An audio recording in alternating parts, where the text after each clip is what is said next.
Truth UnCONPromeyezed show. I am your host, Rhonda. Join us every Thursday at 7 p.m. Eastern Time. Truth is peace. Truth is freedom. To love, live, and be. We are Truth UnCompromised.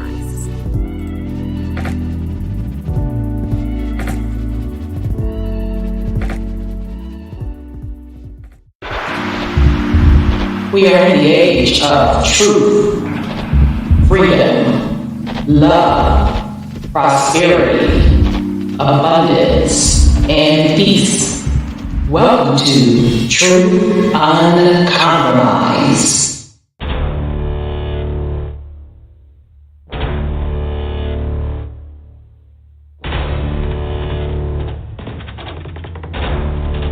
You have entered into a dimension of truth. Time does not exist, and illusions are shattered. The journey of truth is intense. The journey of truth will set you free. Consider this a warning as you enter the dimension of Truth UnCompromised.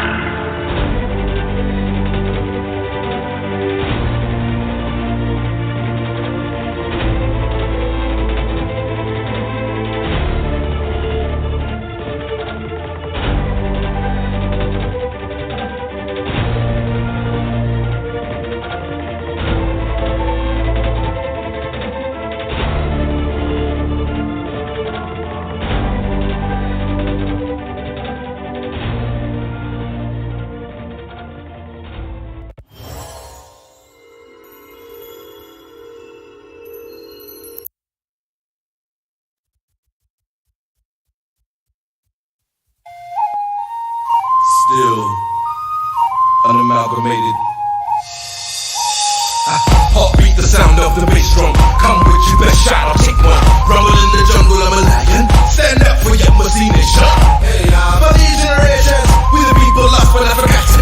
Tribal rivalry is the problem. One love, the key for what we locked in. Don't call me a doctor, but I will be your medicine man. We're all from the melting pot, so everybody in the crowd is a Native American. Like me, what can't you see? The enemy is a L-I-E. One family tree we are. The truth is like smoking Joe and so far. The bigger they come, the harder they fall. Bring on the giant, I'm ready to brawl. No giving up, flowing in my veins. Like a champion, I feel that I will never surrender. One with the solo warrior, I will remain a contender. One with the solo warrior, I will.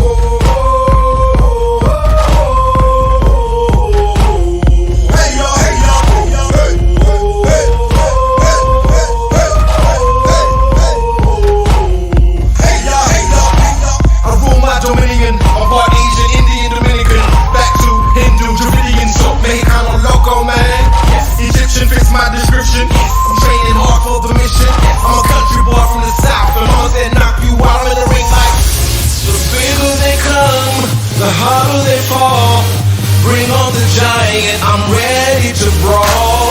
No giving up, flowing in my veins. Like a champion, I feel that I will never surrender.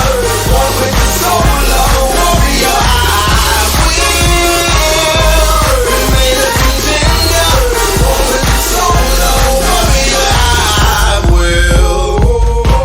It's a dance for one love and one people. What do you say? Hey yo, hey yo, hey yo, hey, hey, hey, hey, hey, hey. One foot in the air. Hey yo, hey yo. Somebody wanna yell a city, break it down, down. Watch me break it down, down. Watch me break it down. Somebody know that y'all a city, break 'em down, down. Yeah, we break 'em down, down. Yeah, we break 'em down. The bigger they come, the harder they fall. Bring on the giant, I'm ready to brawl.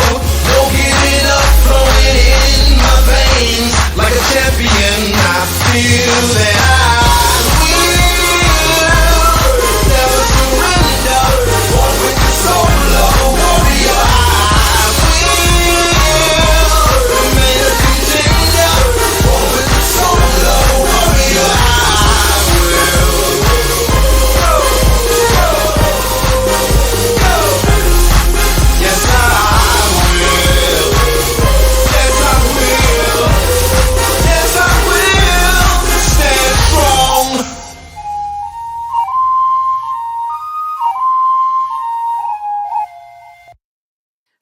All right, family, welcome to the Truth UnCompromised show. I am your host, Rhonda, and tonight is, September 1st. We have a great show planned for you. We are actually on, I know, isn't that song dope? Shout out to Brother Tavis. Thank you for letting us use that song. It's off the chain. That's our cut over here. So thank you so much for that. It's called Soul of a Warrior. So thanks, Brother Tavis. Okay, fam. So we are on episode 21 of our series, The Age of Ascension, with Brother Odel. Hold on, y'all. Let me hit this record, because I be the main one with a little attitude. I'm a little recording in progress. Okay, so we're on episode 21 of this series, and the purpose of this series, if this is your first time joining us, it's a couple folds. The main fold is really to really explain what this whole concept of ascension is. No, that's a term that's been thrown out a lot over the years, as well as Age of Aquarius. So that was the main purpose of this series. But y'all know how we do. Sometimes we got to go around the corner, up the block to come back. But it is for a purpose. So Brother Odel not only went through the spiritual aspect of it, but also from a hidden technology perspective. He discussed it. He gave you the history of how we got to the points where we are now.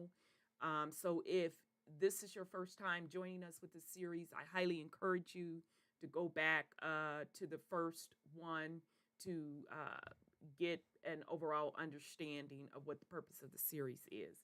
So last week we went in, and shout out to Nisi Poo. She gave us some information regarding the whole cryptocurrency stuff. So we went over that last week. Very powerful information. It's already confirmed.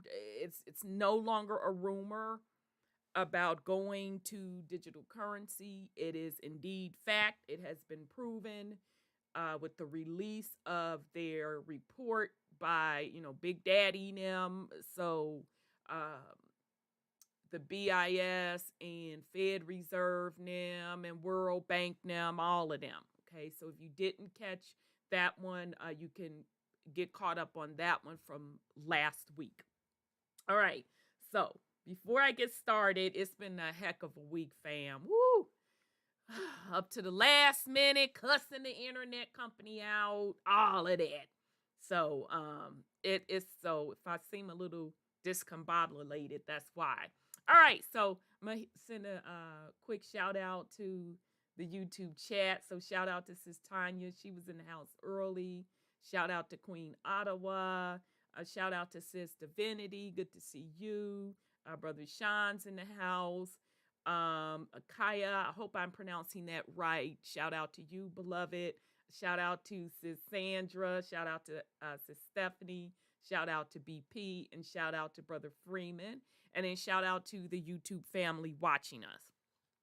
All right, fam. So let me bring on my host, my co-host and co-hostess, Brother Sean and Sis Sandra. So let me bring on Sis first. Oh, here we go with the bullshit. Am I breaking up, y'all? I'm telling you, y'all. My nerves are already on edge. Peace of love, I'm born here. So drop a 1 if I'm breaking up. I'm finna check this internet speed too. So let me bring on Sis Sandra. Sis, you should be unmuted. Let me try this again. Sis, you should be unmuted. Okay, can you hear me? Yeah, did you got your equipment together this week? Because my I'm nerves just gonna, on edge. Shit. I'm gonna cross my fingers, okay? Because I got another one. Oh, did So, you? Okay. Yeah, I have to go back and change that one in because it was a mess. Okay. Did you test it out, sis? On what? I'm testing it now on you guys. Okay, but we hearing each other fine, so let me shut the hell up. Don't rock the boat, Right. baby. Right. Okay, I sound good. Thanks, BP. Thanks, beloved. Okay, yeah, let me shut the hell up. Last week, I keep restarting the Zoom. And she's like, hello, can you hear me? And then finally, I'm just on the live like this, y'all. Because I'm like, I know that's sis goddamn equipment. And somebody text me, put it in the chat that they can hear me, but you can't hear her. So I said, oh, it's my thing, Right. I took it back to the store. Well, I'm glad all is well. Because we know. And we gonna cross our feet and our toes and everything. Don't get me started. My internet was out. And then somebody else, we had the same internet provider. Because we was gonna do a virtual workout class. I'm like, okay, I can get one in, and then have time to take a shower and then come and do a live. And so my internet went down, and then I text her. I'm like, okay, I'm not gonna be able to make class, blah blah blah. She texted me back and sent me a picture of the internet truck behind her house, and we got the same internet provider. And I'm like, I just called those mother effers, and they gonna tell me it ain't no outage, and then hung up on me. I'm trying to get rid of these bitches. I have to find another company. I want to tell you now that California is having blackouts. Yeah, I got some stuff on Cali. Yeah, a bunch of Cali junk tonight. Yeah, we're gonna talk about Cali tonight. They're blacked out in another city near me. So, but my computer has battery for a while at least. So I should be okay, but just in case. Yeah. It's all a game. Yeah, it's always something. Let me bring up Brother Sean right quick. Okay. All right. You should be able to come on. Let me try again. All right, Brother Sean, you should be able to come on. Hey, there you are. All right. Peace and love, brother. Wholeness and power. How you doing? How y'all doing? Okay, that's you, your equipment. You like, that's your equipment. Oh, I'm doing great. Good. You kind of. That's what I'm hearing. Everybody hear sis and I fine. Well, let me call back in. Okay, cool. Okay. Well, his volume for me was way up. Well, it was up, and then it broke up for me. So. Oh. Okay. Well, we're gonna get started, sis. What you have on? Go ahead on with the fuckery. Hey, did you notice I said his volume was way up? I've never said that before. I know with Brother Sean. I know because he usually like. We can't hear you. Then he'll just turn it up. I'm like, God damn it, talk! You gotta scream. I be loud as hell. Talk. Yeah. So yeah. I heard him so loud. I'm like, whoa. Yeah, that is a first for him, for real. Okay, sis, you have any? Go ahead on with the fuckery. Oh, there go you with your equipment. Why is you low? I don't know. You low, sis. Child. I'm telling you, y'all, my nerves is shot. I need a drink. I don't even need to be on this damn live. It's just been that type of day. How about now? No. You were just loud. I'm telling you, I can't. Unless do y'all hear her, fam? Say something. Put a 1 up, 2 up, I see it. If you do it. Yeah, I don't hear you, sis. Oh, God. I just can't. You're loud. I can't tonight. No, I don't hear you. Wow, let me see if I remember. Okay, let's take off the headset. What about that? It's you at this point. Yeah, I'm born. Ain't nobody hearing the so-and-so thing she's saying. That's you with this equipment. Now, you done went back and turned them people's last little piece of equipment in. Blaming it on them. That's you, sis.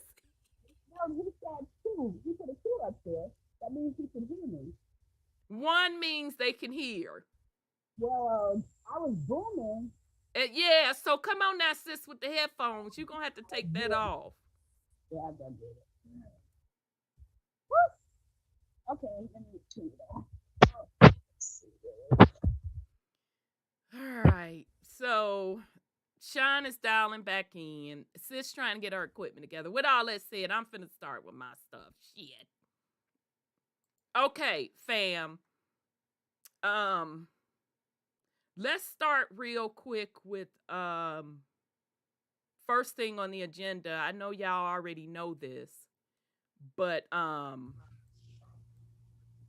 Jackson, Mississippi. Yeah. There you go, sis. We can hear you. Yeah, I took the headset off. Child, you lead them people's equipment. You blaming them people's equipment. Yeah. I need to go someplace else and buy it because it went up really high. You guys were so loud. And then when I tried to adjust it down, then you couldn't hear me. Wow. Okay. Yeah. So anyway, yeah, you gonna do your thing? Go ahead. Go ahead.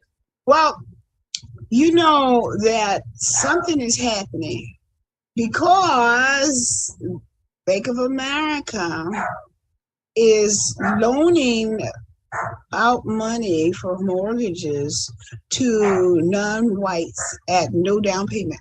Wait a minute. Peace and love to Sis Nonya. She just put a comment saying that. So now you say what now? Say it again, because I don't want to lie up upon these people. They said Bank of America is loaning to non-whites, and they say non-whites, money for mortgages, no down payments. They have to go through, jump through hoops, but they are giving it out to non-whites only. And no down payments on mortgages. And some union, I have the paperwork on that. Some union or school union says that if they have any problems with personnel and stuff, the white people go first. Go out, be fired first. So they're changing it where the melanated folks stay in having their job, and then the white people are fired. You got that one? I'm sitting here just making sure I'm hearing you properly. So, Skank of America, yeah, is now giving out mortgages, no money down, at a time when we're at the top of the housing market. Let's be clear. We're literally in a housing bubble, meaning the value of these homes are grossly overinflated. Overrated. They've been overinflated for me for years. Yeah, and I'm like, I can't do it. I can't find it in my soul. You're not receiving it up out of me. Hell to the no. That ain't no good investment at this time. So you're telling me now they're giving people mortgages with no money down. Did I hear that correctly? Yeah. Why? So they could come back and take the houses from you? That's what I was thinking later. I kind of processed that a little later. I said, so they'll give them all this, it's like 2008, right? For the Mexicans, they gave Mexicans mortgages without any question and all this kind of stuff, no job, no qualifying, and they're doing it for melanateds now. So yeah, and when it bust, they lost their homes. All these people went. Right. It's 2008 all over again, and not to mention, if they're doing it at this time, interest rates are creeping back up. Not creeping back up. Shit, they are up. So that adds even more money onto the mortgage payment. So how are folks supposed to afford these said mortgages? Because the houses are already expensive. Plus, the interest rates have gone up, which makes it even more expensive. So it seems to me it's a setup to turn around and do a bunch of foreclosures. Now, the housing market is actually starting to slow down. So meaning buyers, the mortgage applications, that's what I'm trying to say. The mortgage applications have dropped. So that's their gauge on the housing market slowing down. Plus, the builders are now starting to have surplus inventory. So that's pretty much telling me that a housing bubble is right around the corner, which is probably going to be 2023. We're going to really, really start seeing it in 2023. So, I mean, what else is new at this point, sis? I hope people are wise. I know we just last week at a surface when we were talking about going to school and all of that, and I talked about financial literacy, and it's not only for the babies, it's for us too, because that 2008 housing crash, a lot of people got caught up in that, and a lot of melanated people that had no business buying those homes got them snatched from them, because in other words, they never should have been able to qualify because the house was just too expensive for them from the start. Okay, so all right, sis, I'll shut up. So what was the second part to what you said? Because I don't want to lie upon these people. Or did I lose you? Uh-oh, sis. Let me bring on Brother Sean. I'm finna go into my stuff because I ain't got time to keep going back and forth with this equipment stuff. All right, sis, you're going to have to come back out or come back in, whatever. Brother Sean, you should be able to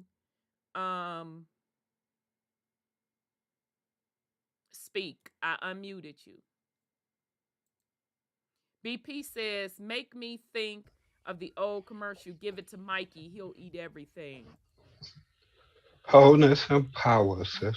Hey, you sound a lot better now. Okay, good deal. Good deal.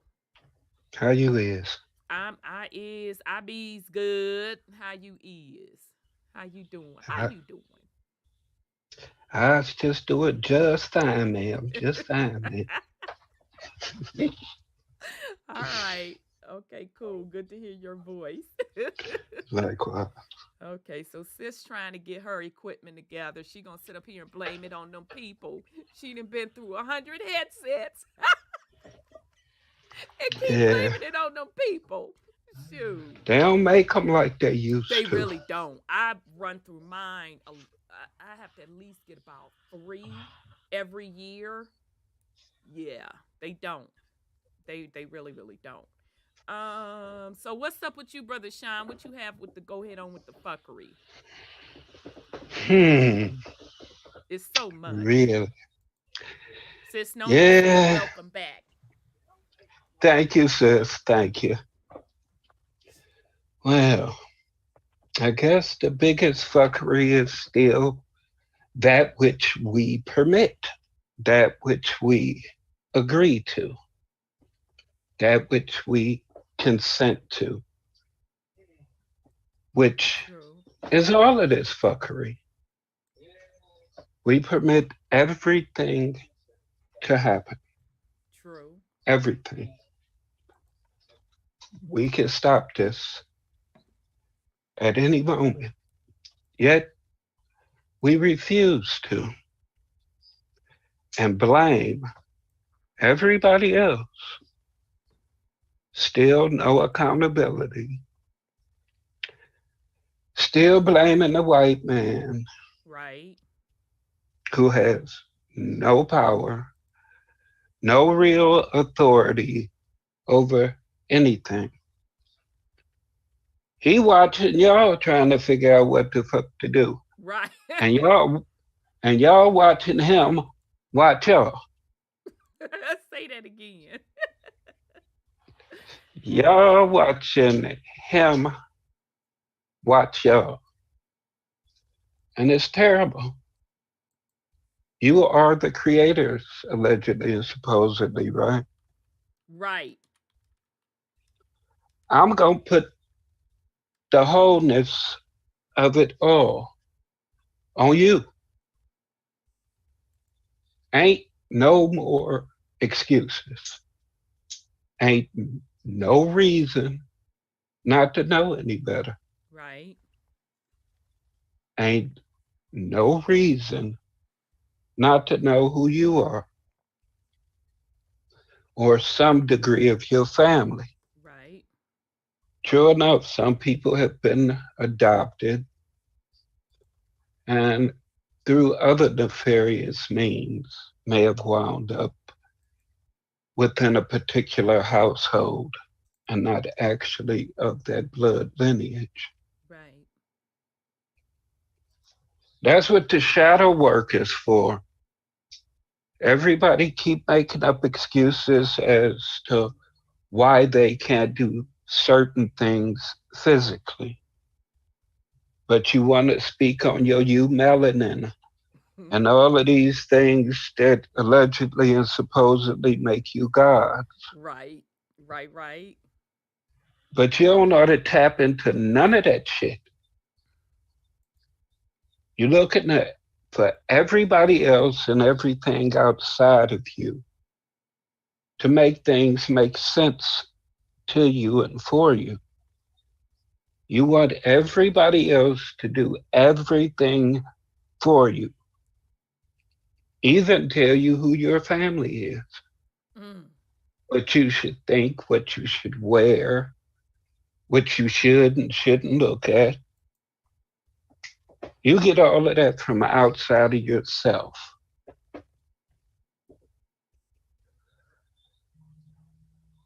And still keep wondering why you ain't figured shit out yet. Right. You can keep going down this rabbit hole. They got plenty of distractions and and misinformation for you. Plenty of it. All to keep you away from the truth of self. For me, that's always going to be the ultimate fuckery that you refuse to know who you are. You refuse to step into the energy and power that you verbally claim. That means you put it out there in the universe. Right. Now, when a wave of that energy hits your ass and you can't fucking deal with it, Yep. that's your motherfucking fault because you asking for shit you ain't ready for. Can you just, Brother Sean, I don't think people really understand what you just said. Um, if you could just say that again, because I mean, I just know personally people that, talk that shit, and then when it's put before them, they don't know what to do. Well, number one, either they don't know what to do, they got excuses, or they just flat out back out. So if you could just say what you said again, because I don't think people understand when we talk about creating the world you want to live in, and when you speak something and it starts happening, you have to be that's what the fuck you asked for. I don't think people get that concept.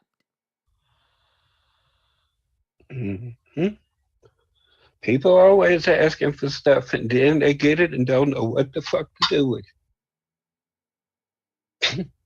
Yep. Constantly. That goes for some of you brothers and sisters too. Y'all see somebody that you like, all you seeing is pictures and seeing they representative and this, that, or the other. Right. Then you get that person and find out everything ain't like the personal representative. Right, right, right, right. And you like, what the fuck do I do with this motherfucker now? I mean, I got this motherfucker, but what the fuck do I do with this motherfucker? This shit is crazy. Right. Or it's even better than what you thought it was going to be, and you so used to mediocrity Exactly. and Don't know how to Stockholm deal with it. syndrome. You got Exactly. somebody that finally treats you right. You don't know how to deal with that. Like, well, damn, this motherfucker ain't cussing me out. He ain't slapping Right. me upside my head. What the Ain't fuck no is going on? drama. Right. Right. This shit ain't real. I got to start an argument. Right. Right. Right. Exactly. We ain't cussing each other out. Well, what? Exactly. Exactly. But I digress. Nope. No, very, very good points. Thanks for bringing that up. Because we've talked about this plenty of times, and I've also said that if you pay attention to the things that you think about and the things that you say, you're going to see them show up in the physical reality. You're supposed to be paying attention to those things. And if it's too much for you, that means you got some work to do, like Brother Sean said. And that's okay too. Go on and do your necessary work. Because at the end of the day, it is really about your journey. Go on and do the necessary work. But see, what, the universe ain't going to do and other people ain't going to do that's about their business is play with you. That's what they not going to do. So let me just rewind that for the slow motherfuckers in the back. What the universe ain't going to do and what people ain't going to do that's about their business is play with you. Nobody has time to be fucking around, playing with you, stopping on their journey to pull you the fuck out the mud, and you want to play around and get distracted. No, sus. Nah, bruh, I ain't got it to do, I ain't got it to give, and the universe certainly ain't got it to do or give. So, that's a great point, Brother Sean. Thanks for that. Sis Nonya said different folks have been speaking on the Sapo frog lately on social media. It's been out there. It's been out there for a minute. It's just now brought to her attention where she's seeing it. Oh, that's all. okay. It's been out there. Okay, because I'm like, you know how it goes. We start seeing something, and then all of a sudden it becomes popular. Oh yeah, well I ain't saying it ain't didn't reach some other folks. We know we always got people on top of everything we do. I think they know what we gonna say before we do something. Exactly. Like, oh, okay, right. And Sis Nonya says that sounds like my whole dating and relationship experience. You are so right, Brother Sean. Yeah, so yeah, just keep doing y'all, fam. Ain't nobody got time for nobody's foolishness, especially no grown ass adults. It's like, are you fucking kidding me? Shit, that's high school shit. I got better things to do with my time. Take it up the fucking street. So for real, and around the corner. Right, and around the corner. Shit. All right, sis Sandra, are you back? All right, sis, get your equipment together. You know you can chime in when you are able. So, I got a bunch of stuff to go over tonight. But before I get started, let me do shout out to Knowledge of Self. I've been dropping his posts this week. And so right before I went live, I saw another one that he dropped. And I know y'all been let me go on and drop his Facebook thingy in the chat, because I know y'all fencing to ask me. Drop his stuff in the chat. He did another video. Actually, he has a post with the video, and y'all, this shit is good. So, and I can't put the video up on the YouTube wall because of the format it's on. So let's just do this real quick, and then we'll get into the other updates. All right, so where is display capture? All right, so this our dude, Knowledge of Self. Shout out to Knowledge of Self. He is working on a book. I'm not sure if it's gonna come out this year or next year, so we're looking forward to it. Knowledge of Self. So he's been dropping the ones that I've been posting anyway. He's been dropping stuff about Africa and how Africa was really colonized by the Black Europeans. So, child, y'all get ready for this one. So, y'all saw the ones earlier this week I posted. Here goes something. I guess he posted this yesterday. It just ran across my feed a couple hours ago. Okay, it says, so the truth about, yeah, y'all can see it. The truth about Scramble for Africa, starring the real Prince Edward the Eighth from England to Uganda. In this video clip, we have King Mutisa speaking and King Edward VIII giving his abdication speech. King Mutisa speaks the king's English in a perfect English accent. Pay close attention to the voice you hear giving the abdication speech. Take note of the accent and the cadence. Then compare that voice to the voice of King Mutisa. Okay, so, all right, so they're saying that they headed the British Empire from 1894 to 1962. All right, so in 1894, Uganda was established and the territory extended. Okay, yeah, whatever. Okay, so the age, oh, wow, now this is interesting. The Age of Revolution is the period from 1774 to 1849 in which a number of significant revolutionary movements occurred in most of Europe. Now, I'm finding that interesting because I'm thinking about the hell that was breaking loose over here in the Americas. That's interesting. The period, and that was right around the time, 1776, when I guess you could say the official said United States Corporation was formed.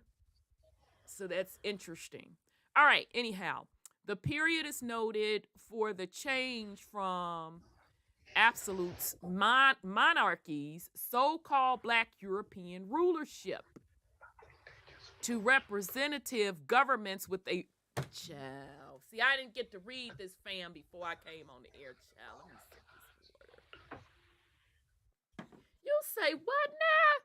So, from switching from the Black European rulership to representative governments with a written constitution and the creation of nation states. So, God damn it, I was right on point when I said pay attention to the dates, because 1776 was when the official United States Corporation was born, and he pretty much was, shout out to Knowledge Itself, was pretty much saying the same thing. So really, it's when the start of Black European or the Black monarchs started putting white faces of power into play. So let me slow that down, okay? Because I know my brain probably moving, and the way I'm saying it probably ain't make no damn sense. So what he's saying is the switch out from Black power, the Black monarchs being the face of power, to white representation power, which is what we see today, was right around this late 1700 standpoint, okay? Damn, this shit is really interesting. Let's continue.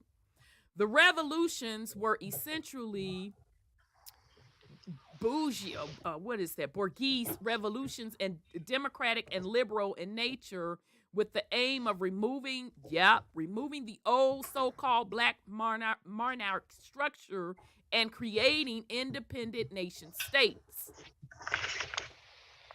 Okay, although we know that ain't nothing independent about all of these corporations they put that they set up. And as a matter of fact, not only are they not independent, they're not sovereign either.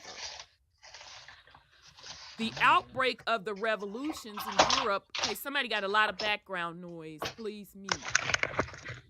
The outbreak of the revolutions in Europe provided the opportunity for liberals to expel so-called black European monarchs from the respective countries. The scramble for Africa, also called the partition of Africa or the conquest of Africa, was the invasion, occupation, division, and colonization of African territory by so-called black European powers during a short period known to historians as the New Imperialism between 1881 and 1914. New imperialism characterized a period of colonial expansion by Western so-called black European powers during the late 19th and early 20th century. The period, please mute your background. Please mute your background. The new imperialism characterizes a period of colonial expansion by Western so-called black European powers during the late 19th and early 20th century. The period features an unprecedented pursuit of overseas territorial acquisitions by so-called black European monarchs facing exile in their respective countries. So let's roll this for the slow ones in the back. Because folks constantly want to sit up here and talk about what the white man is supposedly and allegedly done.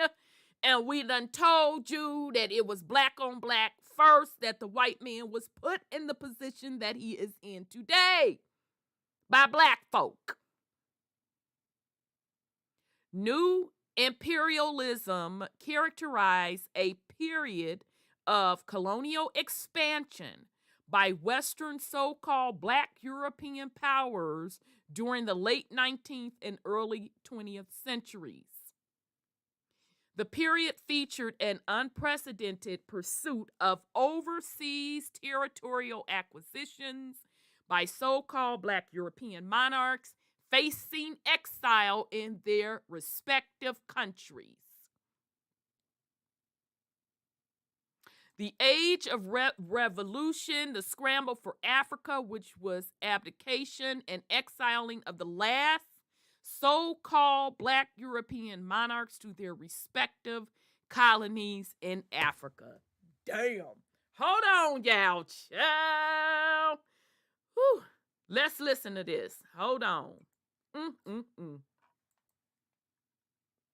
Oh, shit. Wait a minute. Let me share a screen. Damn it. Oh, well, it's just not going to have to be on Zoom. Okay, come on, thing. Don't start. Come on, Facebook, with your jankiness. Hold on, y'all. Trying to do this. Won't let me be great. Well, it was a fight, and we had to fight the way out. But you please forgive me if I don't make too long a statement tonight, because of the overwhelming sort of circumstances of my welcome and pleasure of being here, and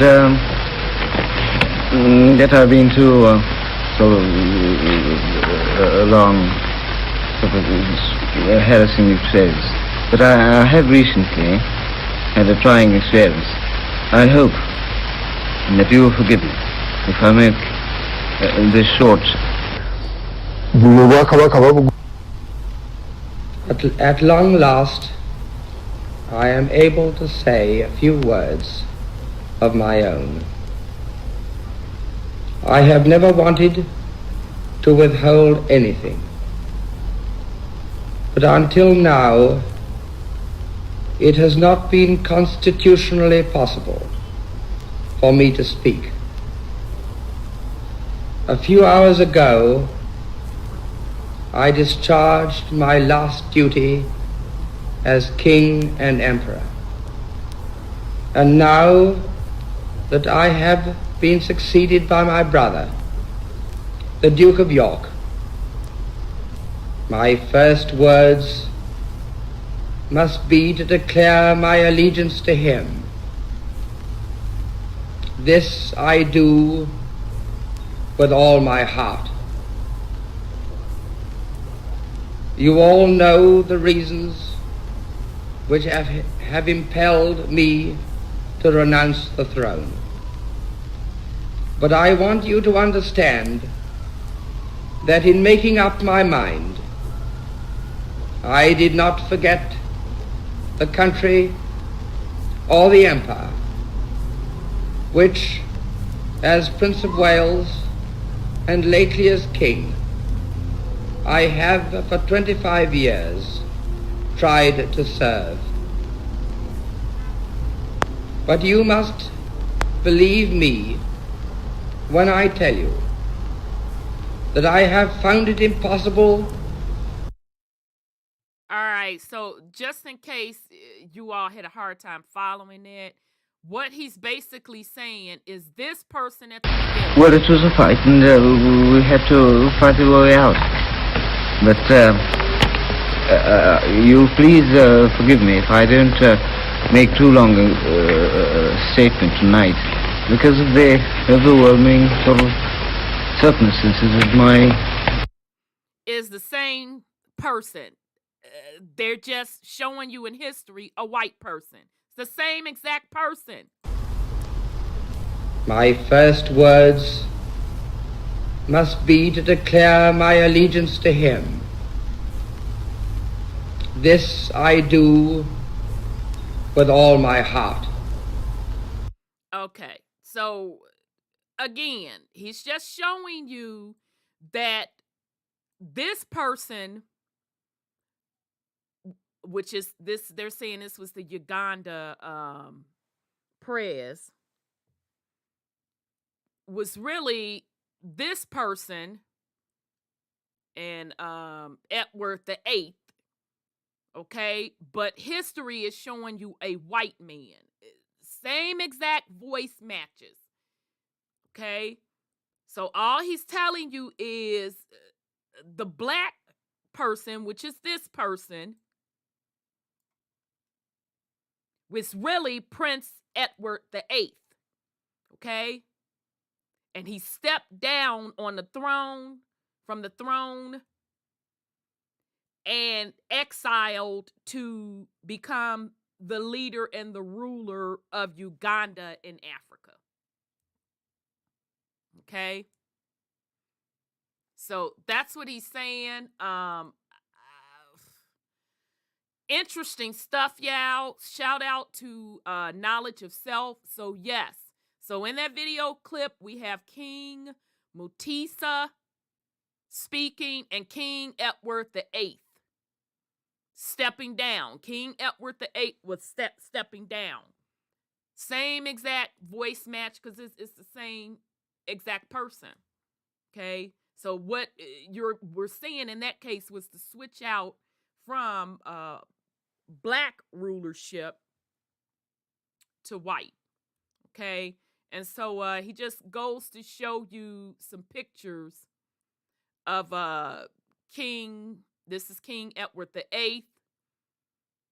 Okay, in his clearly westernized get up. And then right here, you have him in the African get up. Okay, so that's what he's showing you there. So, child, shout out to Knowledge of Self for that. What can I say? I mean, it doesn't surprise me. I think that was a great catch on his part. Let me bring back on Brother Sean and Sis right quick. So y'all should be able to unmute. All right, Brother Talk Sean. about Go ahead. ultimate fuckery. These people is nuts. They are a. Because at first when I saw it, I'm like, wait, is he saying what I think he's saying? Because I read through the whole thing and I said, let me click on. No, I didn't read through the whole thing because I only read the first sentence and then I got to the part where he was saying they were the same people. I said, oh, hell no. Let me listen to this. Mm-hmm. They've been fucking around a long time, y'all. A real long time with this fuckery. That shit is crazy. Yep. Absolutely. And did it right in front of our faces. Right in So front. you can't even say that they hid it. I'm like, wow. Yeah. Yeah, so shout out to Knowledge of Self. That was pretty eye-opening stuff. Yeah, it is Midnight Decipher mind games all day long, and they have the entire world thinking that it's about race and color, and they have proven to us, we have busted them time and time again, and it ain't about the race. It's about, who your people are, what bloodline you fall in, and if you're in their club. They don't give a damn who is the front face. Long as their ends are getting ran to them, they could give less than a damn. Mm-hmm. And in the meantime, melanated people around the world, you're still not getting it. You're still not understanding why you're in the position you're in, who took your shit, and you letting them in the front. I'm sorry, go ahead, brother. And who shit you trying to take? Right, and who shit you trying to take all of that part too. And you letting them in the front door and the back door. You're still not getting it. So that's all I can say. In the Forrest Gump moment, that's all I gotta say about that. So great stuff, Knowledge of Self. Let me see if I still have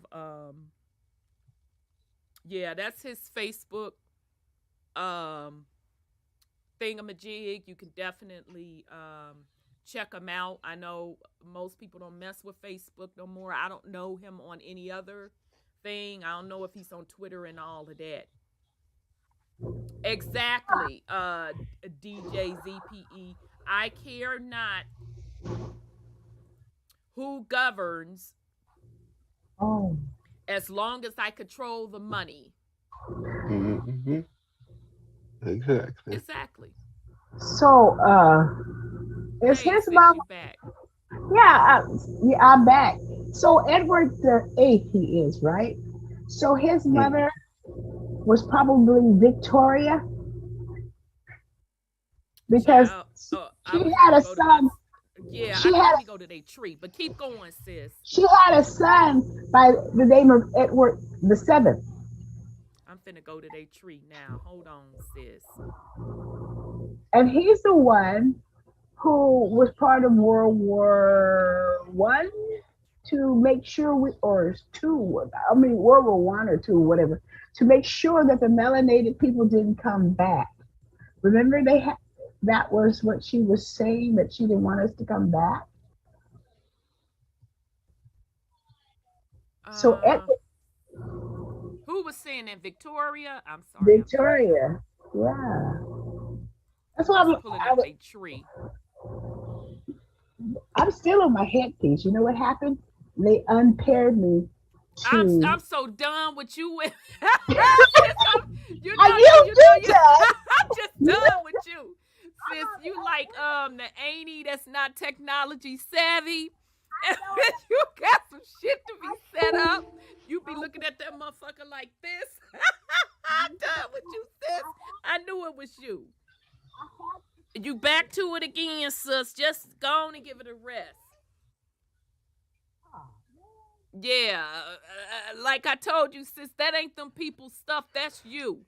And you you sitting up here blaming these people and they little equipment, and that's you, sis. No, no, no. All right, so I'm trying to see, so we said Edward the Eighth, right? Yeah. Okay, so let me shit, I'm sitting up here talking about you and my ass trying to find it on this thing. That's what the hell I get for talking mess. All right, so Edward the Eighth.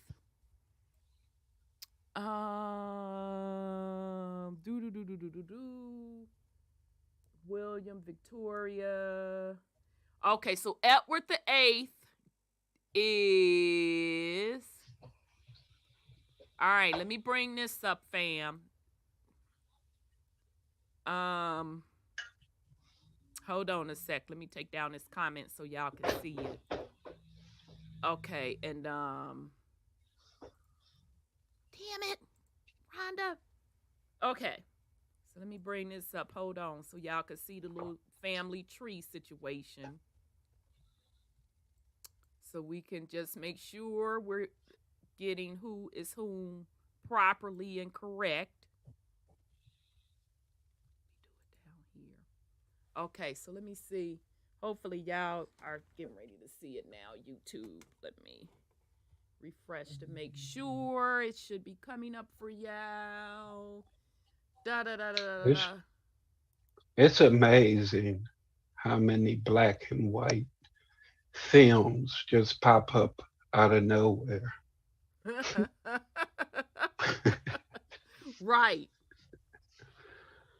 Like, y'all been sitting on this shit all this goddamn time. All of the time. Quit playing. Because you know they got to document everything. And the reason they have to document everything because they know they all liars and thieves.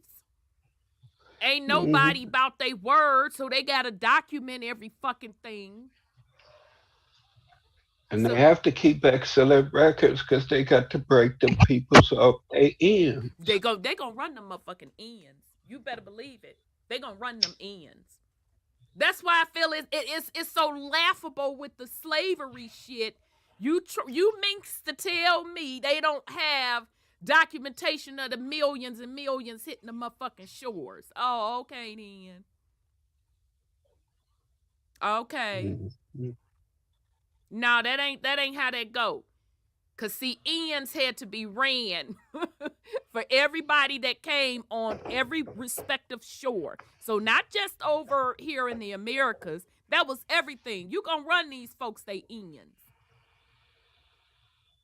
So, all right. So, Sis Sandra, I'm not sure if you still here, but here's the rundown. Oh, okay, sis. Damn, sis, get back on, because you gonna remember this. You remember, sis. You remember when we talked about the house of the name Windsor? Remember we talked about that name, and shout out to Sis Cheryl. She's with the ancestors, because her and I, child, she had to call me on that, baby. She had to call me, right? I'm like, I know. So the house of the name Windsor had to be approved to be used. Okay? So George approved it. Right. He was the one that approved that name, Windsor. Right. And I was told, damn, and forgive me, whoever told me this, I apologize, because y'all told me. It was somebody specifically that told me when George approved this name, that's when the face of power started to change behind the scenes and all of that, from black to white. That was George of Germany. The George V of Germany. Okay. So Yeah. that would make sense that Edward the Eighth, because Edward the Eighth was after well, actually he was after George, the other George. Yeah, but Victoria and Edward the Seventh is the one that wanted to block the melanated people from coming back. Well, and Edward the Seventh was melanated. Y'all see what house Edward the Seventh was from? The Saxe-Coburg. Yeah. Okay. So, nonetheless, this George, isn't that the fifth? Isn't that the fifth, or am I not reading that Roman numeral? It was George V of Germany. Okay, so that's George V. I just want to make sure I have my Roman numeral together. Yeah. So, George V was the one that approved the name Windsor to be used. And it would make sense that Edward the Eighth had to step down. This shit is deep. Okay, so there you have it. And those Windsors, to me, are illegit because they were all melanated. That's what I was saying a long time ago about who, the Windsors? Yeah. Right, but I guess what we're saying is that, here's my slant on it. George V approved this Windsor name because he knew that the face of power going forward was going to be Caucasian white. So they literally created another house. Yeah. Windsor. So going forward, this Windsor house would be associated with white. No, the Windsor house was created before they came on the scene because it was done by Edward. I know that, but I'm telling you, they don't just wake up out the bed and say, you know what I'm saying? They planned it. They knew that they were going to, under this House of Windsor, they knew they were going to switch it from black to white. So the first two kings under this House of Windsor name were black. And Edward the Eighth stepped down. Okay, so what they're showing us in the news media was white, but just based on the evidence that Knowledge of Self just gave with the Ugandan Mutisi, I think that's his name, or Mutisi, whatever the case. It's the same exact voice match. So Black Edward the Eighth was exiled to Uganda and was the last melanated black king on that throne. Okay? That's deep. That's deep. So I know people be swinging and getting mad. Oh, you're just doing revisionist history. Okay, well, all right, whatever. So again, here go. That started all of this monarch. So when we talk about empires, this is what we're talking about, fam. Now remember, we only own England them. We only own England and Scotland them. But make no mistake, this also crosses across Germany, Spain, all of that. I just ain't got to them. Okay? So based on, what we've been talking about through the podcast, you see the House of MacAlpine or MacAlpine. You should know Mac means black. Dub means black. Donald, black. So all of these people all up and through here, black. The House of Duncan, black. The House of Bilal, black. The House of Wessex, black. Oh, they threw the Danish line up in there. Black. The Normans, black. All of these different houses, black. We know the Stuarts, black. The House of Hanover, black. Got it. The House of Saxe-Coburg, Gotha, black.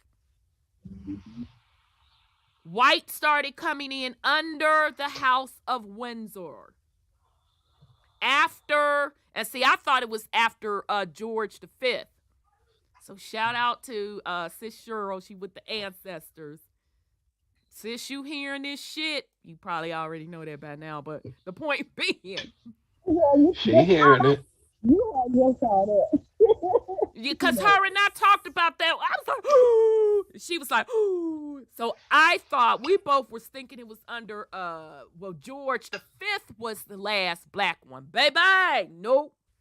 Edward VIII. Right. And that's Victoria's line, I think. That she said I couldn't hear you, sis. Victoria's line. Oh, Victoria's line. Okay.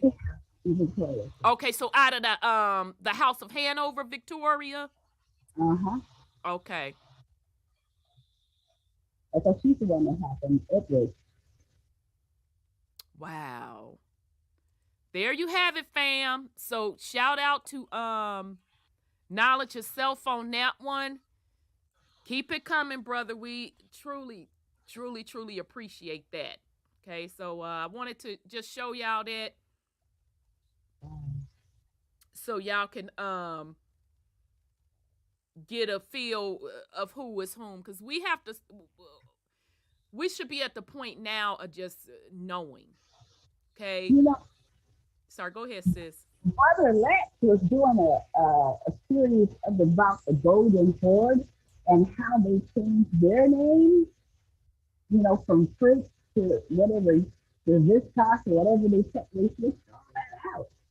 So now they're split. I mean, they're French, but they weren't French before, you know, all that kind of stuff. That's what he was doing too. Who wasn't French? Because you muzzled. I don't know what's going on with your sound.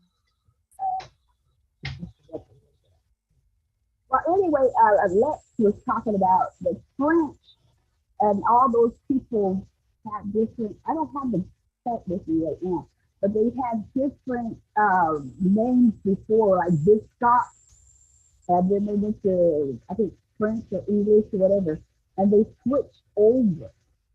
Okay, so Lex, I'm assuming you're talking about Lex Will. Yes. Yeah, shout out to Lex Will. So he was saying that who switched over to French? That's what I'm not hearing. Well, the different nations switched their identities, their names. They were Viscott, and then they switched to Germans or French from some other name to French.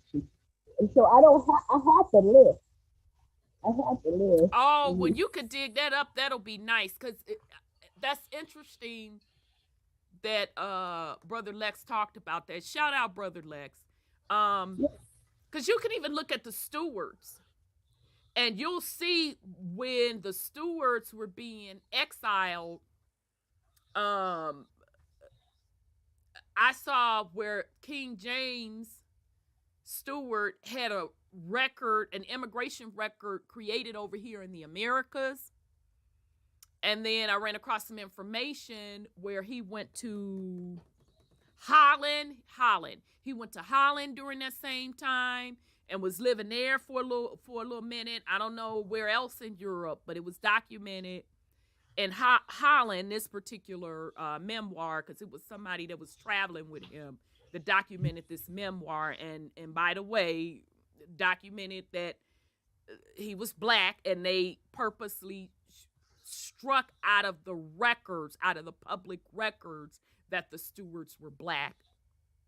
But nonetheless, so I saw in the records the Stuarts show up on the immigration. I can't remember if it was immigration or if it was I think it's called like the convict list or prisoners list, something like that. I can't remember which one they showed up, but James Stewart was on that list a record was created, but during that same time period, this memoir said he was in Holland. Okay. And in that memoir, it talked about how he was going back and forth between Holland and London or the UK or England.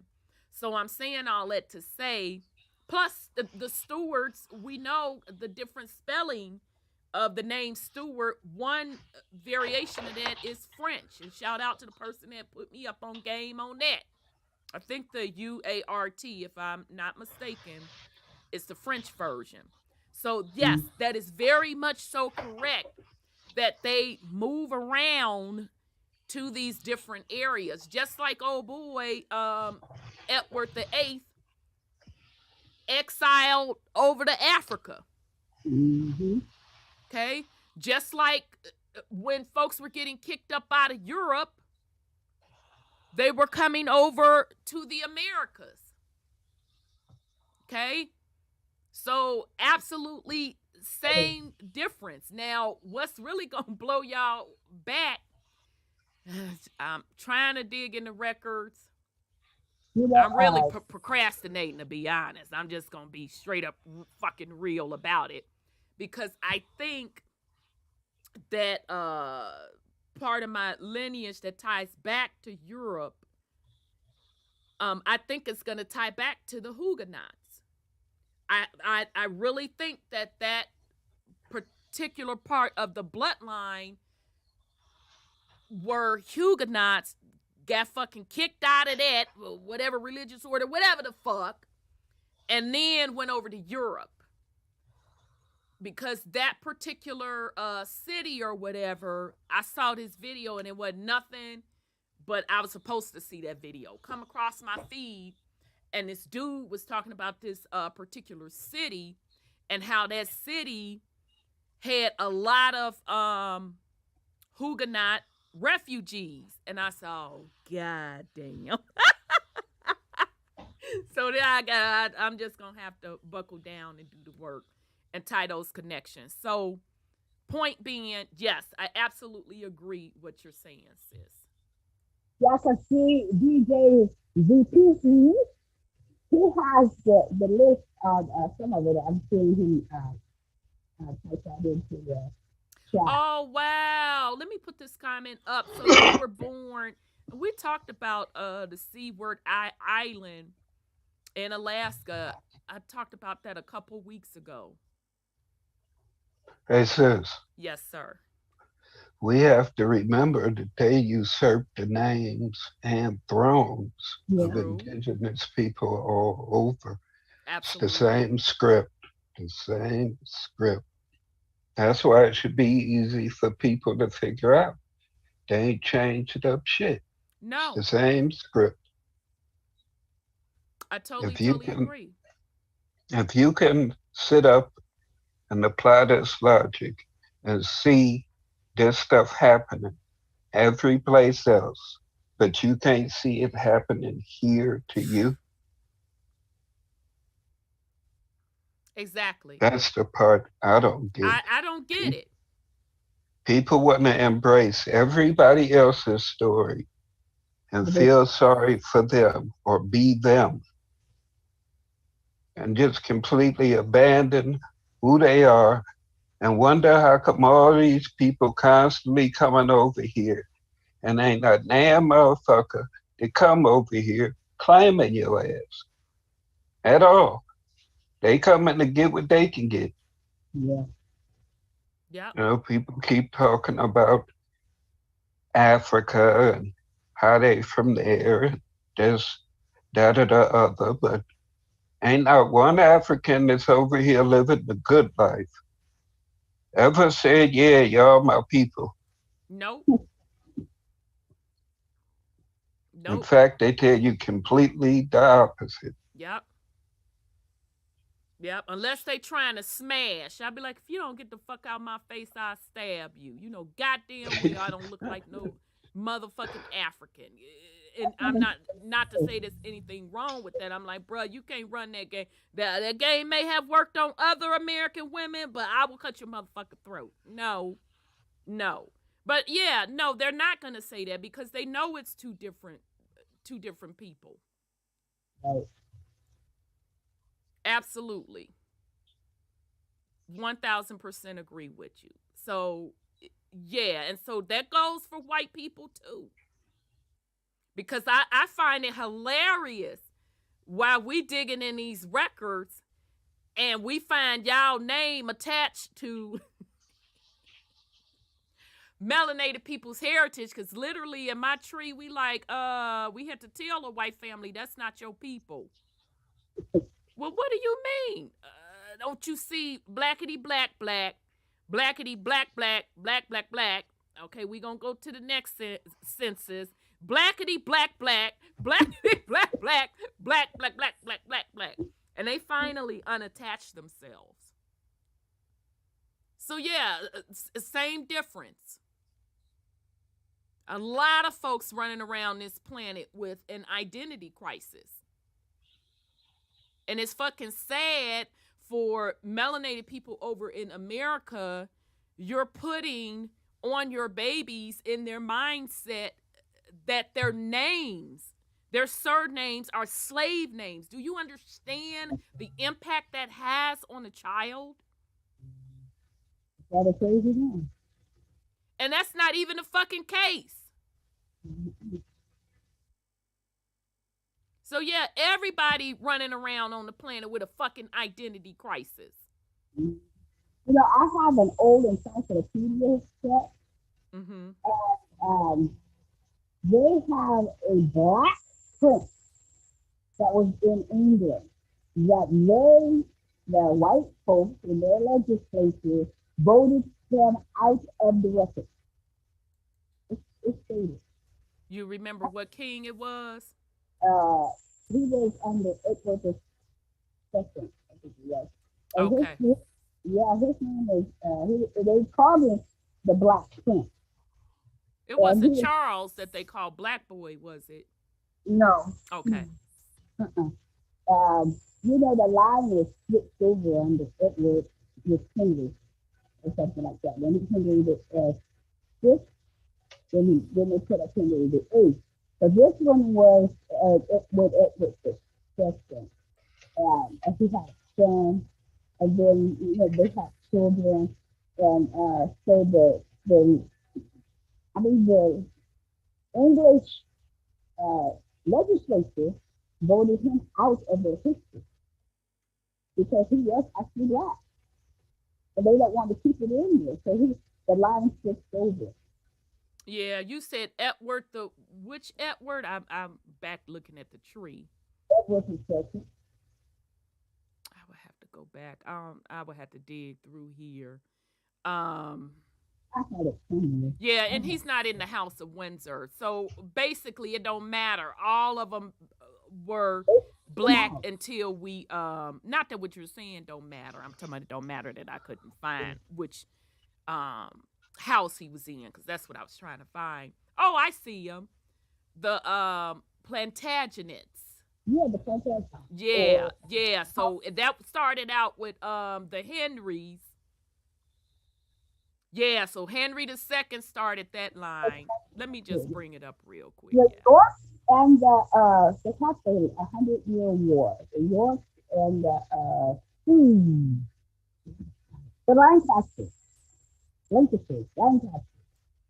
the ones who have that 100-Year War, and the Edwards were ahead of that, and then the Plantagenets came later. Yeah, because okay, so I got the screen back up. So you got the Normans, which was William the Conqueror. He was fucking people up, y'all. So that William surname, that's who that's after y'all, William the Conqueror. And so Henry I was in the Normans line, and then after the House of Normans came the Plantagenets, or the Plantagenets, and that started with Henry II, but and then all of the Edwards. Yeah, they switched it out. I just got my Henry. You know, the Plantagenet is supposedly Merkel, that's in line. Well, let me hold on, fam. Bear with me. Child, we always got something to go over. So hold on. I'm finna pull that book up that we've been doing the other series on about royal bloodlines. So what is damn it. What's my book? Hold on.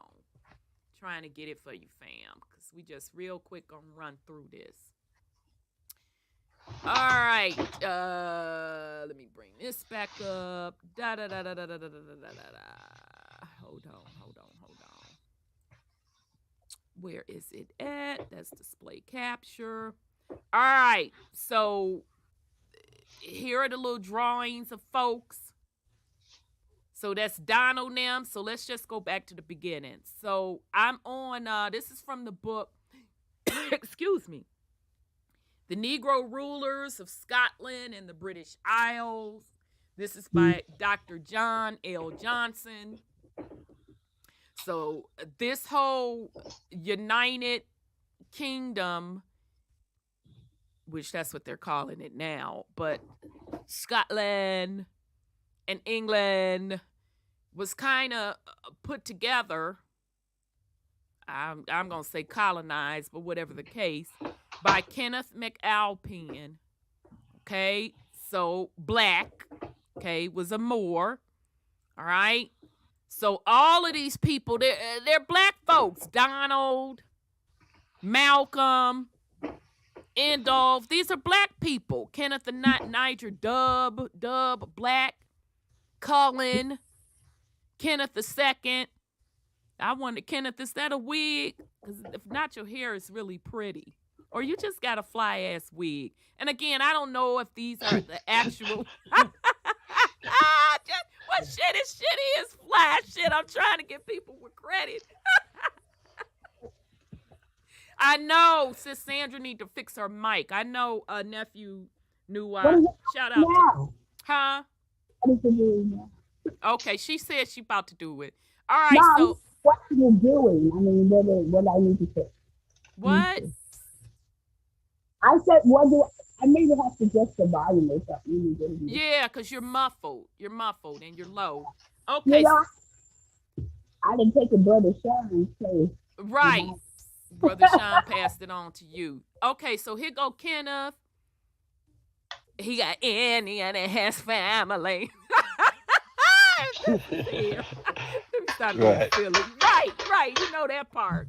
People, you know how you Indian, you got thick hair. Well, motherfucker, my mom is dark and she got straight hair. So, bitch, what's your point? Shit. But anyhow, all right, Kenneth. So, black, Constantine.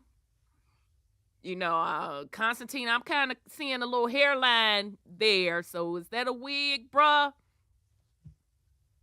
Or you just didn't want to cut your shit off because your hairline. But let me continue. Anyway, black, Kenneth, black, the third, the fourth, Kenneth, black, Malcolm, black, Duncan, and Duncan, or Dunn, that's also a derivative of black. Yeah, this one fucked me up, I ain't finna lie. Macbeth, remember all them rumors about Macbeth being black? Okay, so I'm just going through this to show you all that all of these people, they were black. Right? So now we in the Stuarts. Okay, so these people are black. That's just the bottom line. It did not get white, and we suspected this until I thought it was George V. I thought after George V that the next one, Edward VIII, was Caucasian. But apparently, no, Edward VIII was the last black king. Okay? So any other fuckery happening before then, it wasn't about color. And that's why we can sit here today and tell you this shit still ain't about color. Because this is 100 years, multi-hundred years worth of monarchy. And this was black on black, baby. Yeah. So even if somebody was messing somebody over and taking somebody else off the throne, wasn't about color. It was either about, I don't like you, you a low down snake, or I want my children, because, you know, ain't no telling how many the side babies had to come into play for rulership because they kept bumping each other off or whatever the case. So this was black on black scheming. Okay. All right. Okay, so that's that. All right, so shout out again to Knowledge Itself for that information. Okay. So next topic. Let's see here. Trying to get back to where I was. Sorry, fam. All right. Yes. Oh, what? Dang. DJ ZPE, you've been putting some good ones out. Saying that Mozart. Dang, I'm trying to get to this comment. I can't get to it to put it on the screen. Right. Better yet, did you know that Dark Mozart and Beethoven practiced wearing white face in public? It wouldn't surprise me. None of it surprised me. BP, only two types of hair. Helix is either straight or curly. Tightness of coils determines how coarse hair texture is.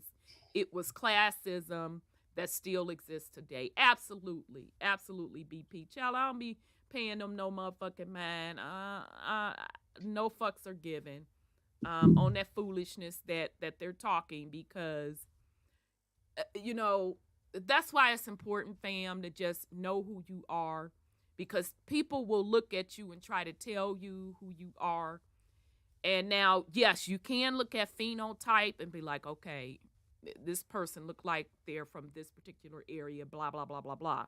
But in the case of black, aka melanated Americans, do your genealogy. It is very, very important for you to do your genealogy. Because people gonna go up around the corner, around the block. Oh, you too dark to be an Indian. Oh, your hair is too this to be an Indian. It's always an excuse. I'm like, okay, and you know that because how? How? Do your genealogy, fam. Do not gloss over that black European part, fam. It's very important that you understand that part as well. Yes, sir. People have to realize there's a difference between hair and fur, too.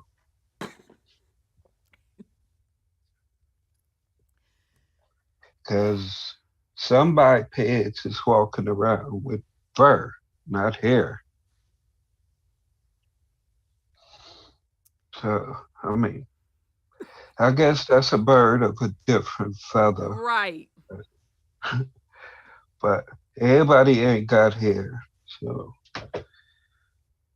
that's why they can't pick up on the signals that we do.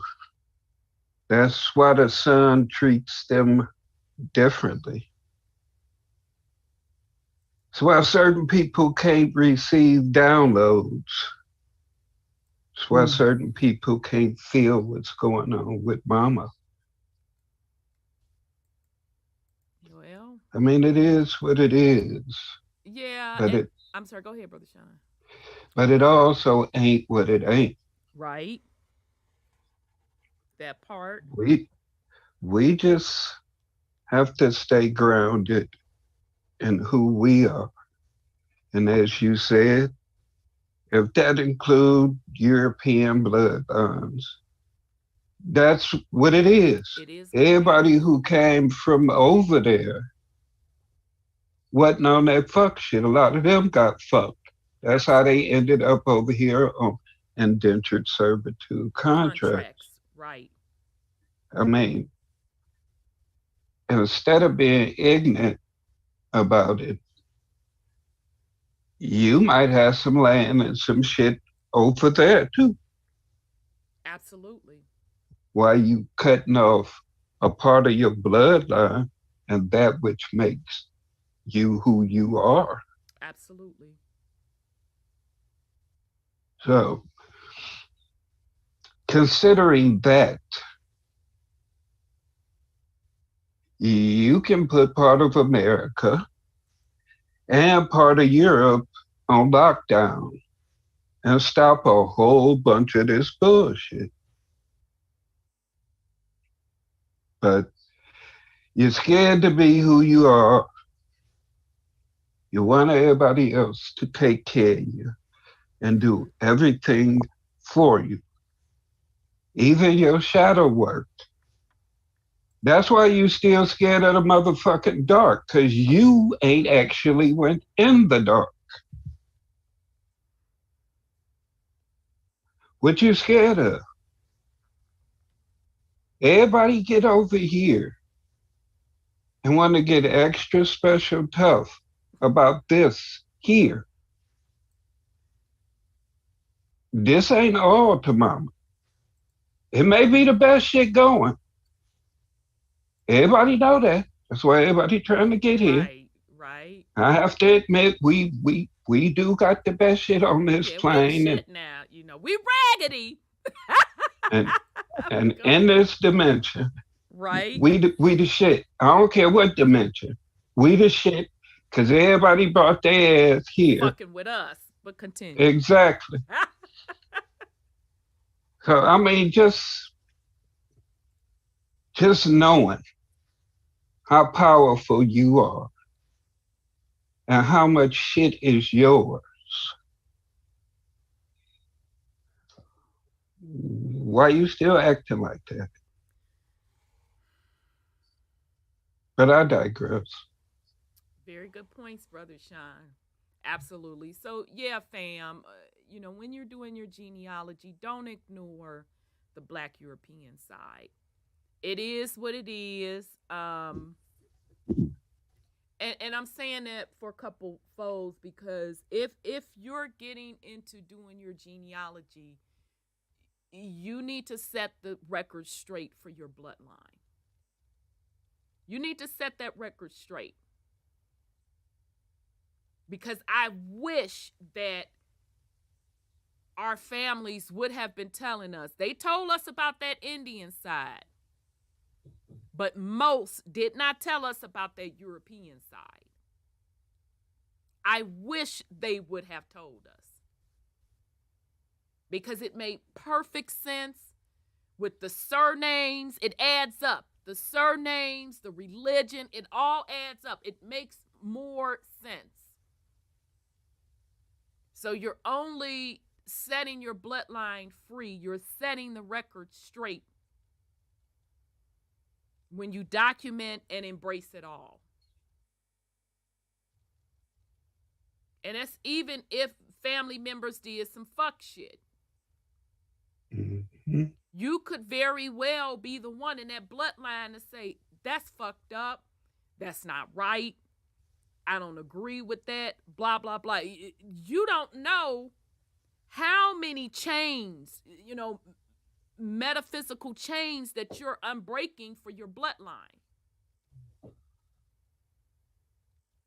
When you're doing those things, you're supposed to be doing it for you. You and the future generations. Not to get on social media and try to compare who more Indian in the next, who more African in the next, because at the end of the day, who gives a fuck? Hopefully you're doing it for a deeper reason. So I encourage y'all, do not ignore that European side. Don't ignore it. You're setting the record straight. Okay. Hey, sis, Mm-hmm. and look at how many people be looking at the quote unquote elite and thinking, okay, you got a house here, you got a house in this country, you got a house in that country. They live in your life. Absolutely. That could be your actual true story. Absolutely. And you don't want it because you don't even want to know who you are. Just knowing who you are opens up a whole lot of doors to you because you know the truth of self, Absolutely. which is most important. Absolutely. And you manifest truly that way. You can't be trying to manifest somebody else's stuff and they doing all the right things and vibrating at the right frequency, and you trying to take somebody else's shit. You set yourself up for failure that way. That's why it's best to know. Absolutely. Very, very powerful. Damn it, what's that? I know some of the women know. It's been on British television, and I want to say PBS. I used to go to sleep on that shit. But then when I started getting into the Black European stuff, now I like all of those European films and all of that shit. But it was a series, damn it. And they just made a movie out of it. And they follow this family over in Europe that has this castle. I know y'all know what I'm talking about. Of course, it's all white people. But the point I'm trying to make is that it was one particular episode where they were trying to give tours of their castle to raise money to stay in the castle, to fund that castle lifestyle because it was expensive. So they have went into the cellar and pulled out their old quote quote family photos, which was really paintings, right? And they put them on the walls to kind of spruce everything up for these tourists that were coming through. So the tourists were coming through asking, well, who's that? And who's that? And who's that? And so literally this family was like, oh, I really don't know. And I was cracking the fuck up. And I'm like, oh, wow, they put that. Thank you, Downton Abbey. Thank you, baby. Thank you, thank you, thank you. Yes, Downton Abbey. I used to be knocked out on that shit. I had never liked it. But as soon as I got into Black European stuff, I went back and started watching all of them. I'm like, oh, that's pretty good. But nonetheless, they couldn't even name those supposed family members in those portraits. That supposedly and allegedly, this castle that they're living in, they've been living in that motherfucker for hundreds of years, supposedly and allegedly. Their family. It's been passed down from generation to generation. And they didn't kept the family ancestors' portraits in the cellar, and they didn't even know who they were. I was cracking the fuck up. Like, yeah, of course you don't know who they are. Because this ain't your shit. You was given these things. Okay? So Brother Sean is absolutely correct. Okay? What's yours is yours. It's yours by bloodline. But if you're not claiming it, if you're not stepping up, it is what it is. So if you continue to claim something that don't have shit to do with you and expecting different results, can't help you with that. And the universe looking at you like, what? But that ain't even yours, though. What is you talking about? That's that person's over there. So if you're going to put in all of the work of doing your genealogy, just, don't just ignore and hide, because it's not going to go away. All you're doing is pushing it down the road for the next generation to go through a whole bunch of bullshit, only to eventually, hopefully, circle back within their generation and discover the same shit that you had already discovered. That's part of what the age of Aquarius is about. It's no more of this hiding, no more of this tiptoeing, no more of this lying. Go on and get the shit over with and do what you need to do. Okay? All right. Oh, you watching that series now? Yeah, when you get to that part, Nay, I was rolling. I'm like, yeah, of course you don't know who the hell that is. I was cracking the hell up. I'm like, okay, that's supposed to be your relatives, and supposedly and allegedly this shit been in y'all family for how many centuries, and you up to tell us something you don't know? Oh, okay then. So that was their way of throwing in there, showing you plain in sight, this ain't even these people's shit. They up here fronting. Okay. They used to have a series called Restoration Homes, and they would restore each castle, and then the geography would go and tell the history of the people who lived there. You find out a lot by that too. You're muffled. I heard half of that. Restoration Westaface. Restoration Homes. Restoration Homes, and they did what now? The geologists would go back and search the records of the people who used to live there. They would go back and check. The archaeologists would go back and check what record? The records of the people who lived there before. Oh, okay. Yeah, so that's where you can learn a lot too about the history of homes. That's how I found out a lot about my past people. Is by the I turned into Restoration Homes by mistake. But I like to restore houses and stuff like that, so it was right up my alley. And so I continued to watch it. And I start listening to who came from those areas and what their last names were. Okay, got you. Okay, that makes sense. Sense. So yeah, I'm sorry, go ahead, sis. It's all in Wales, it's in Scotland, it's in Ireland. Those are the homes they're restoring.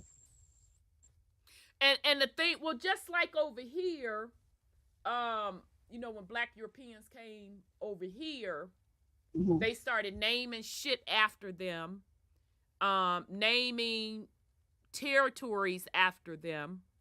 And that's why you can see in some territories like entire towns named after a last surname, streets and shit.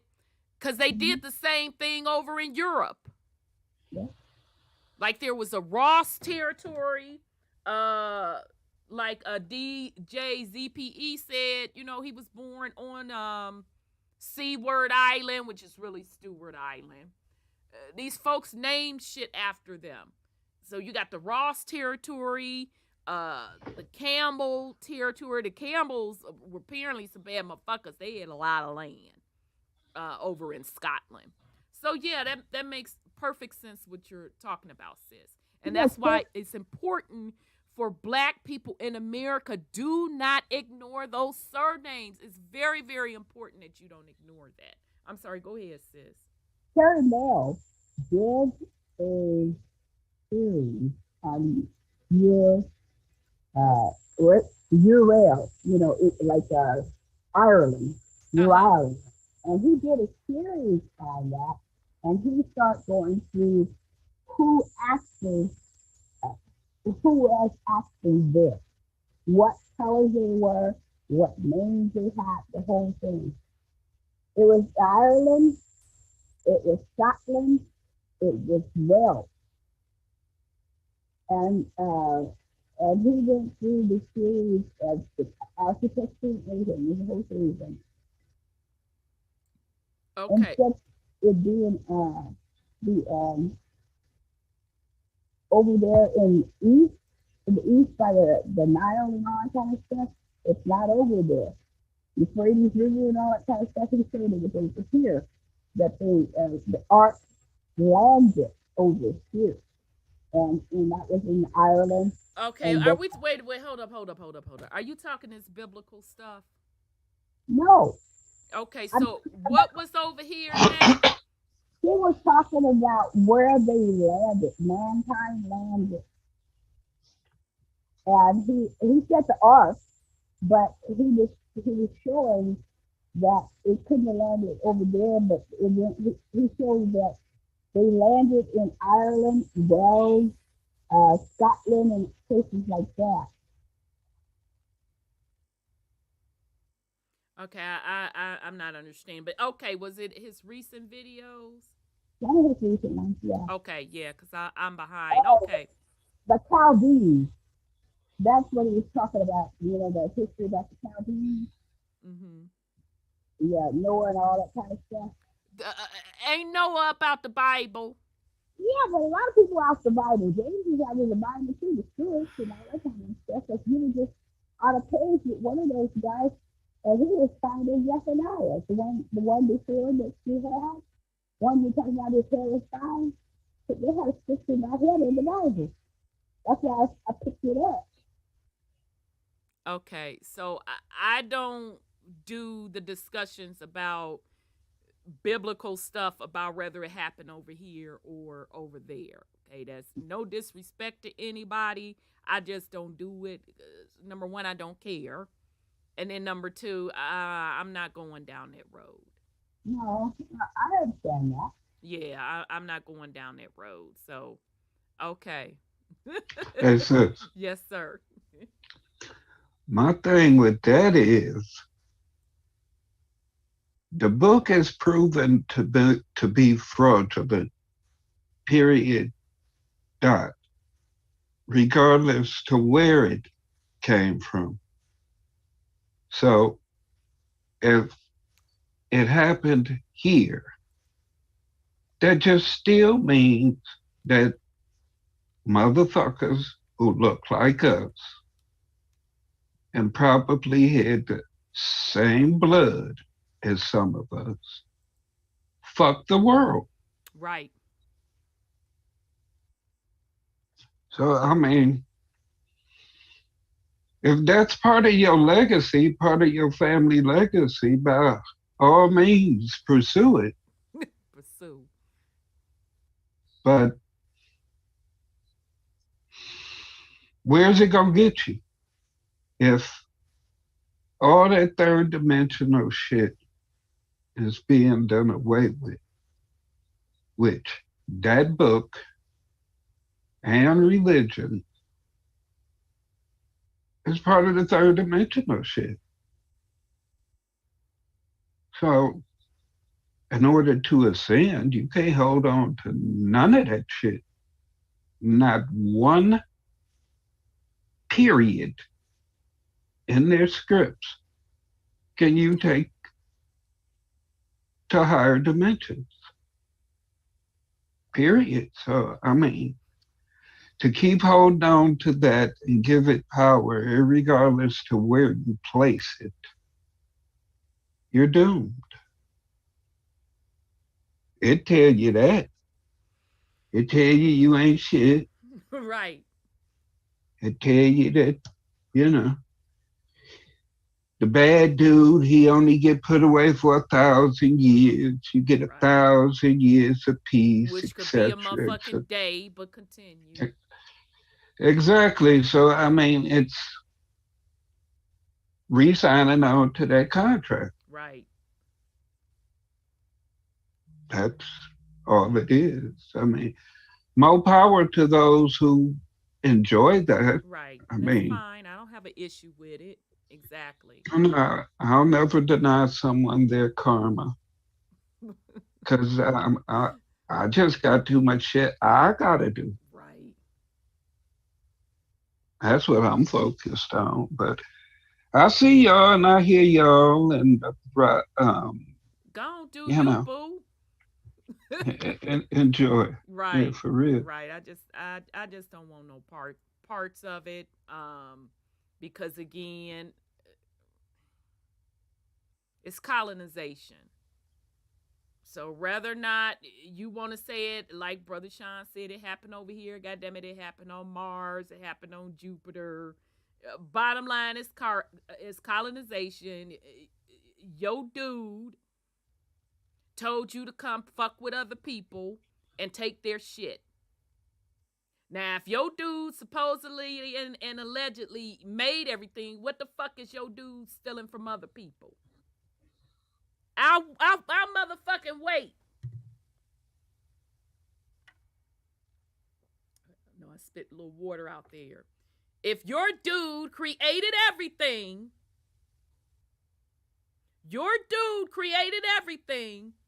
why the fuck he got to instruct you to go take somebody else's shit on a continuous basis? So I just don't. For me, I don't fuck with religion. That's just the bottom line. I'm not interested in it. I'm not interested in that Bible that way for that purpose. It's a book of colonization. Not interested. Now, that's no slight on nobody else. You do your thing. I don't disrespect your faith, whatever the case, but I'm not going to sit up here and be studying and trying to piece together supposedly, this little piece of this was from over here and that meant this in the Bible. I'm not finna do motherfucking none of that. No, man, I ain't got it to give. And that's the reason why. I'm sorry, go ahead. Because just think about the karma that places on us. If our ancestors participated in that fuckery that locked down the whole goddamn dimension. Right. Through everything to fuck off balance. Yep. I don't want no parts of that shit. I ain't trying to claim that bullshit. Right. And my whole thing is, and I have said this several times, if my ancestors was part of the fuck shit, I'm motherfucking saying it's wrong. I don't give a fuck who it is. That part, I'm ending it. I'm not going to keep it going on. There's no family tradition. Exactly. I'm ending it. Nope, that was some bullshit. I don't give a fuck about none of that. It was wrong.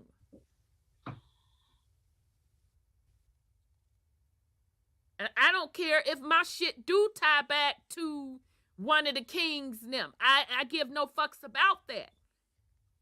Wrong is wrong. That's just the bottom line. That's what this age of Aquarius is supposed to be about.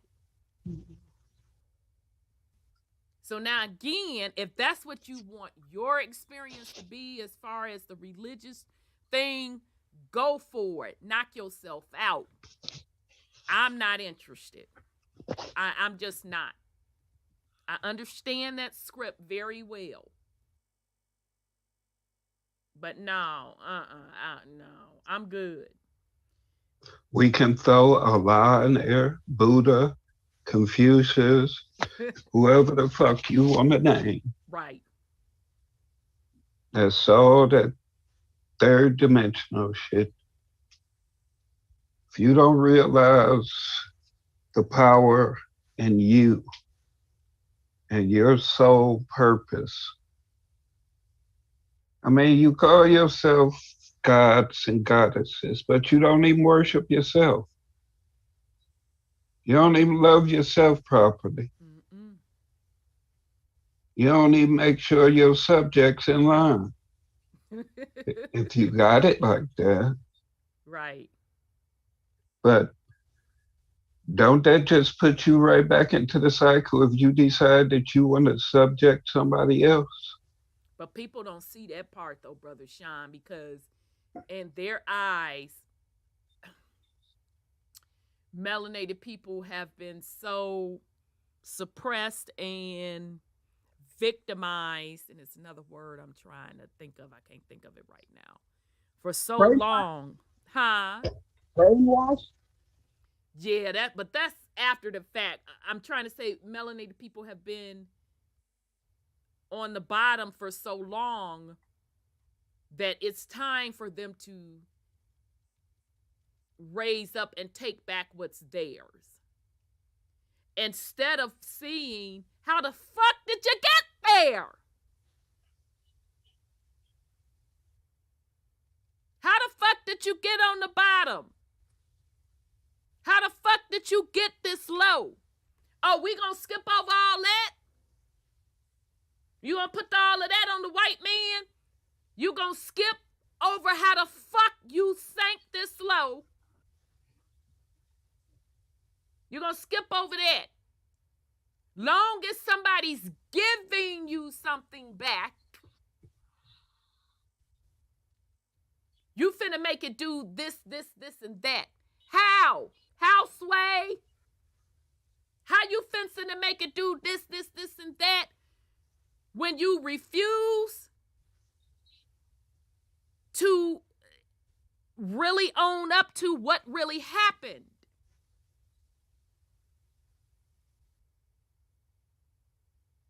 So even if you get it back, how are you not going to follow the same fucked up script that got you fucking in the situation that you're in now?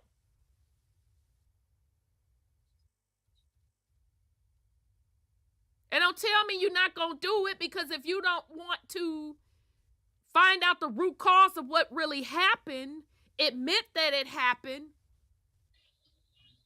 you're not going to convince me that you're not going to do the same thing. That's the lesson you're supposed to be learning out of all of this. And the fucked up part about it, contrary to this victimhood that folks want to run around here and fucking play, you can only claim at a minimum, and I'm giving 400 years as generous, because that's not how the story went.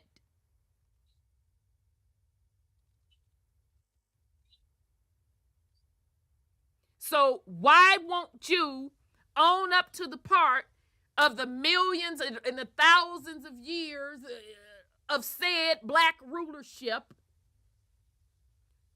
Own up to what the fuck happened.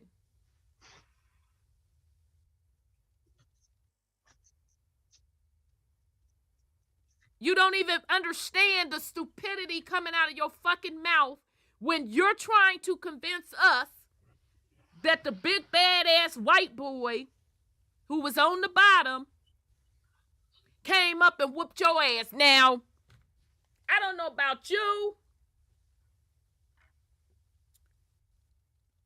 but if that's what you want to admit to, you think you fit for what? You mean to tell me you're willing to keep saying that the white boy came out of nowhere and just started whooping on your ass and took everything from you? Not just over in the Americas. They fucked you up in Europe, fucked you up in Africa. Everywhere you turn, this big badass white boy whooped your motherfucking ass. That's the lie you want to keep sticking with.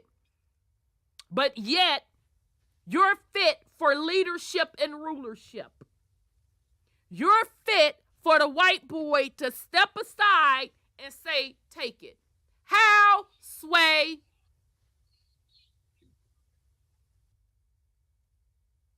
You're not even logically making sense. because you still don't understand the motherfucking assignment. You don't get it.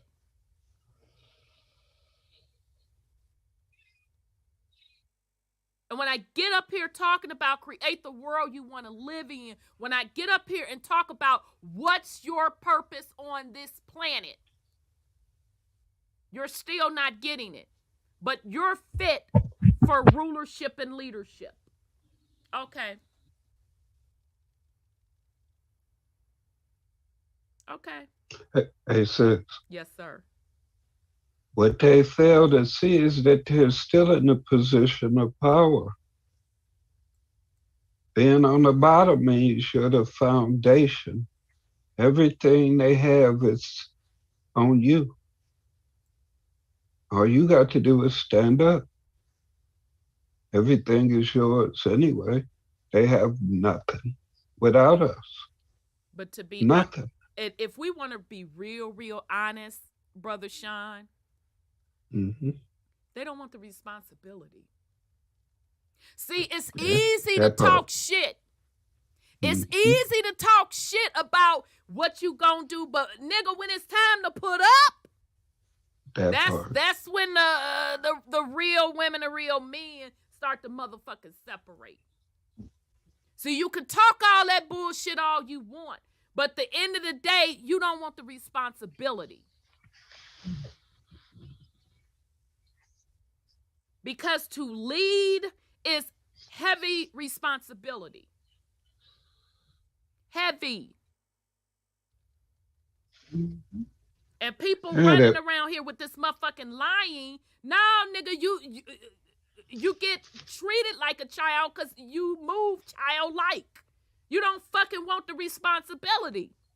I'm sorry, go ahead, Brother Sean. It's like with Mama.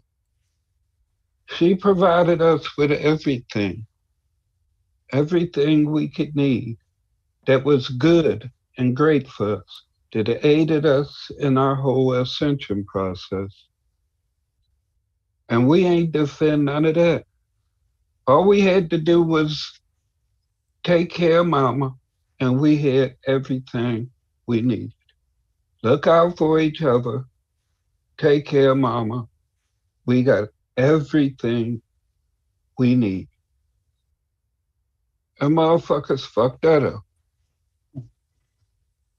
Don't want to take no responsibility or accountability. I mean, we can blame the Anunnaki Right. and all them, but all they had was technology.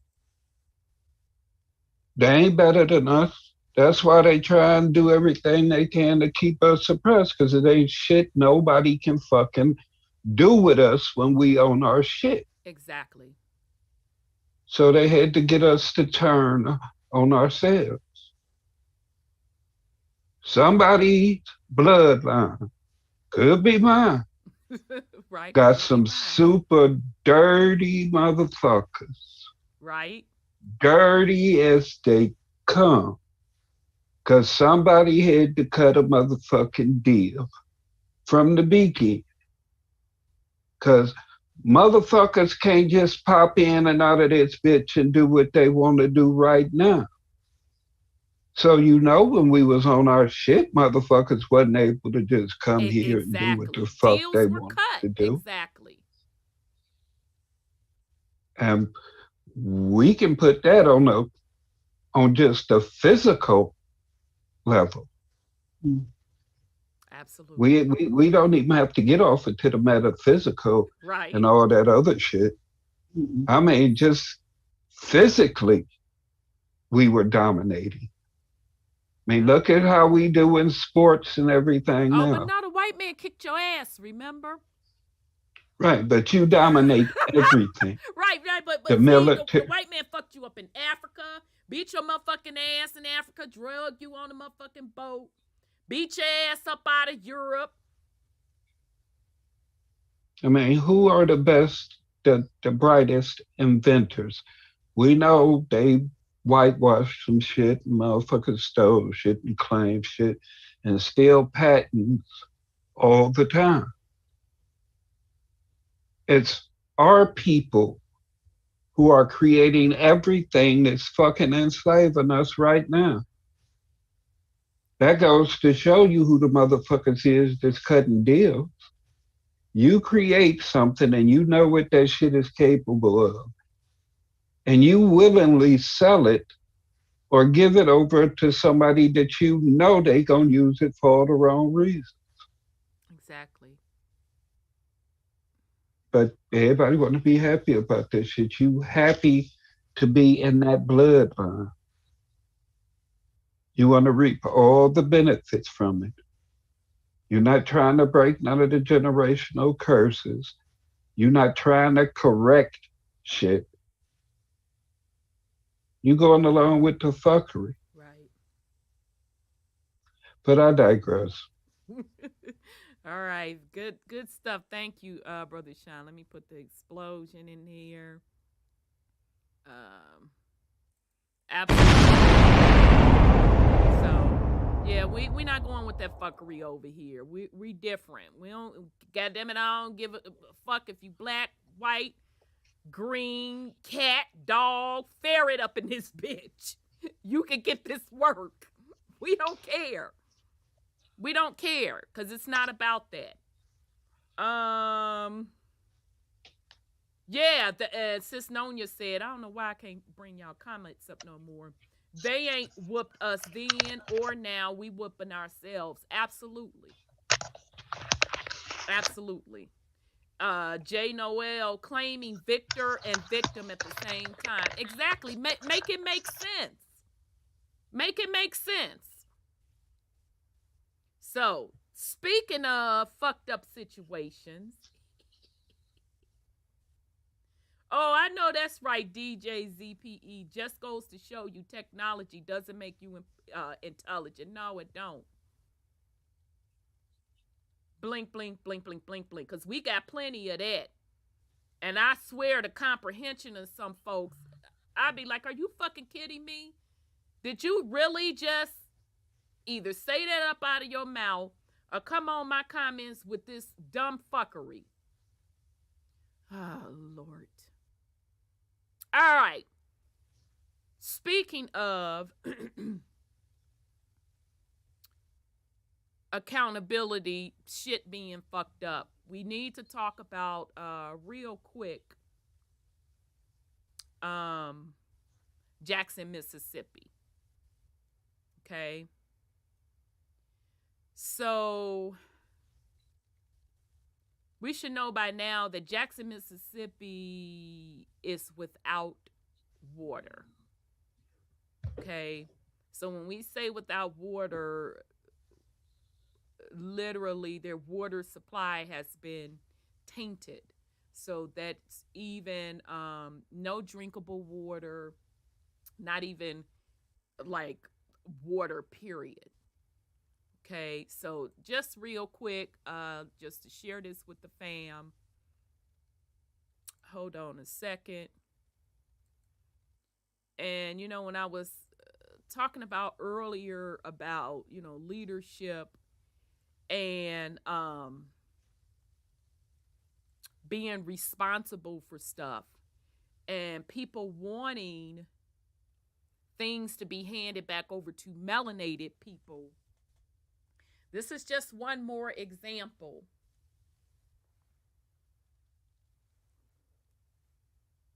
We're talking infrastructure in this particular case. Okay?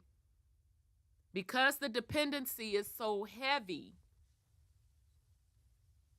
on this system, now you have an entire town without water. So, this is from their local news. Jackson water crisis, the latest update. Let's see if I can just play this vid. Child, everybody trying to get their money on. I guess I'll read. This just my, it shared advertisement. I thought this one had a video. But anyway, Jackson, Mississippi, Governor Tate Reeves.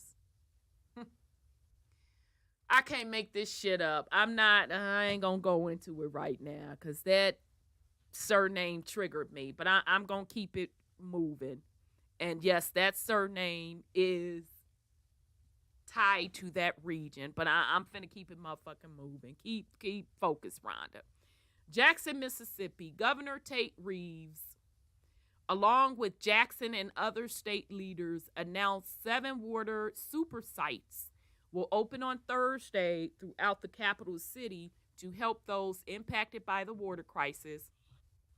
The sites will open at noon on Thursday, September 1st until 6:30 p.m. Each point of distribution site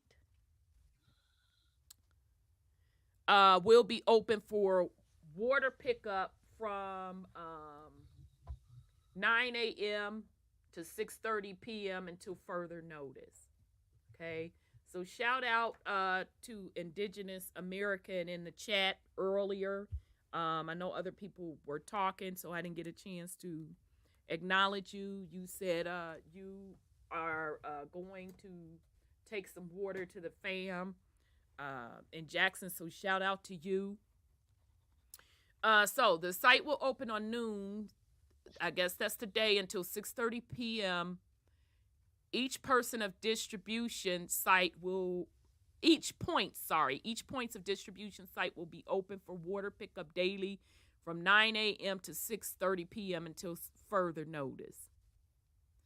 Affected residents, and I'm just going to read these 7 sites just in case it's some Jackson, Mississippi fam on here, or if you got fam in Jackson, Mississippi.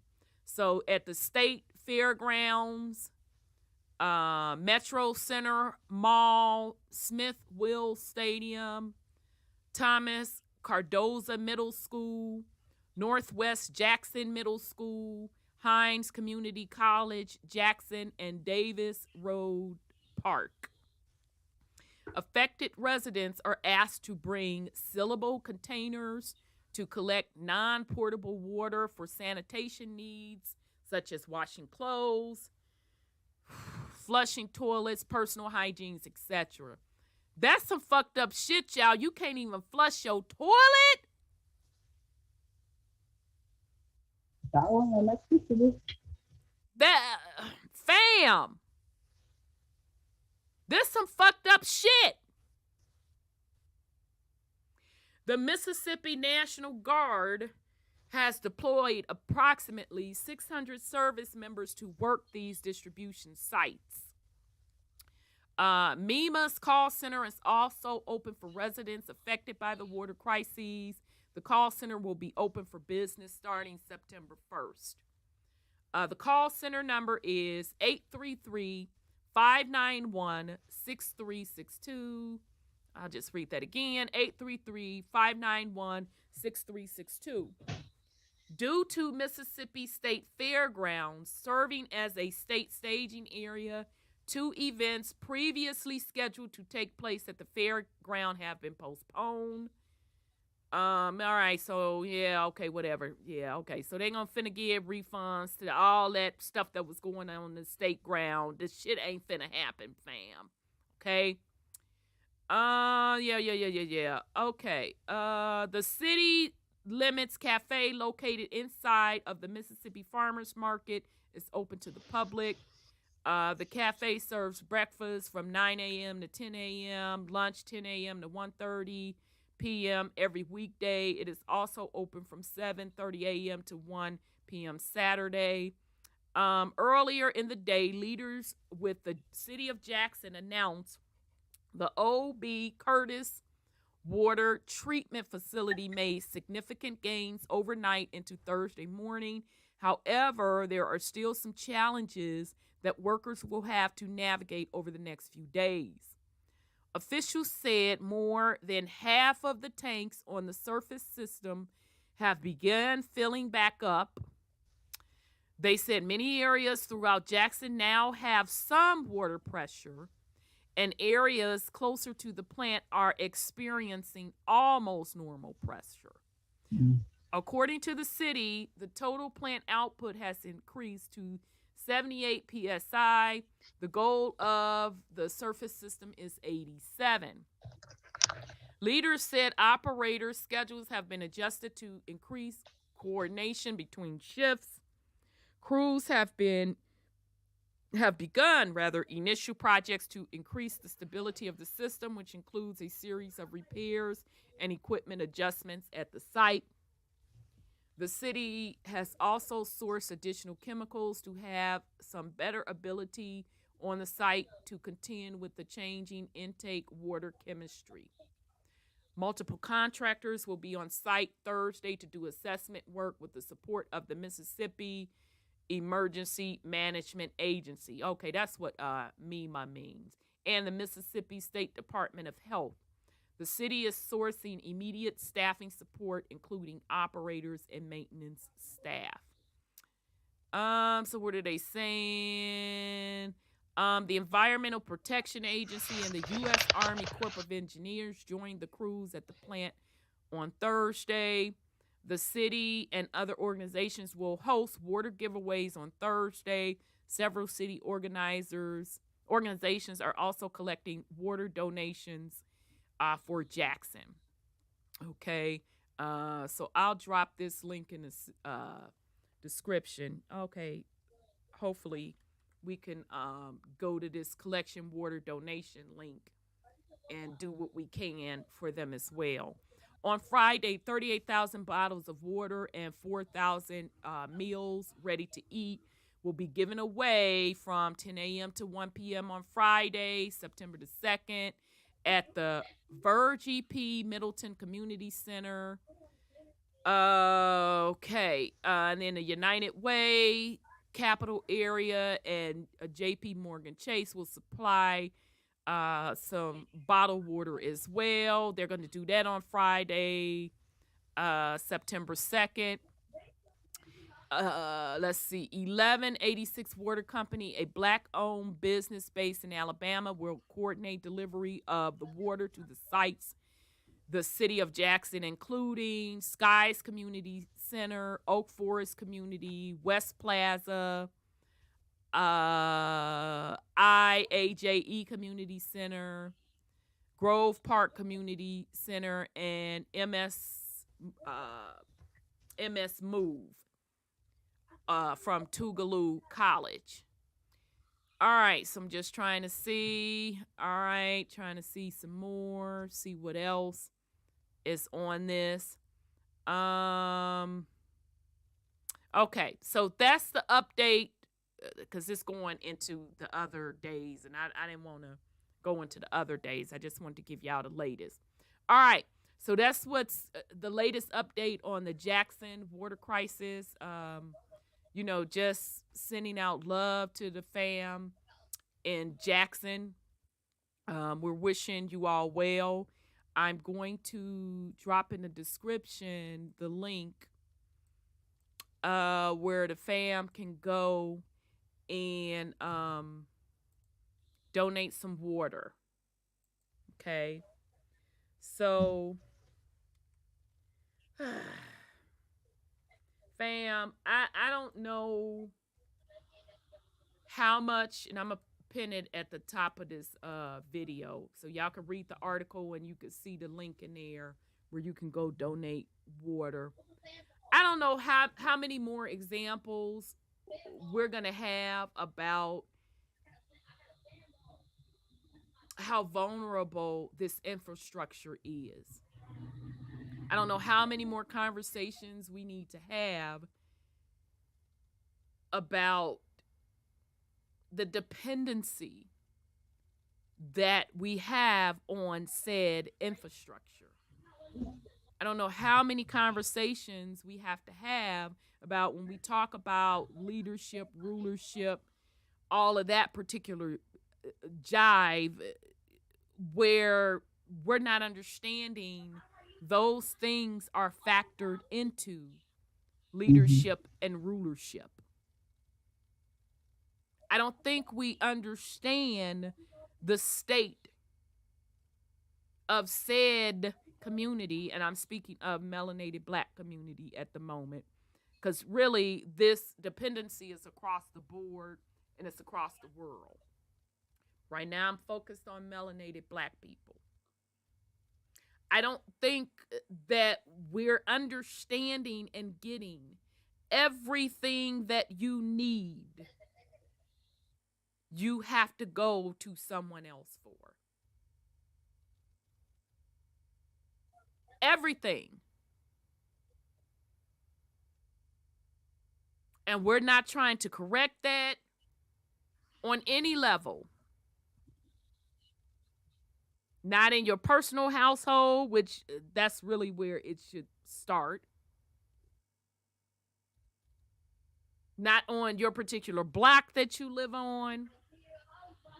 Not in your neighborhood.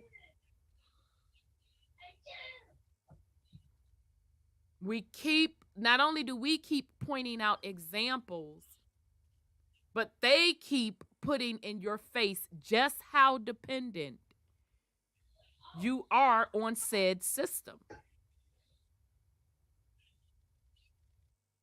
So when you talk about rulership, leadership, all of that jazz, all of that has to be included in it as well. Infrastructure.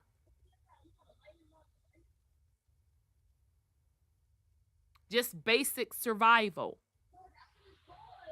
Did you talk? I was off for a minute. I have to go see something. I'm Did you sorry, go talk ahead, about? sis.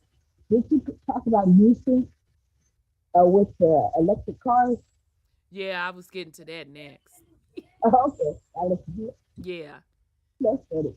So, fam, this is just another example. We're talking water here.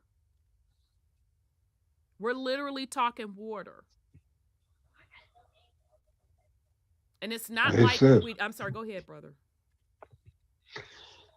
And as gods, goddesses, elementals, you have no control over the elements. At one time, the ancestors did. They sit up and put all this stuff in your face with marvel and all this, that, and the other, letting you see others utilize powers that were attributed to you at one point in time. If we were truly in harmony with Mother and her elements, those things wouldn't happen where you're at. Something needs to change. There's some generational curses that need to be broken. Yep. Do y'all belong there? For one,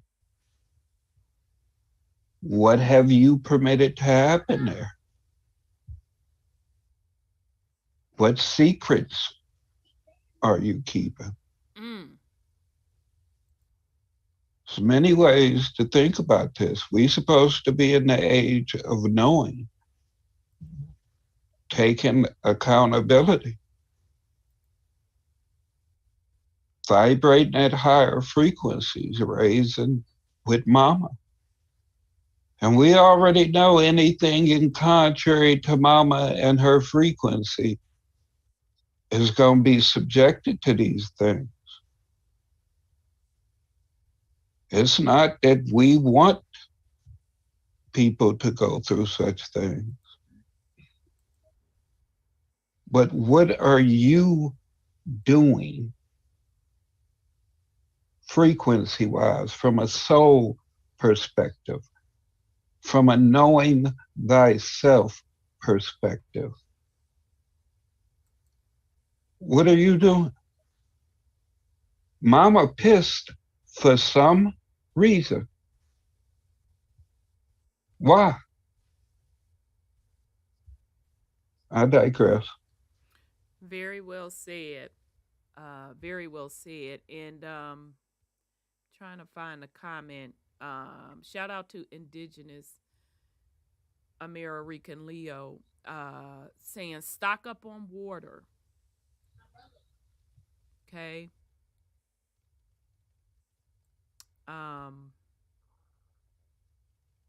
We don't have to live like this, fam. We really don't. So, part when we talk about create the world you want to live in, yes, you definitely absolutely have to do it up here.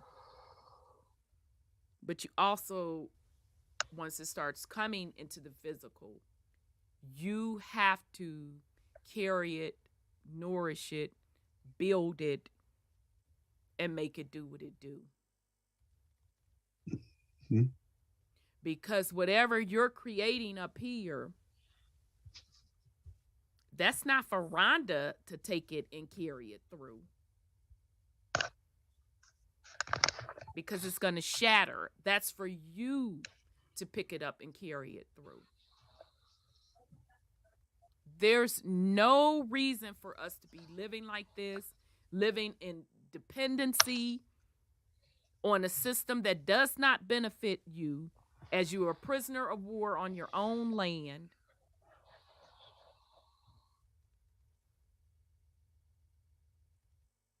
Living in poverty conditions. This is no way to live. Okay, so we're bringing it, and again, shout out to the Jacksonville family.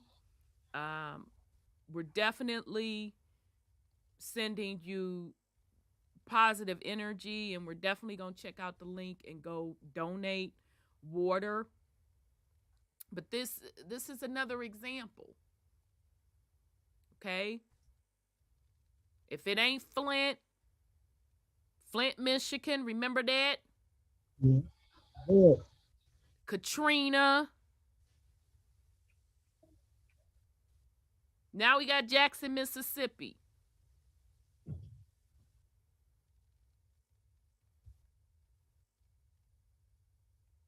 Something's not right. And I'm not talking about the system. We know that the system is the system. It is what the fuck it is. It wasn't set up. It wasn't built for you to be on top to benefit.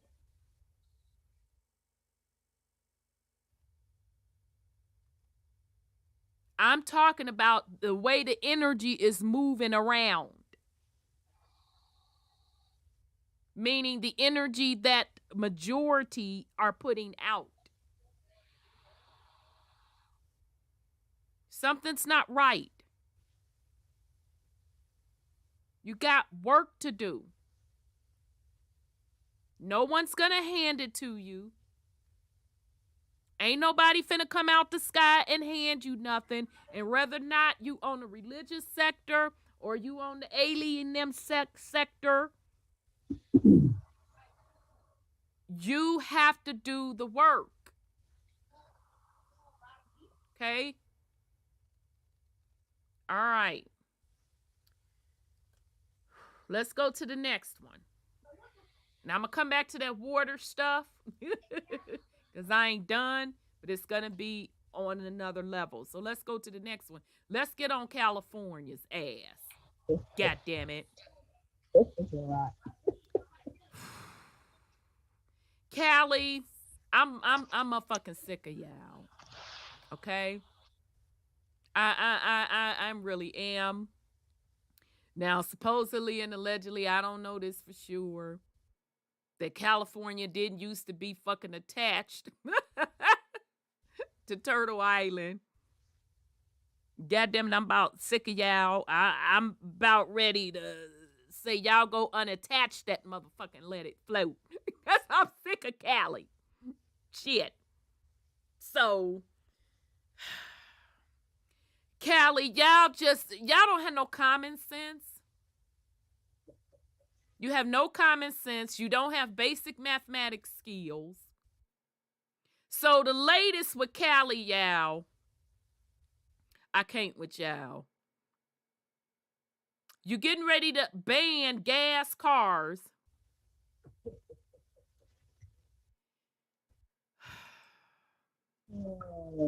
I Don't know you blame. know where I'm going. Let me bring this article up. Like I said, God damn it, I'm ready to go out there and start separating y'all from the motherfucking Turtle Island, my damn self. I'm about sick of y'all. Wait a minute. He want to run for president. What are you talking about? I'm about sick of Cali. I really, really am. The foolishness coming up out of California. Mhm. And I love the fruit and vegetables and the weather and stuff. But y'all getting on my motherfucking nerves. Y'all really, really are. You're fine. You make my nerves bad with this foolishness. So Yeah. let's get to Cali. So this is off of the website Cali Matters. Under the environmental section, of course. California phases out new gas cars. So what's next for electric cars? New gasoline-powered cars will be banned in California beginning with the 2035 models. All right, let me at least try to share this on Westaface. Bear with me, fam. I'm going to try to share it. Where's this article? All right. So, they have to talk about some in 2035. Models under a new groundbreaking regulation unanimously approved today to force car owners to switch to zero-emission vehicles. In its biggest move yet to reduce reliance on fossil fuels, and we finna get into all this, okay, and fight climate change, the new rule approved by the State Air Resources Board accumulates a decades-long effort to transform the auto and power industries and change the cars people drive, the state's leading source of air pollution. The regulation is the first in the world to end the sale of traditional gas-powered vehicles and ramp up sales of cars powered by electricity. A small number of other states and nations have set only voluntary targets. The proposal was first unveiled in April in response to several board members' concerns. The staff made minor revisions today to address issues related to electric car batteries, durability, and added provisions to enhance assistance for low-income residents. Because last time I checked, these electric cars aren't cheap. Okay? But we nor are they green.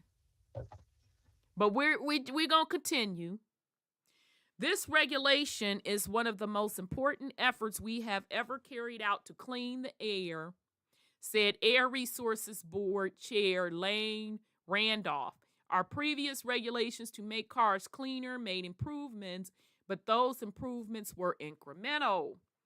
This regulation will essentially end vehicle emissions altogether.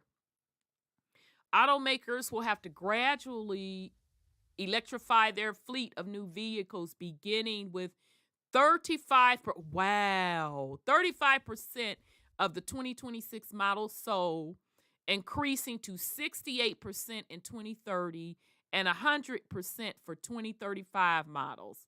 Child. As of this year, about 16% of all new car sales in California are zero emissions vehicles, twice the share in 2020.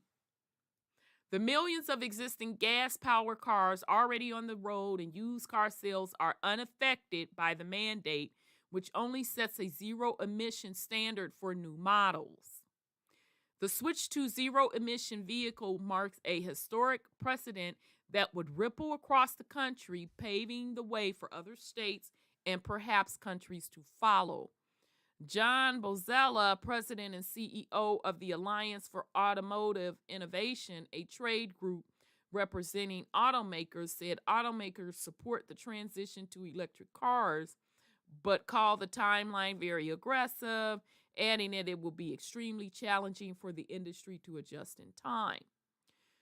Whether or not these requirements are realistic or achievable is directly linked to external factors like inflation, charging and fuel infrastructure, supply chains, labor, critical minerals availabilities, because y'all do know that them electric cars run on batteries, run on lithium batteries, lithium that they have to dig out of earth.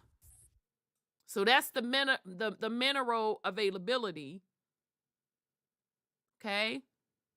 So I don't understand how this is green when they have to dig it in earth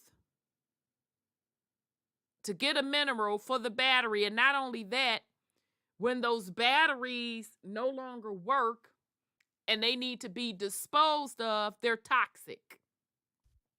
But they're green, right? But let's continue. So these are the external factors: critical mineral availability and pricing. Because I don't know what the average cost is, but I know the ones I've seen, they're close to 6 figures. And the ongoing semiconductor shortage, he said. These are complex, intertwined, and global issues well beyond the control of either the California Air Resources Board or the auto industry.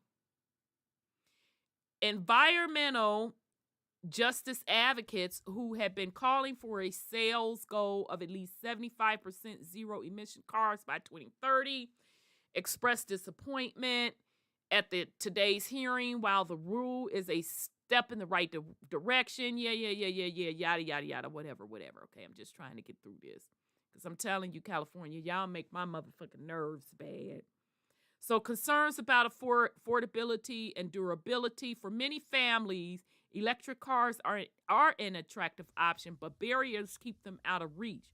New electric cars range in price from $25,000 to $180,000. Price markup, so which means what the average, is $50K, $60K? Oh, okay then. Price markups at dealerships due to car shortages and high demands have also inflated the cost.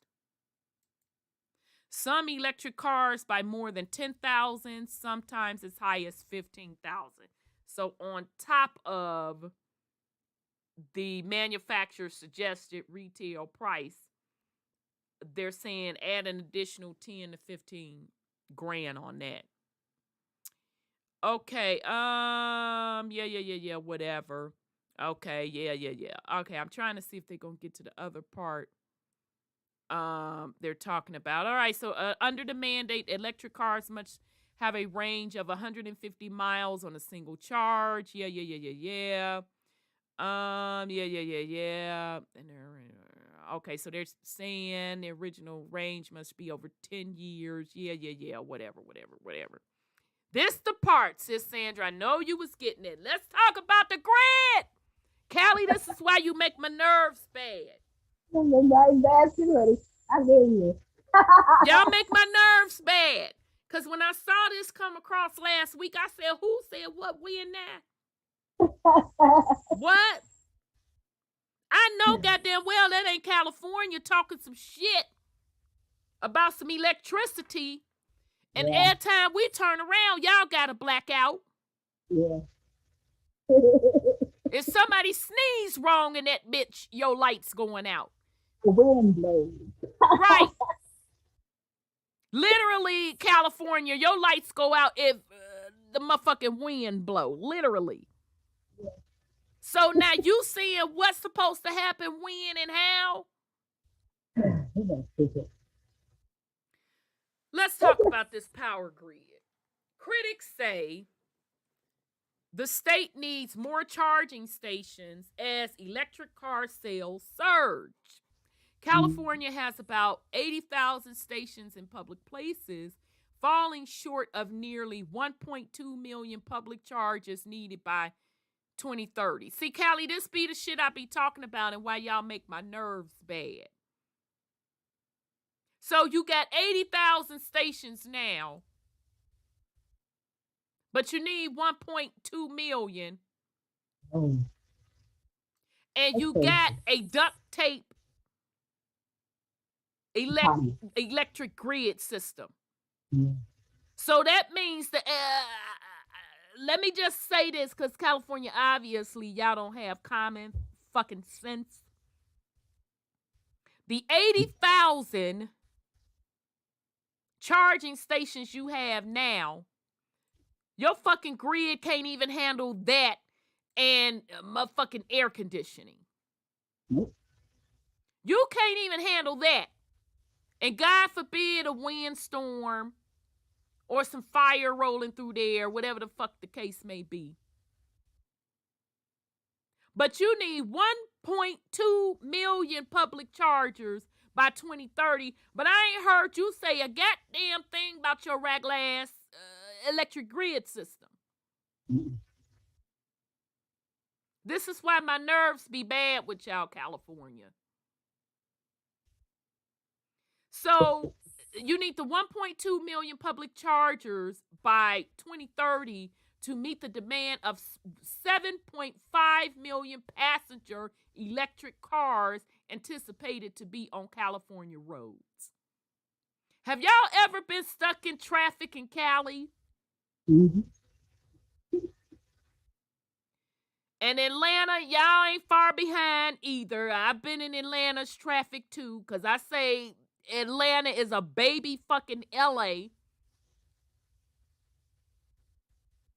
But that California traffic, you get stuck in that bitch and it ain't no joke.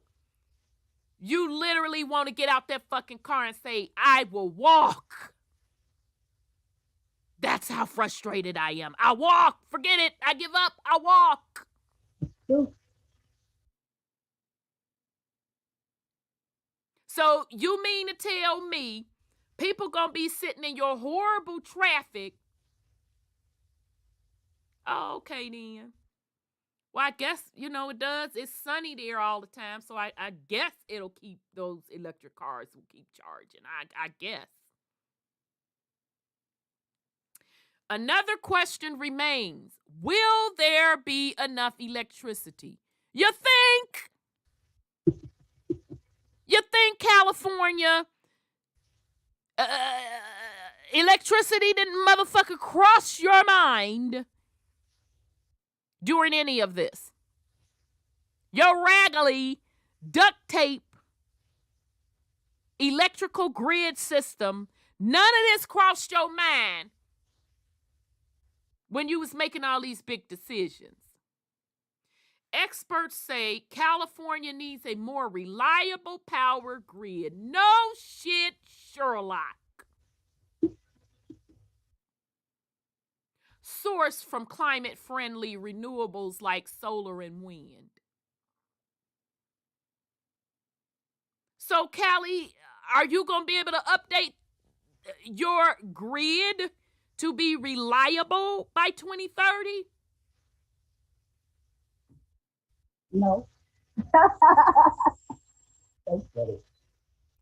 California's electricity consumption is expected to surge by as much as 68% by 2045. But the power grid, marred by outages and increasingly extreme weather, needs massive investments to attain the clean energy future outlined in California's 5-year climate roadmap called a scoping plan. Here go your boy Worrisome, or in other words, Newsom, in recent months, has been pushing the idea of keeping the Diablo Canyon nuclear plant open introducing draft legislation earlier this month that will continue operations past its scheduled 2025 closure date. It's part of a wider effort to maintain the reliability of the state's increasingly strained power grid and reduce its reliance on fossil fuels as California make progress on transitioning to renewables. California, I can't with y'all. I'm sorry. Go ahead, sis. I did tell you they had a power outage in the city near me, right?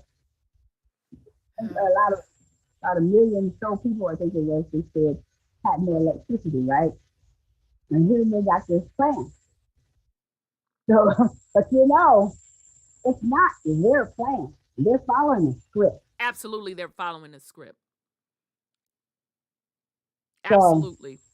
mhm. I'm gonna give my 2 cents of what I think they're gonna do, what they're gonna pull out of the hat.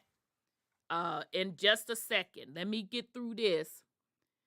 But based on what you done put out here, California, this why I just can't with y'all.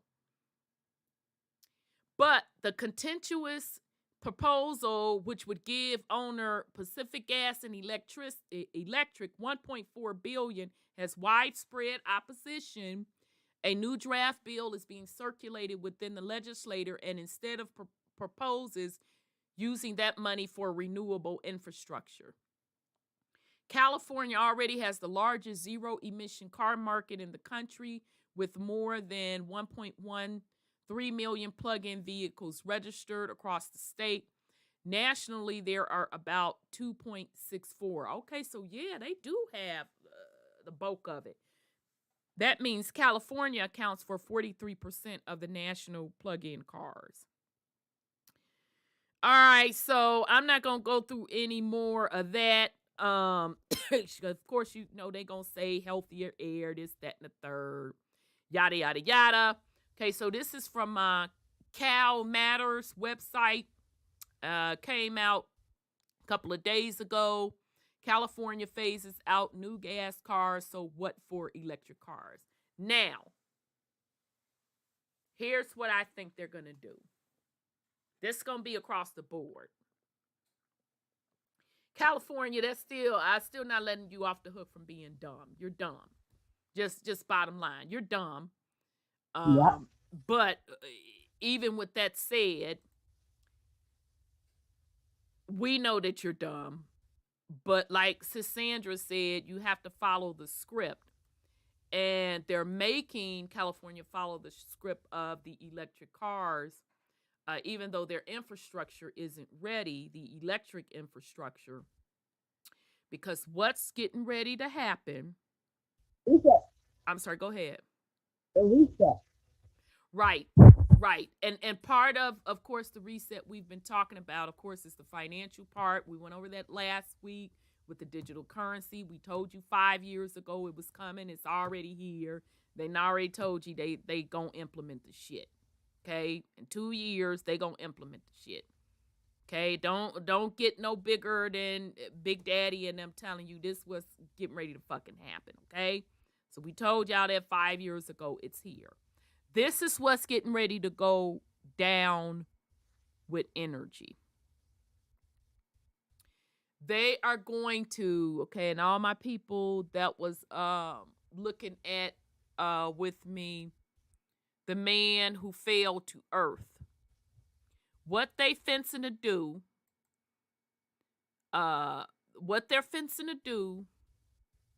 they're fencing to go to fusion.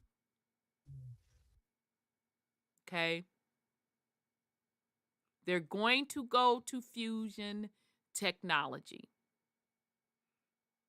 So just like they was showing you in The Man Who Fell to Earth in Showtime, that's what they're going to go to. Fusion energy is not new. That's that ancient hidden technology.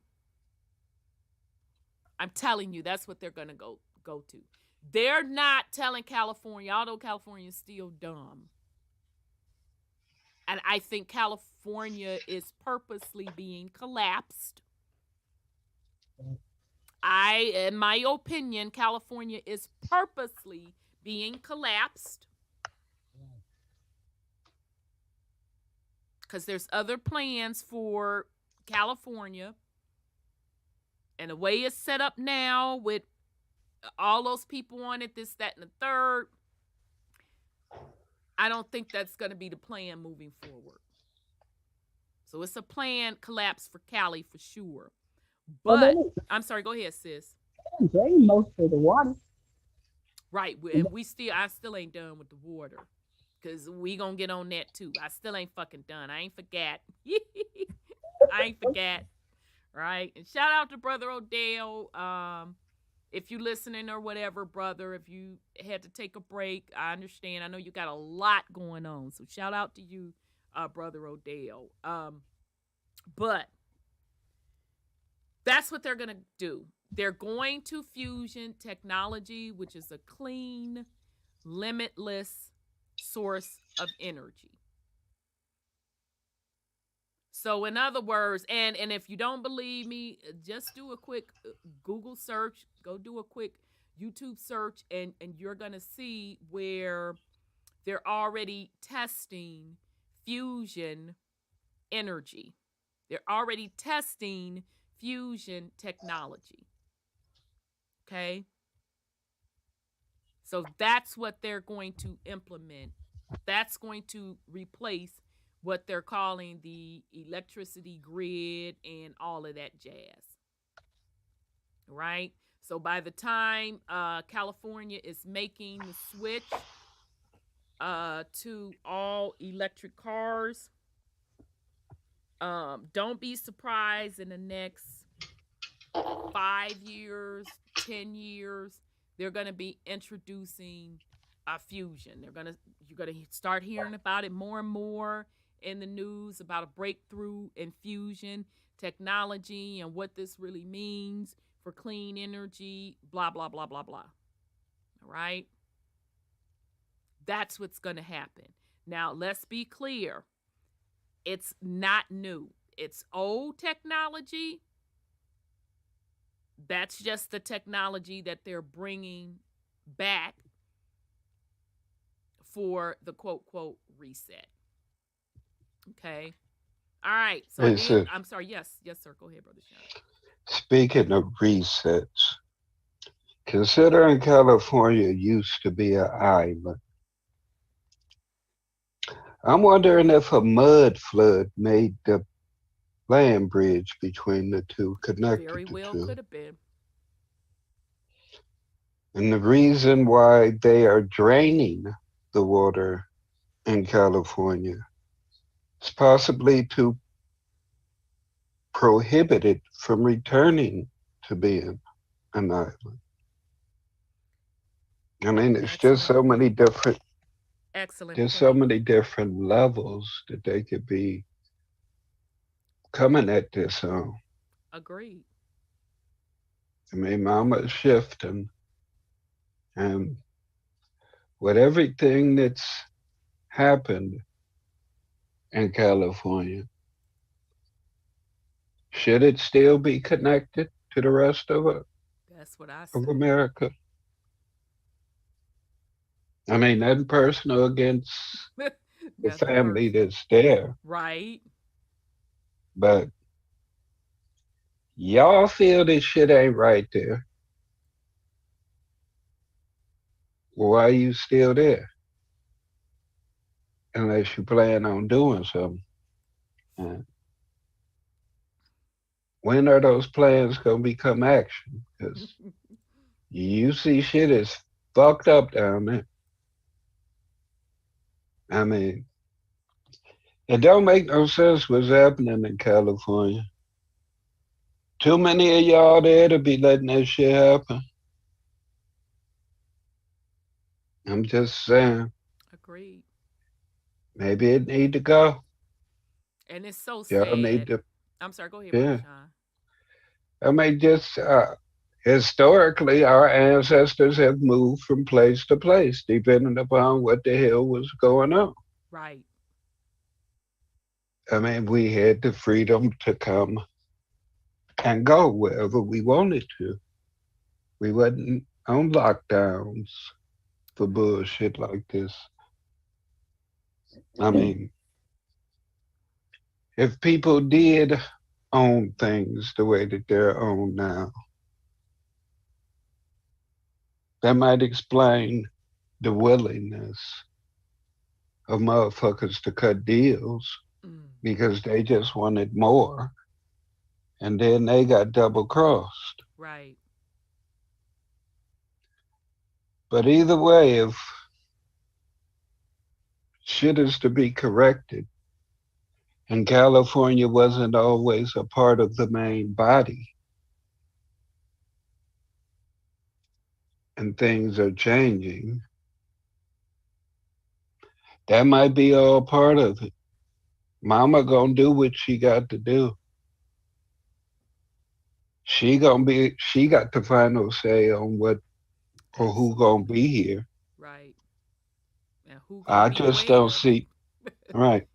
I just don't see putting myself someplace or staying someplace where she's clearly letting me know that place got to be purged. But that's just me. Yeah. I mean, I ain't attached to one area. If Spirit or Mama tell me it's time to move, God damn it, get I'm on. gonna move. Right, get on. Shit. Just like the animals do. They can tell when the earthquake's coming, tsunamis coming, all that type of stuff, but we don't pay attention to nature. Right. If you see all the animals getting the fuck on, going someplace, they ain't worried about eating you or none of that shit. They just like, we must flee. Right. You need to pay attention and be fleeing right along with them, because if they ain't trying to eat you or no shit like that, then there's some serious shit coming. About to jump off. Right. Right. And we still be sitting with our motherfucking legs crossed, putting one in the air, talking shit, and the animals running past us here, getting the fuck on. we still sitting there chilling. And then when we get fucked up, oh, I had no sign. I had no warning. Motherfucker, really? A whole entire jungle then ran past your ass. I had no warning. Oh, okay then. Yeah, California. I mean, I don't know what else. You motherfucking running out of water. I mean, I don't even know how y'all affording to live there. I don't get it. I don't get it. So let's get on, because Brother Sean, this goes copper color. People had to get roommates, move back in with family. Child, let me tell you something. I'm not giving California all of that money. I'm not doing it. And yep, I did used to like to kick it in Cali, go to the little beaches, whatever the case may be. But you're not receiving that up out of me. Are you fucking kidding me? So yeah, I'm not getting it at this point. That's just like New York. New York, we need to carve y'all motherfucking ass out too. I'm not understanding that either. But I ain't on your ass this week. I'm on Cali. I don't get it. But that goes back to, yes, BP, I'm getting ready to get on Colorado, Lake Mead and shit, drying the fuck on up. And everybody still sitting back, putting one in the air. Putting one in the air. Chilling. I'm like, you do understand that your main motherfucking source of water, you understand that all that shit is like drying the fuck up. You understand that.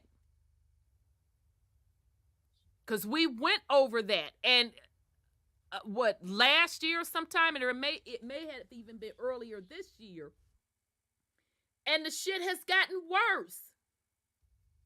Lake Mead, the Colorado River, that shit has gotten even worse. And people still sitting with their legs crossed. It's like nobody's paying attention to what the fuck is going on. Well, I think people are, really, because I know I am. And affordability, they're paying for just a gift, makes it a little tough to move fast. Right, but it's different if you've been in Cali, and you know this, Sis Sandra. You know, that's your stomping grounds. It's different when you've been there, you got your little property, like very, very affordable, and you there, you chilling. So it doesn't impact you as much. But coming off the riff, I was done with California because I was actually thinking about moving there. And I got to looking at them prices, and that was back then. Them prices back then ain't shit on what they are now. I'm like, oh no, you're not finna receive that up out of me. No, I saw flashing before my eyes. Well, bitch, you can forget about traveling. You can forget about doing. No, I ain't got it in me. I ain't got it to give to California. That was back then. That was before the 2008 housing crash. Yeah, I moved from the city years ago because of this.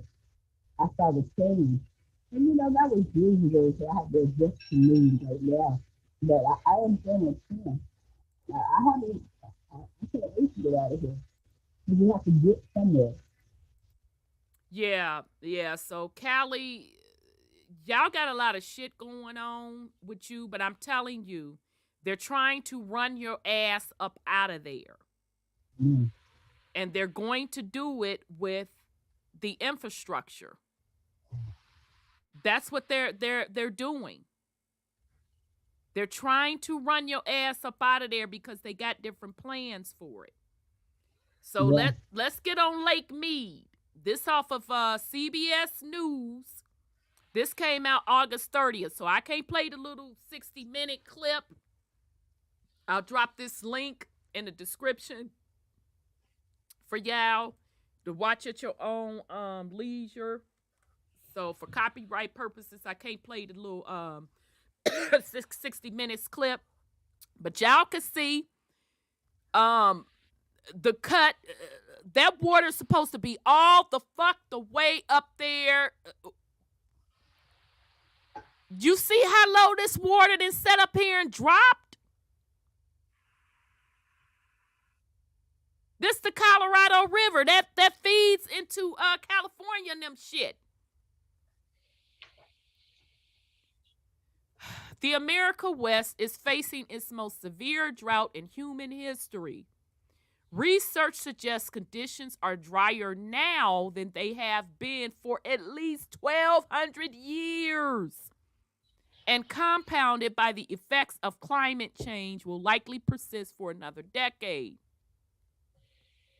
Communities across the region are contending with the consequences of less water. Unmanageable wildfires have burned millions of acres of land as crops withered and air quality declined. But mounting concerns about the mega drought seem to reach a peak in recent months when its repercussions became startlingly clear at Lake Mead. The reservoir, the country's largest by volume, sank to record lows elevation levels this summer. Photos reveal cracked earth and barren canyons, while satellite images show the reservoir's shrinking shorelines from space. So this over 22 years. Do y'all see this? And next, we're going to go into what these things actually are. Okay. Missing persons. Wait a minute. Oh, damn. Oh, child, I didn't even read this part. Missing persons cases reopened after human remains resurfaced in the receding reservoir on 5 separate occasions. A sunken World War II era boat and schools of lifeless fish turned up as well, and fears that Lake Mead could soon sink to dead pool status prompted unprecedented cuts to multiple states. This is multiple states, fam, that depend not only on Mead, Lake Mead, but the Colorado River.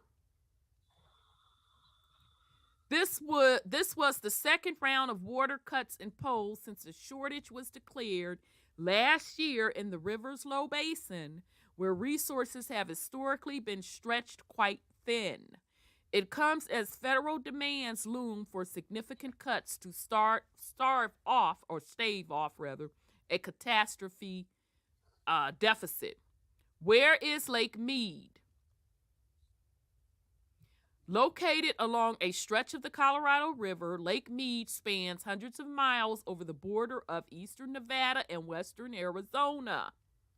It works conjunctively with Hoover Dam to supply water and power to 25 million people, and is the lifeline for major cities and agricultural hubs throughout the regions.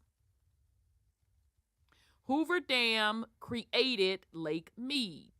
Okay, so you know this is a dam.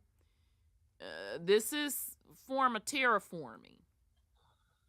Okay, what Brother Sean was saying. So we finna get into terraforming. Its construction during the Great Depression was fundamental to developing peep game. Its construction during the Great Depression was fundamental to the development of surrounding regions whose dry and arid climates had limited possibilities for urban and industrial expansion until then. So, unless I'm missing something, Brother Sean, don't that fucking mean that them people shouldn't have been on that bitch in the first place? Mm-hmm. That they had to create this environment. Mm-hmm. And so not only did they create the environment via the dam that created Lake Mead, now that's overpopulated. But let's continue. Water in Lake Mead has to remain above a certain elevation to pass through Hoover Dam, a process that facilitates the distribution of water as well as generate hydroelectric power to water and irrigation districts as well as municipalities across. These are the states impacted: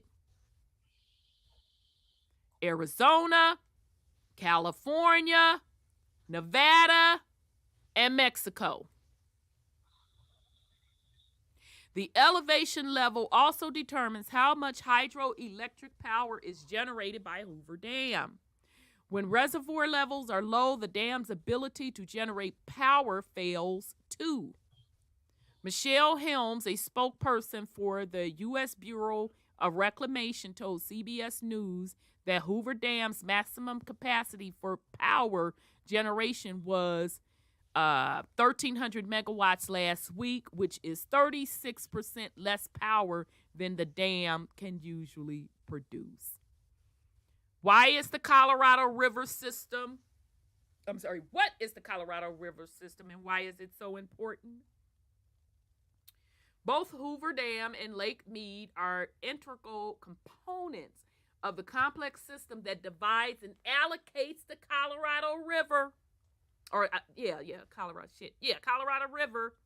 The river stretches 1,400 miles from Colorado Rocky Mountains to the Gulf of California and provides water to roughly 40 million people in the U.S. and Mexico. It supports dozens of indigenous tribes and 11 national parks and irrigates 5.5 million acres of farmland. A few hundred miles upstream, the Glen Canyon Dam created another critical reservoir called Lake Powell, which together with Lake Mead collects and stores a significant portion of water sustaining the Colorado River system. Loss of power from Glen Canyon Dam during a season where energy consumption typically increases, like the summer, could destabilize the surrounding power grid, according to a report by the energy watchdog group NERC. Okay. Why is there a water shortage? Following years of steady decline, Lake Mead plummeted to its lowest elevation since 1937 when the reservoir was filled for the first time. Well, damn, I learned something new. I didn't know it was that recent. At 1,443 feet above sea level, the number recorded at Hoover Dam came dangerously close to 1,000-foot threshold required to operate as hydropower turbines. Water elevation at Lake Powell, which feeds hydropower turbines at Glen Canyon Dam, stood at 26% of total capacity, while the capacity of the Colorado River as a whole was just 10% higher. Okay, so I'm not gonna go into that. But you know, this particular picture, they're showing you bios that read no boats lay on cracked, dry earth where water once was at Lake Mead. Okay, this was in July. All right. So I'm not gonna go over this anymore. You all get the gist of it, because I want to get into, we finna get into what this really is. Let's see if I could blow up this picture. Nope. Let me blow it up this way. Okay, I want y'all to look at this picture before we get into what we finna get into. Okay? I want y'all to look at this landscape. All right? Let me go back up here to the 60-minute stuff. I want y'all to remember this.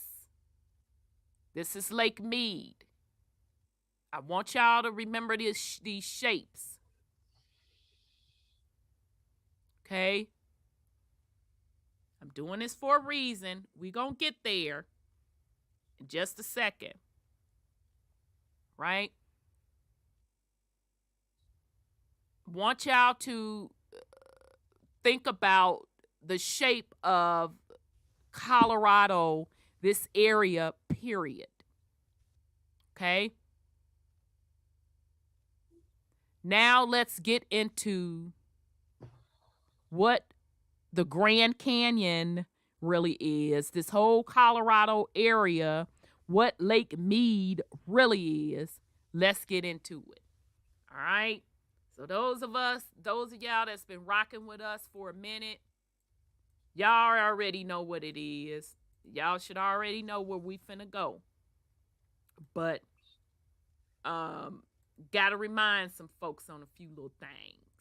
Okay? Because I need y'all to pay attention. Because when we talk about resets, this ain't the first fucking reset. When we talk about colonization, this ain't the first colonization.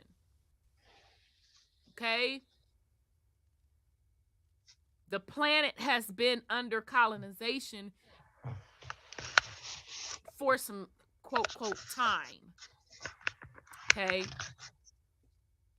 So, we're going to go to a video, and I'll drop this. Let me do this real quick. Let me drop the Colorado thing. Because in case y'all want to look at the 60 Minutes clip. And 60 Minutes did a documentary on it last year sometime. They really did a hell of a job. You can go check that out as well. So now we finna get into this. Those that been rocking with us for a while, y'all already know where I'm finna go with this.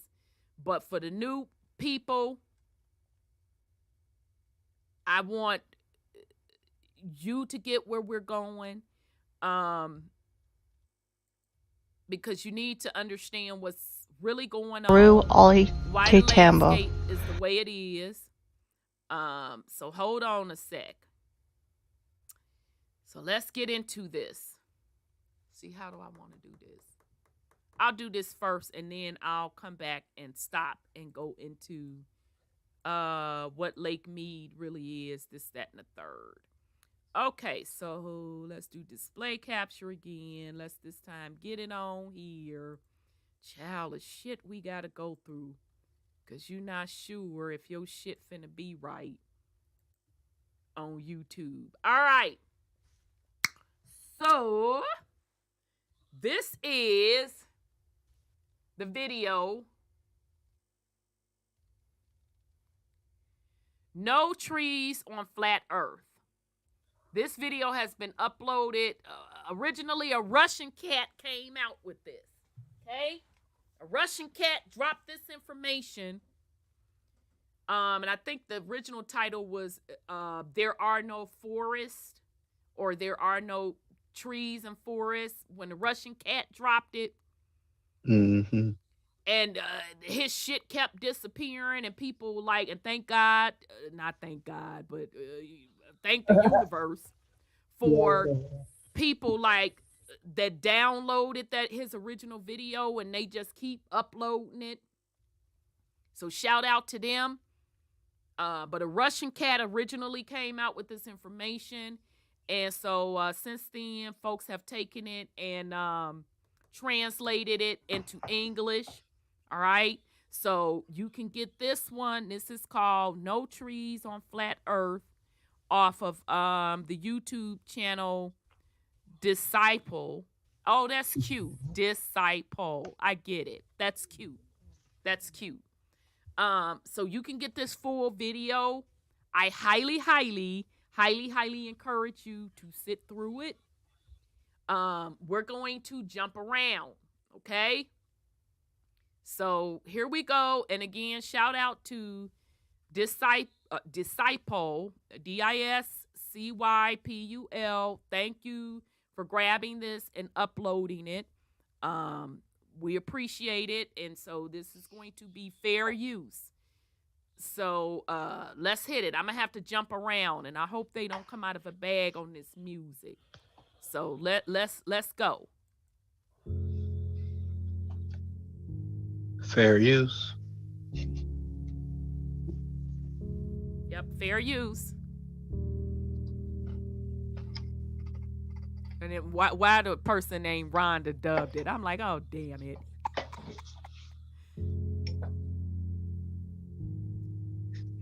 So there are no forests on Earth.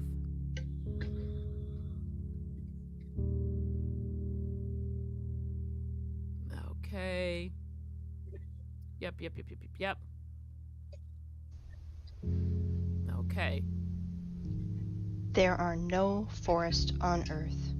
When you read this headline out loud, even with the exclamation mark at the end, every sensible person will say that I'm out of my mind. Somebody got background and you will want to noise. show me tons of photos with images of forests. I want you to believe that this is another trick. They make us think that this is a forest, when you actually are looking at 30-meter bushes. This is total bullshit and nonsense, you will say to me. Of course we know what forests look like, because we've all walked in them. Well, I expect that's how you will react, and that's fair. But after watching this video, its headline won't seem so strange to you, because you will reverse your concept of forests by 360 degrees. And now, first things first. We will begin with a well-known picture.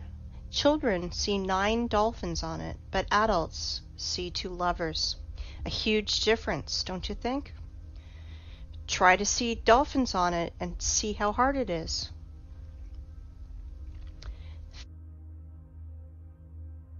Feminine fruities just won't transform into dolphins for most adults. All right, And that's funny because that. it's the Okay. trunk of a tree. But really, think about it. Old trees are a rarity. They are all registered, they are tracked, and are being kept in reserves, like memorials of nature. There is an uproar on the internet about forests. Why all forests in the earth, even in Siberia, are not older than 200 years old? Where are all the giants? It is right that the people are in an uproar about it, but I want to look at the problem from another angle, from the side of the Earth's poles. The thing is that even Soviet biologists found strangeness in the poles, and unnatural amounts of water kept in the ice and snow. And there's an unnatural percentage of carbon dioxide in the world's oceans. This abnormal concentration tells us exactly about a worldwide fire of the past. Using simple math, those scientists come to the conclusion that those fires carried away 99% of the Earth's biosphere. We all know that living cells consist of hydrogen and carbon, so the ice on the poles are made mostly from water, from burned organisms.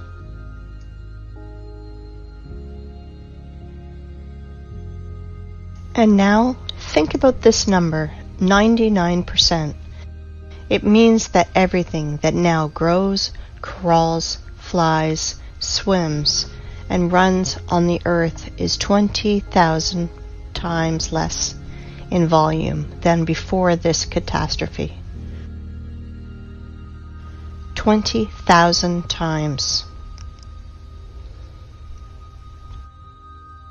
To imagine this, look at this picture. This piece of bread is humans, plants, animals. Just this pathetic small piece of bread on this large transport truck represents Earth's biosphere before those times. I hope you understand that today's myth of overpopulation is just pure hoax and nonsense. 100%. But here's the problem. Biologists divided this number between all the continents and only calculated into this figure the dry land, not all the ice and snow that is on the Earth. And there's a lot of snow and ice. Fact is fact. But as always, illumination can come suddenly, and stereotypical thinking is to blame. 30-meter tall forests are like a virus that takes over both our brains and especially the brains of biologists, which prevent us from finding a solution to this problem. If plants can't fit broadwise, then we should fit them upwards, and then it should make sense. In this new theory, hypothetical forests of unthinkable height were drawn. And here's the thing. We found these old photos. This is the vandalous felling of the sequoias in the California redwood between 1880 and 1920. These trees miraculously survived the planet's bombardment in 1816. Just imagine how many years this tree needs to grow to these sizes. Then these terrible men come with saws and axes. 1, 2, and no more tree. In proportion of this tree, we can see a rule. The diameter of the stump is 3 times bigger than the woodcutter's or feller's growth. Let's look at this formula. You just think about it. You are entering a forest that is not usually 30 meters, but 100 meters. Here are your fairy forests from fairy tales and books. Forests that are lost because of such barbarians. I understand that they are just wage workers, and they must feed their families. That this is just an order from above. But if every single woodcutter refused to carry out these criminal orders, all the forests would be saved, because their demon bosses are too arrogant to do it with their own hands. And that is why I will send these merry woodcutters defenders to a well-known place. Look at this photo carefully. I just wanted to just stop real quick, because I'm gonna have to skip around this, for time's sake. But just probably every local city across, and I'm just gonna stick with the Americas right now. But I'm sure you can do this around the world. We do know in Europe that I can't remember which European king had to do it, but they had to step in and put a moratorium on cutting down the trees because they had cut so many trees down that it destroyed the land, the soil, where they weren't able to grow stuff, which was another they had a population that was starving. Okay, which was another reason they started coming over here, whatever the case may be. All right. So here locally in Columbus, Ohio, they have on record, they show you this picture that's up with these men standing here that cut down this giant tree. They show you where they had to cut down trees and they had to knock down mounds. So all of downtown Columbus, Ohio, they documented very well how they had to clean or clear out the landscape, i.e. terraforming. Okay? So I just wanted to point that out. So bear with me. I'm going to have to skip around this. Was it King James? Thanks, Sis Thelma. I couldn't remember which king it was that put the moratorium on cutting down trees. Okay? So, let's continue. So I'm going to have to start skipping around because I think you're getting the gist of this. They look like satanic bacterias. All right. So are not related to the Silicon era. Okay, so this is what I wanted to get to. Animals and plants morphing into stone. This is normal because paleontologists all over the world dig petrified fossils of humans, animals, and plants. There are so many of them that old museums are overfilled with petrified fossils of clovers, frogs, lizards, pieces of dinosaurs, and so on. Frogs and clovers are fine, but what about the forests? Guys, where are the trees? Old sequoias of California do not fit here because they are made of carbon. It means they are not related to the Silicon era. So just to be clear, my Cali folks, and shout out to the sequoia trees. Y'all don't deserve that. Y'all don't deserve the fuckerization going on in California. And all the fruits and vegetables, shout out to y'all too, fruits and vegetables, goddammit. And the animals. Y'all don't deserve that. But peep what she said, even California sequoia trees And I'm not saying I don't know if this picture are sequoia trees. They're still carbon-based. They are still carbon-based. And you see how huge they are. Okay, so remember that. Carbon versus silica. Why do I know this? First off, they were cut and sawed by standard instruments. All axes and saws would break if they had to cut silicon. So where are the silicon trees, if those giants from carbon are not related to the silicon era? Guess what? They were found. Guess where? In the same North America, in Arizona to be precise. Ah, this zone of the Aryans. There are so many things going on there. The giant quarry that is now called the Grand Canyon. Pause. This is the Grand Canyon. Peep game, she said the giant quarry. But we fencing to continue. But remember this picture.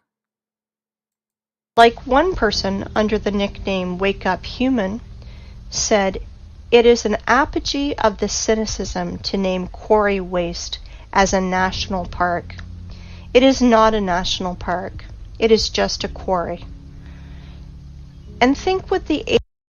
Okay, so just to back that up, because I know I'm going to have to skip around this. This is the Grand Canyon. What they're telling you is a national park. But that's not the true story of the Grand Canyon.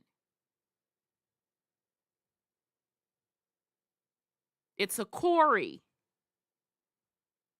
You know, where stuff gets extracted up out of the earth. That type of quarry. And what do they usually do? What's the recipe when you have a quarry? You know, you got them big old machines, them saws and stuff. And they need the water. Hell, my carpenter people out there, when y'all be using them saws, don't y'all be having the water to cool off that blade on them saws? Same concept with the quarry. That's why you always see in quarries, you see water. And that's just like a normal quarry. Let's say whatever they was extracting out of that quarry.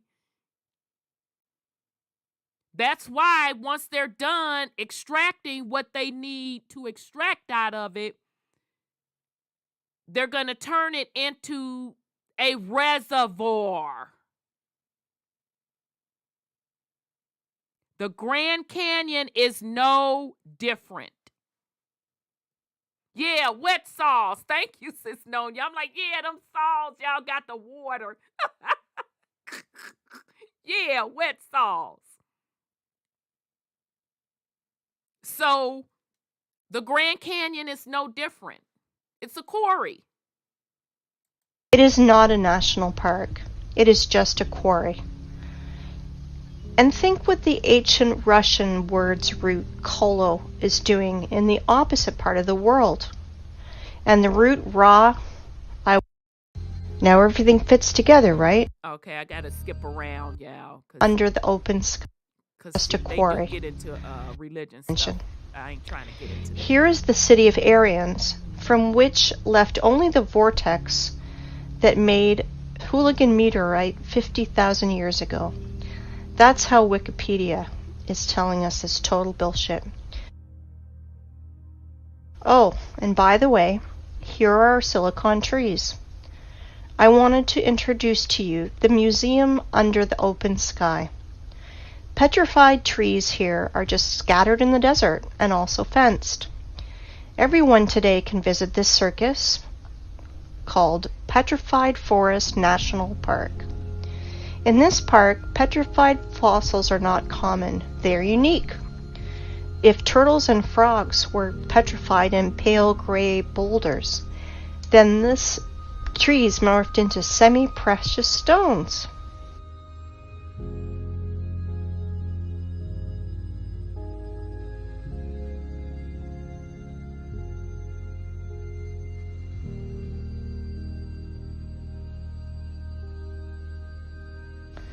Beautiful stones, aren't they?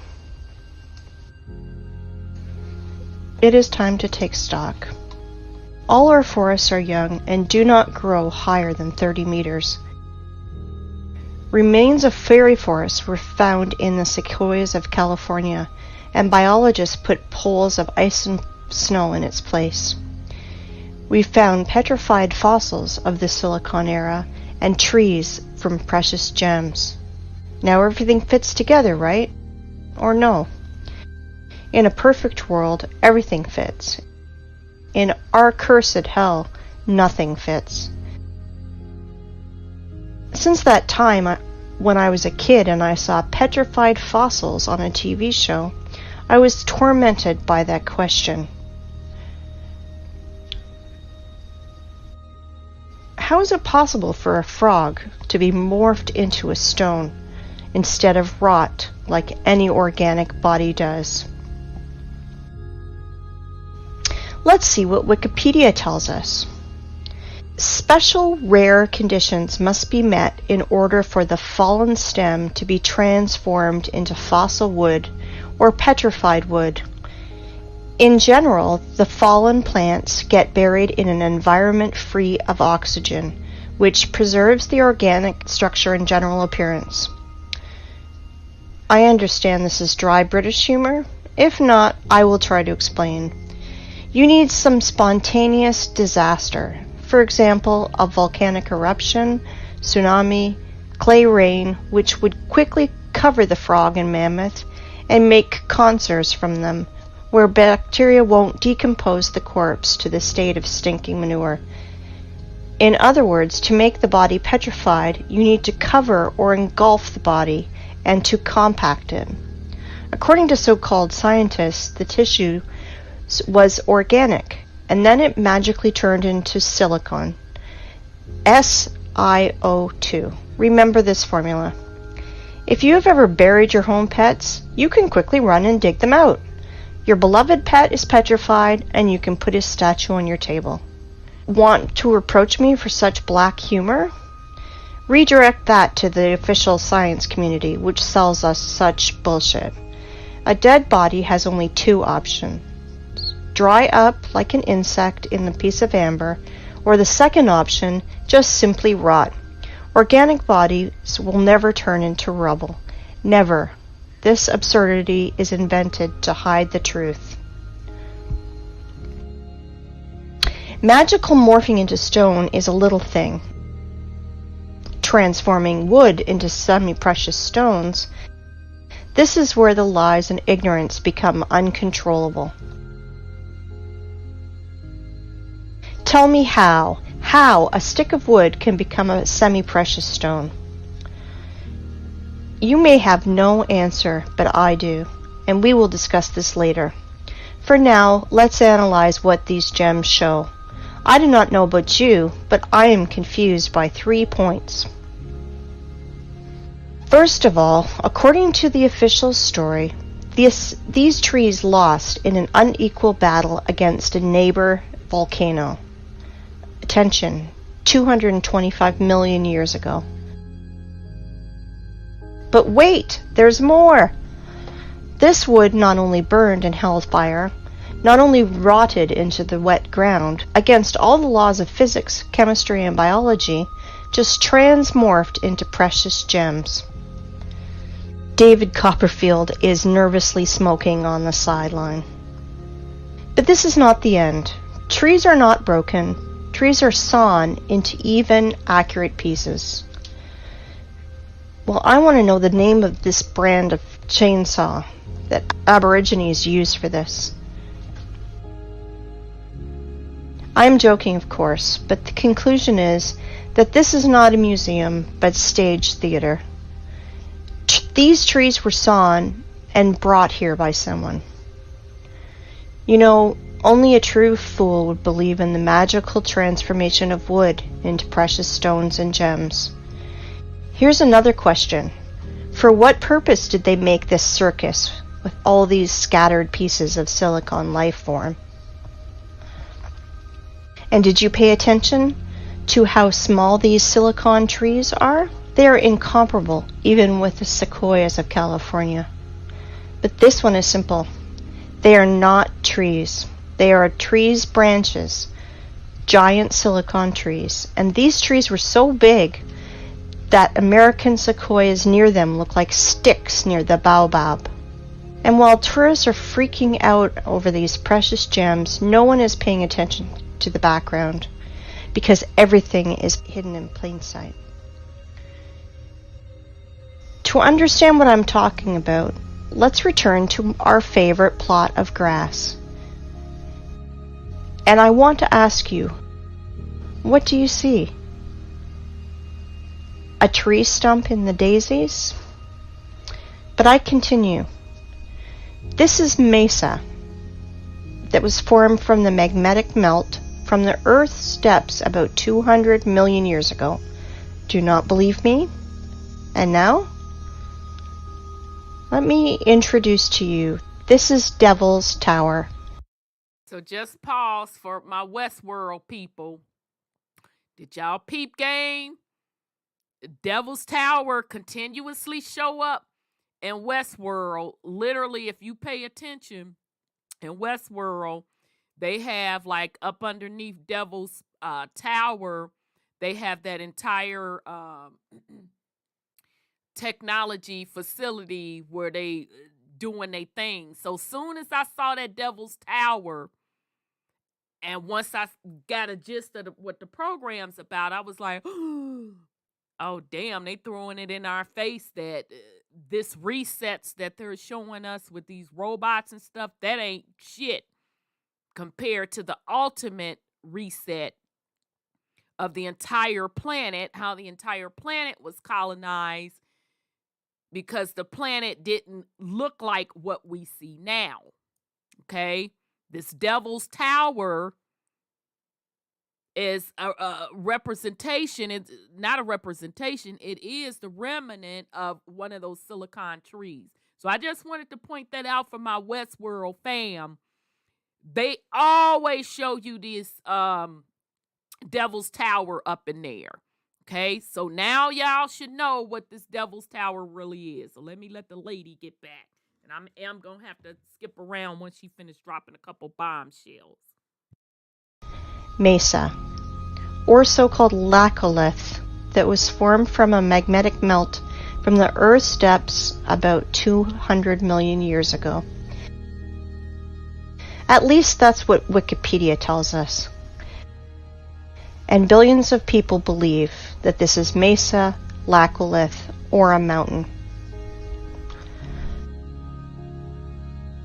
Really? Let's come closer to our tree stump to look at his fantastically inexplicable columns. Let's look in the Wikipedia ones again. Igneous rock is formed through the cooling and solidification of magma or lava. Really? What a smart magnetic melt! It's just stood still and froze in the appearance of perfect hexagonal column for 300 meters in the sky. You can synchronize your instruments with these miraculous columns. Were they squeezed out of cream injector, then tied in a bun like a broom, and then a big giant fan blew near to help the columns to curdle faster? Maybe the columns of Parthenon or Isaac's Cathedral were built in the same way.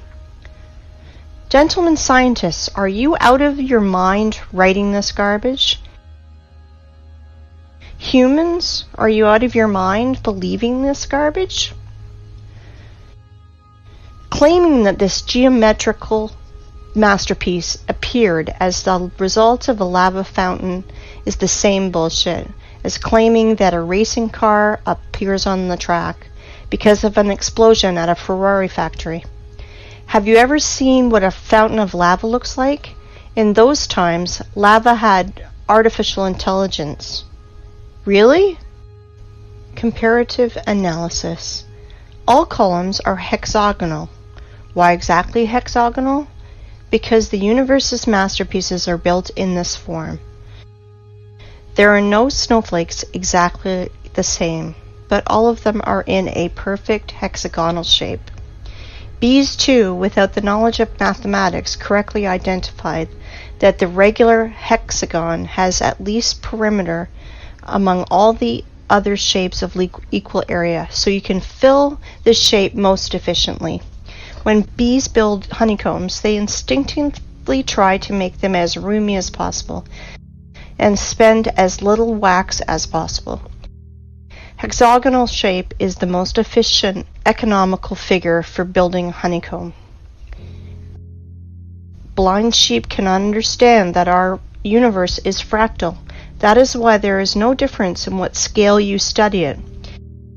In the scale of a mountain or the scale of a tree that everyone has outside their window. And now let's open a botany textbook. Let's find the structure of any plant and let's compare it with our giant stump. We won't go deep into this. We only want facts that fall into our hands from the stump's photos. So it will be useless to try to argue against those facts.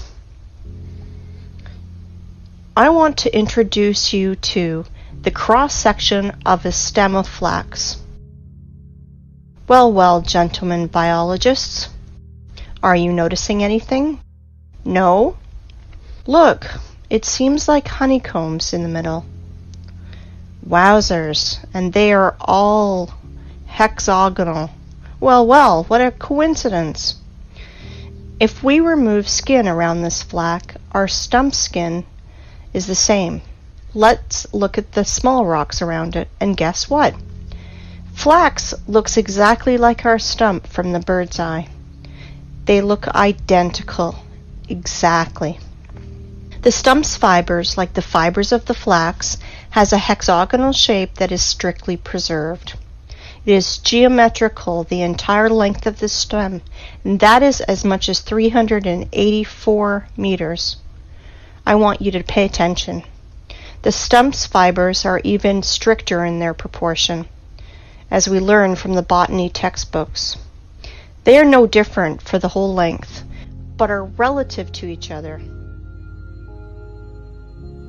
It is a branch of armature hexagonal cross-section after leaving the metal rolling mill.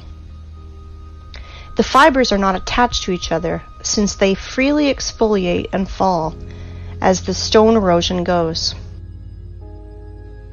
Each fiber out of our stump is covered with a thin skin, exactly like fascia, a thin sheath of fibrous tissue enclosing a muscle or other organ.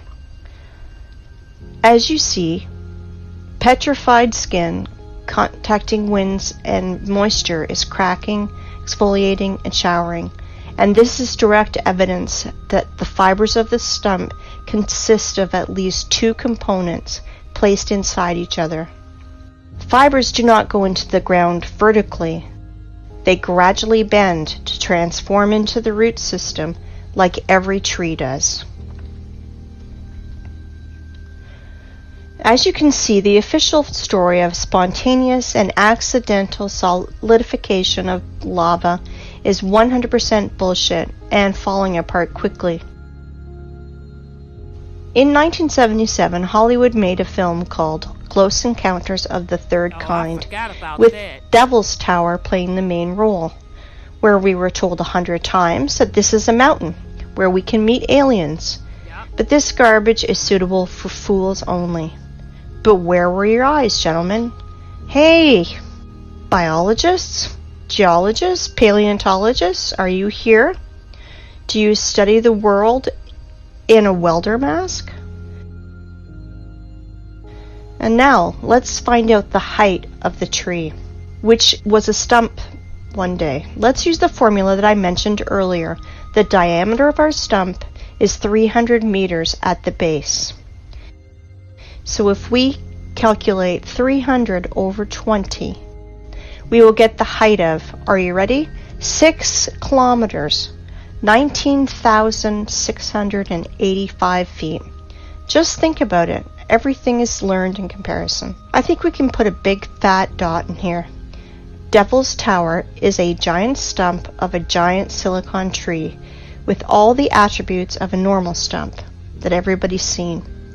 But we should not underestimate the matrix that keeps all the cattle in the stables. Okay, so I'm gonna have to skip Hours around. fiber Okay, let's get there. causeway in Ireland. Notice something familiar? Take a closer look. Again, hexagonal columns. Wow.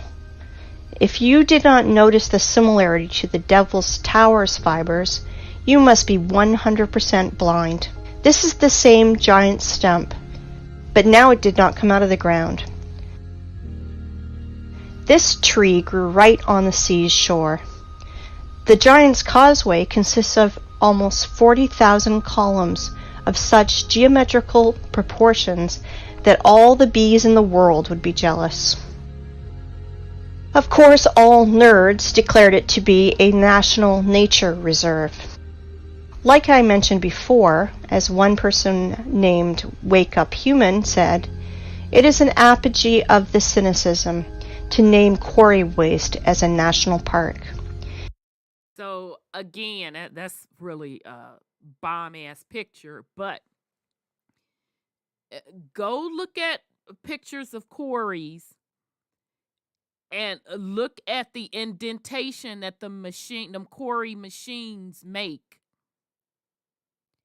How they leave the lines as they're doing their extraction. And when quarries are done, rarely do you see quarries just left empty, but usually they backfill them with water.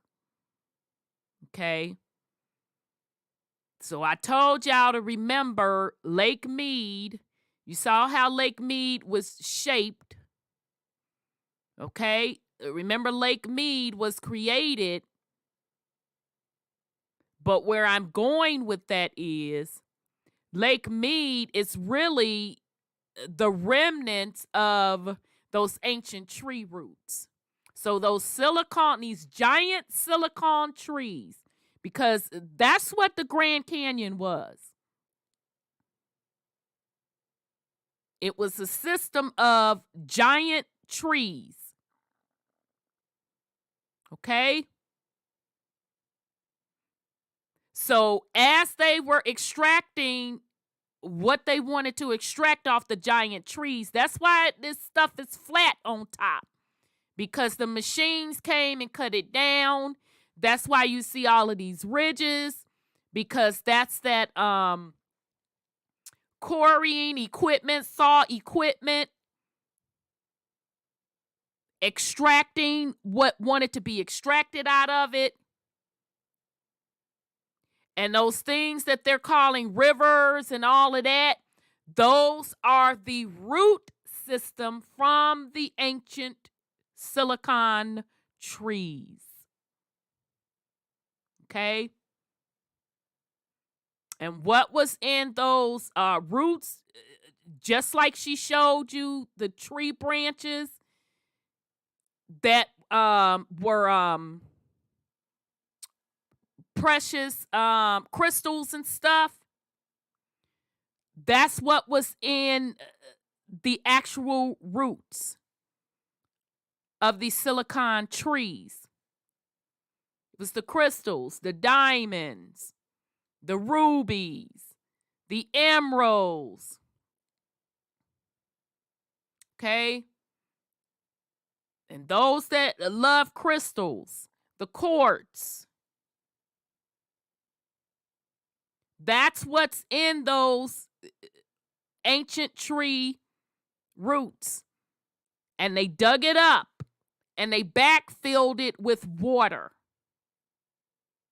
Okay? So you can literally go on Google, search for crystal caves, and you're going to see huge crystals and stuff still underground. Those are remnants of the ancient tree system. Those crystal caves were connected to these ancient tree systems that were cut down. Those crystals are the original organic, natural ley lines of the planet. Let me just say that for everyone so you can understand. The crystals. Go look up on Google crystal caves. And Mexico got a lot, but that would make sense because that Mexico system to this day is getting fed by what? The Colorado River. So now you should be making the connection that the Grand Canyon, the Colorado River, all of that, the Grand Canyon is a quarry from the ancient trees being cut down and the precious resources excavated. Okay? So not only did they take the trees down, cut them down to these stumps that you see today. So what you're seeing out of the Grand Canyon are just stumps. And that's been excavated. They also dug up the root system of those ancient trees. You know, the diamonds, the rubies, all of that. Probably other minerals and stuff.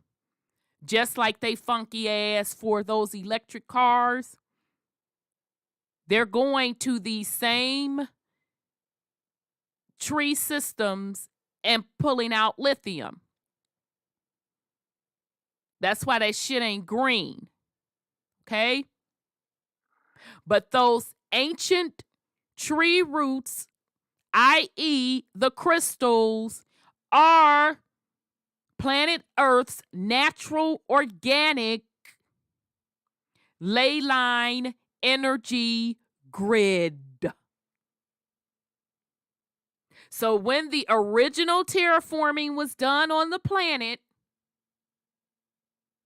we're coming through and go peep Avatar. Avatar showing it. Shout out to Dr. Dilbert Blair. He was the first one that said it. And I had no idea it was going to be that deep on what the man said, that Avatar was that movie was telling the true history of planet Earth. That is what they're showing you in Avatar. You had colonizers coming from another land, coming to what? Extract the resources out of where? The land. And what did they have to do it? Didn't they have to tear down their tree of life? Didn't when the Avatar people was walking on the ground, their feet was connecting with the ground and lighting up? That was the ancient tree, the silicon tree root system, i.e. the crystals. Avatar showed you what happened. Okay? All right, so let's continue. I got to skip around because it's still stuff I want to see to go over. In which connection is quarry waste here? I will say later, but guess what the official science bleats about this Irish stump? Giant's Causeway is an area of about 40,000 interlocking basalt columns that result of an ancient volcanic eruption. Volcanic eruption! Please tell me how to stay calm and not erupt in a fountain of swear words in the direction of this science society. It is hard. Very hard, but I will try because our enemies only want us to do it. I have only two questions. First of all, How many years was C.C. Campbell in a coma? And second, why do bees' honeycombs not declared as a result of an ancient volcanic eruption? Because they are not distinguishable at all. It's no less strange why street sidewalk tiles are not declared as a result of an ancient volcanic eruption. Show me a single difference, nerds. And now I'd like you to come back to our old method and compare Giant's Causeway, but this time with real lava. I want you to remind you how lava erupts and flows, and this is how it congeals. And now let's compare Devil's Tower.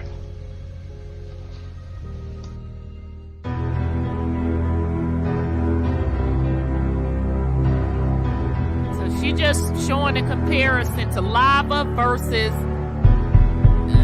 the ancient tree system that they ain't calling the ancient tree.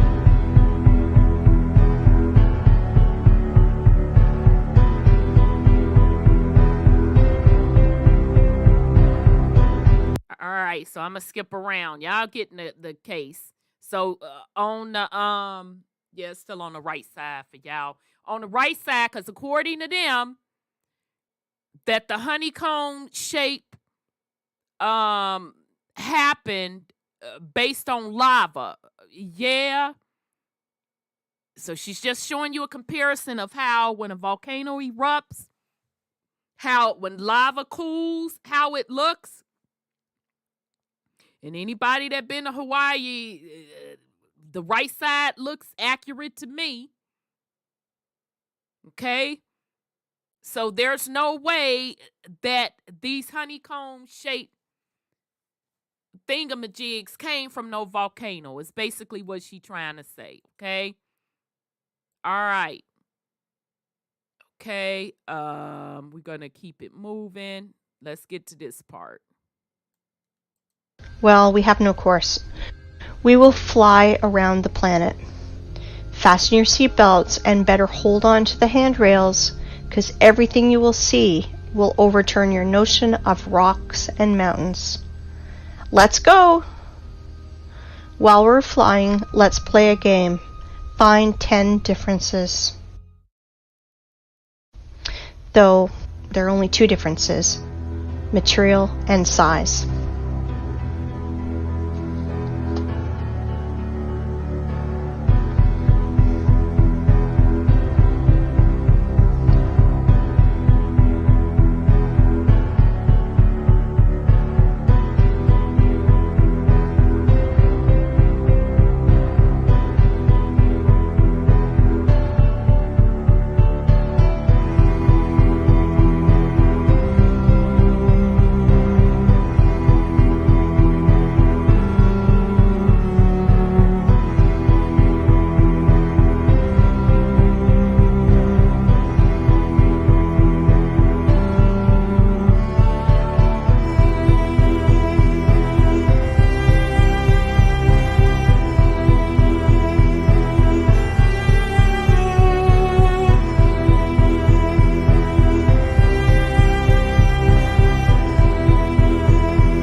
These stumps are sticking out everywhere on the whole planet. There are hundreds of them. Scientists call them mesas, which means table in Spanish, because they have a flat peak, flat as a table. Well, cool, stumps. And now let's remember the beginning of our conversation. We thought we saw forests and even walked in them. So what does it matter if they are only 30 meters high? Is there a difference? We're pleased with the one we have left. We enjoy its beauty. We are accustomed to these forests, so we don't need another. Then we discovered that the old forest was preserved in the U.S., which is described in fairy tales and myths, giant 100-meter sequoias. This is the picture our mind draws when we hear the words fairy forest. Let's think about the sequoias in California and the prism of matrix forces. Otherwise, our mind's protectors will melt, because Devil's Tower is actually a 6-kilometer high tree. But realize that Devil's Tower is a young plant compared to other trees on our planet. For example, this mountain in Cape Town in Africa is really impressive. This plateau is 3 kilometers in diameter.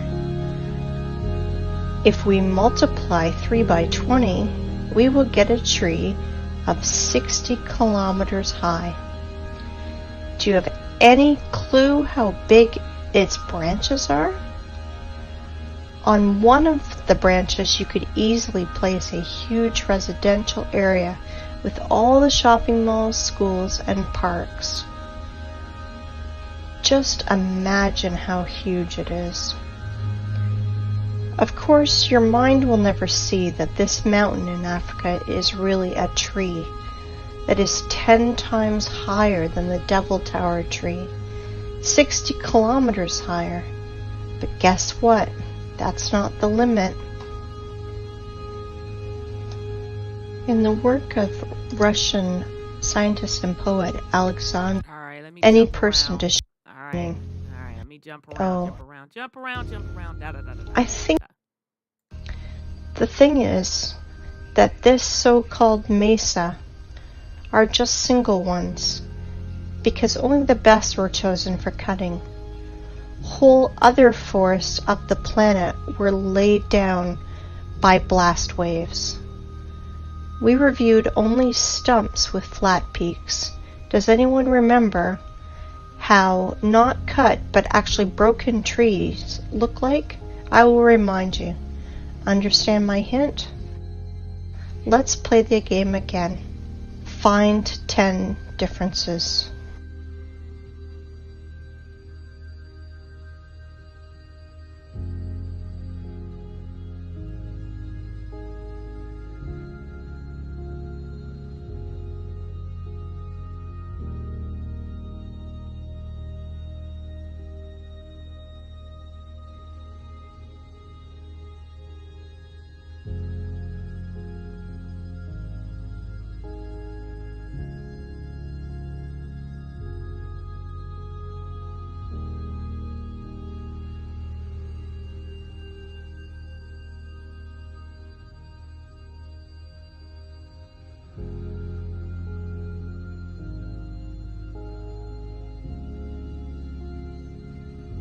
I think you understood the meaning of my words.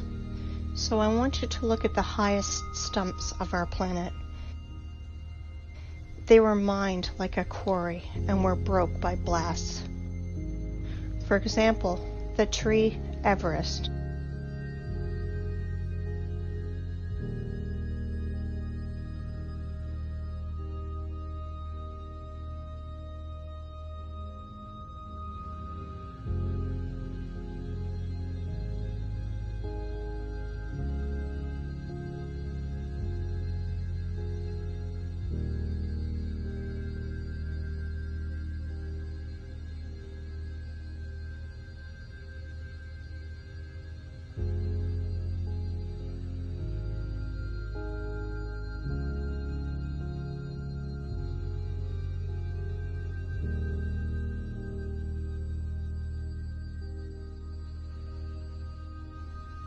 Have you already guessed? There are no such things as rocks on our planet. They are all just pieces of broken stumps. You can look at millions of photos, but the only thing that you will find is corpses of our true environment. How official science explains our origin of rocks, I think you guessed too. Now you understand why we are so charmed by rock? Why are all elite properties placed between rocks? Why the most clean materials for construction are pieces of rock? Because even if they are dead, they still emit powerful energy for us, mortal carbon human beings. So let me just stop real quick, because, child, I know it's a lot. So that's actually a great question, Sis Copper. What in the world kind of machine would have been big enough to do this?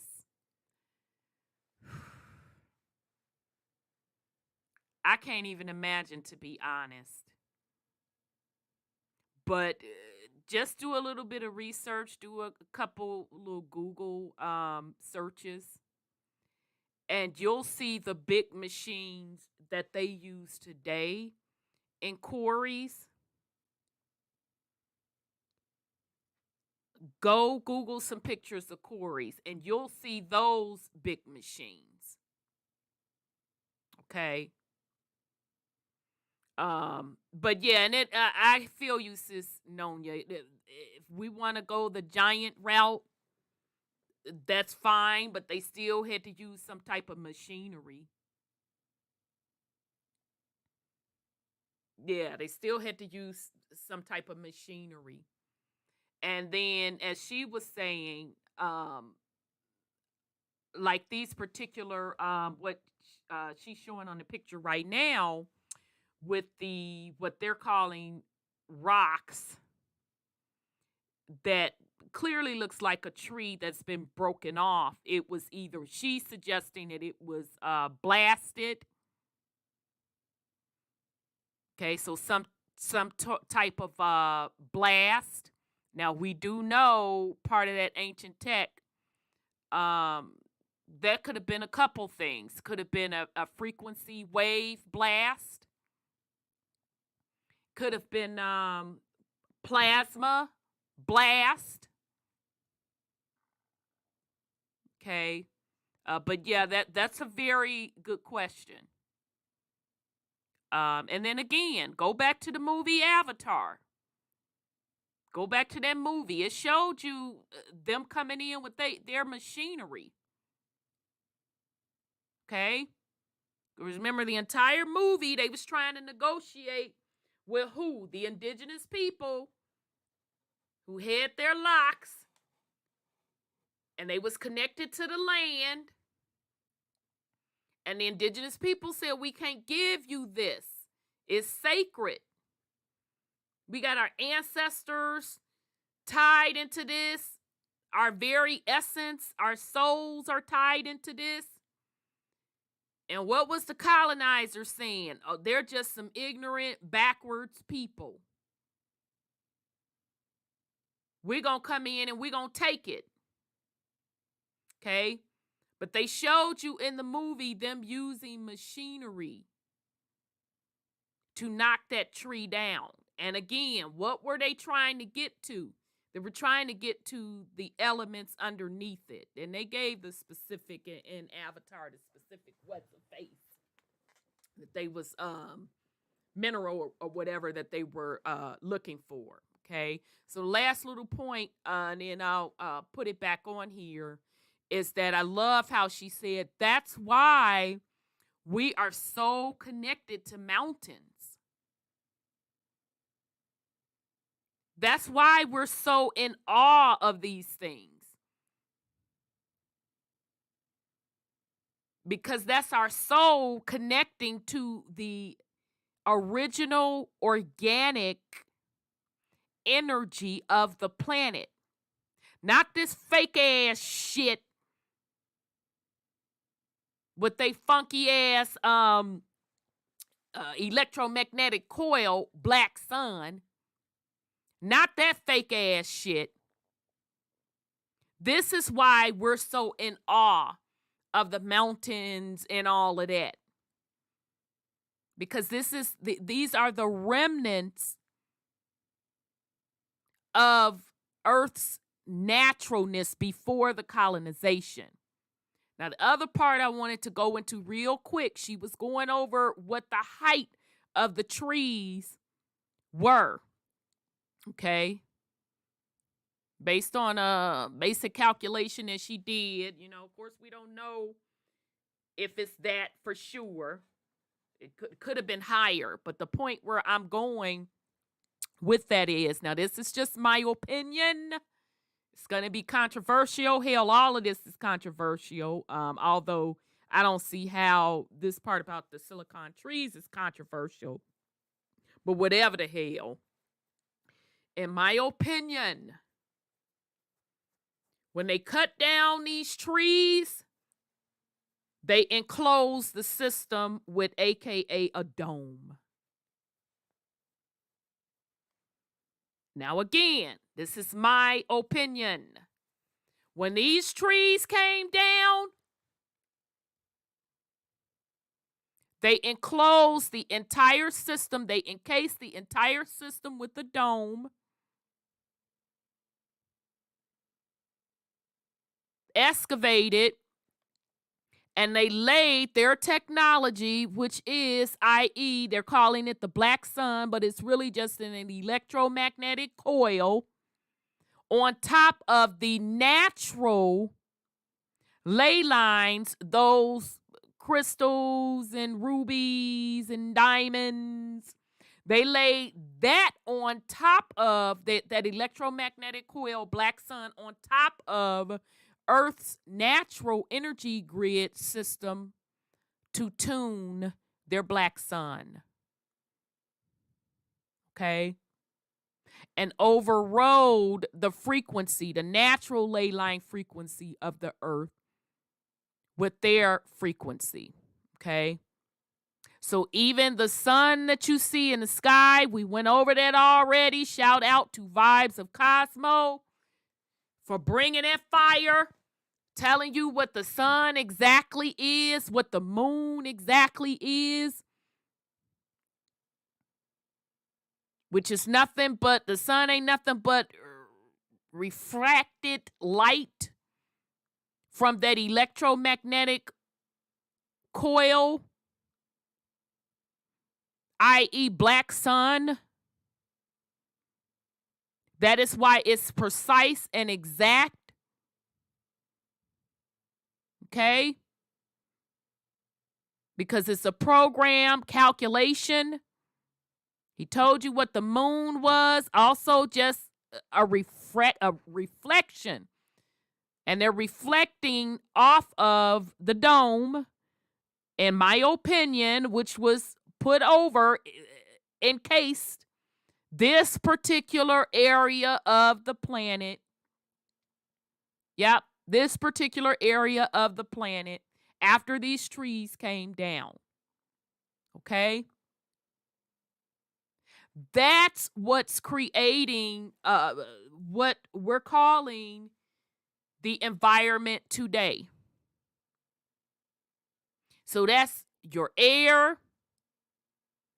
And when they cut down these trees, they backfilled it with water.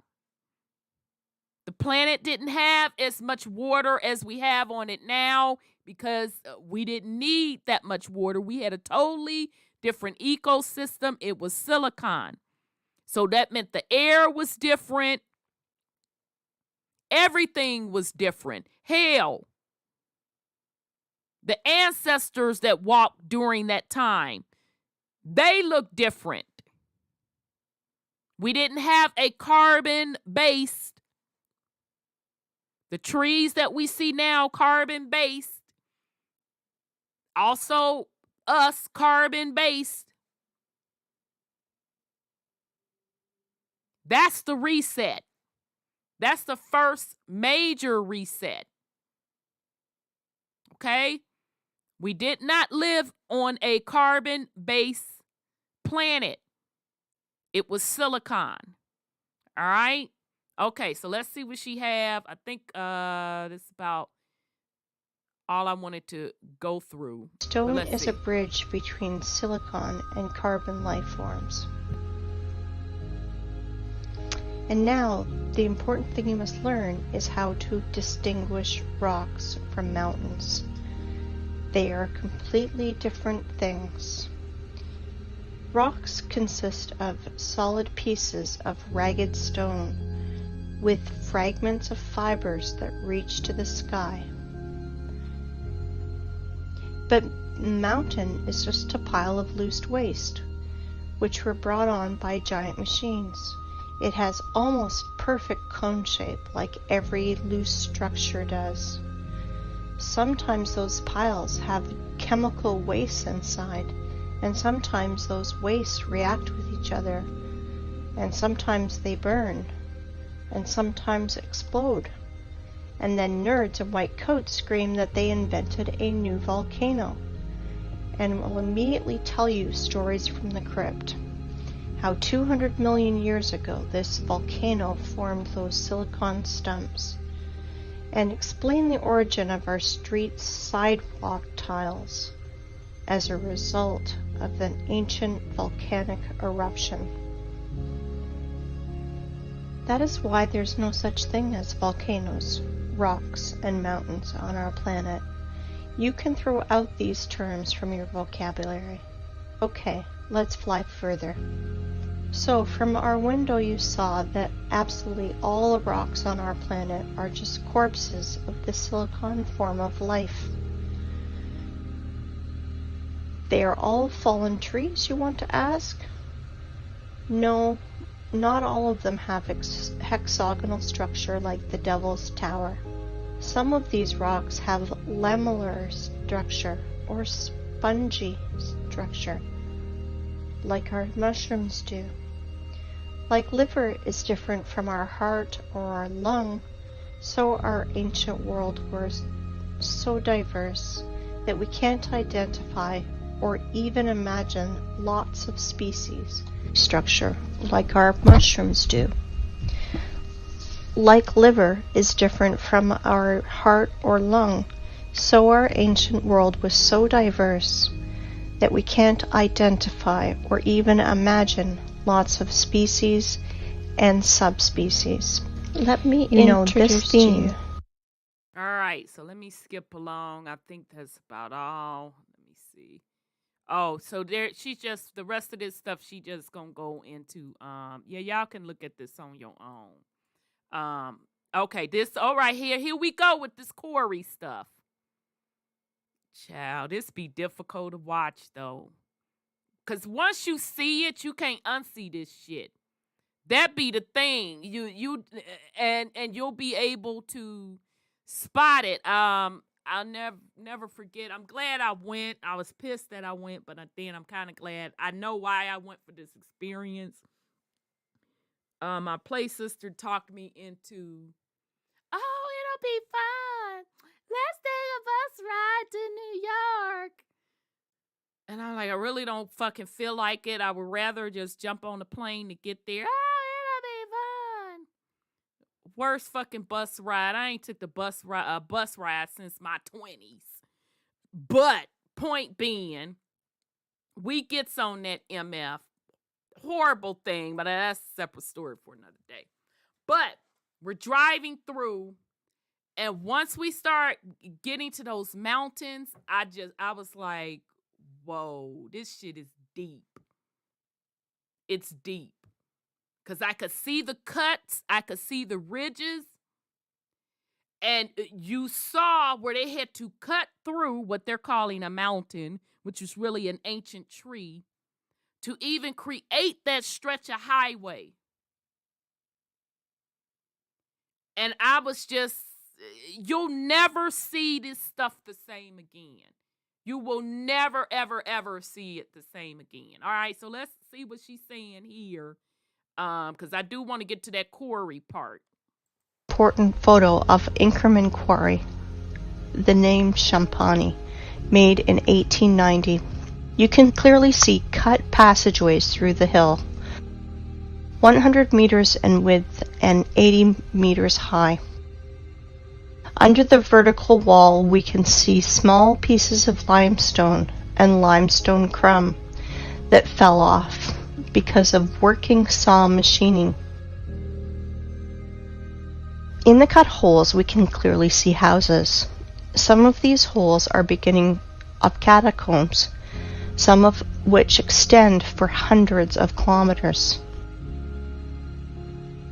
They conducted a large-scale underground mining of limestone.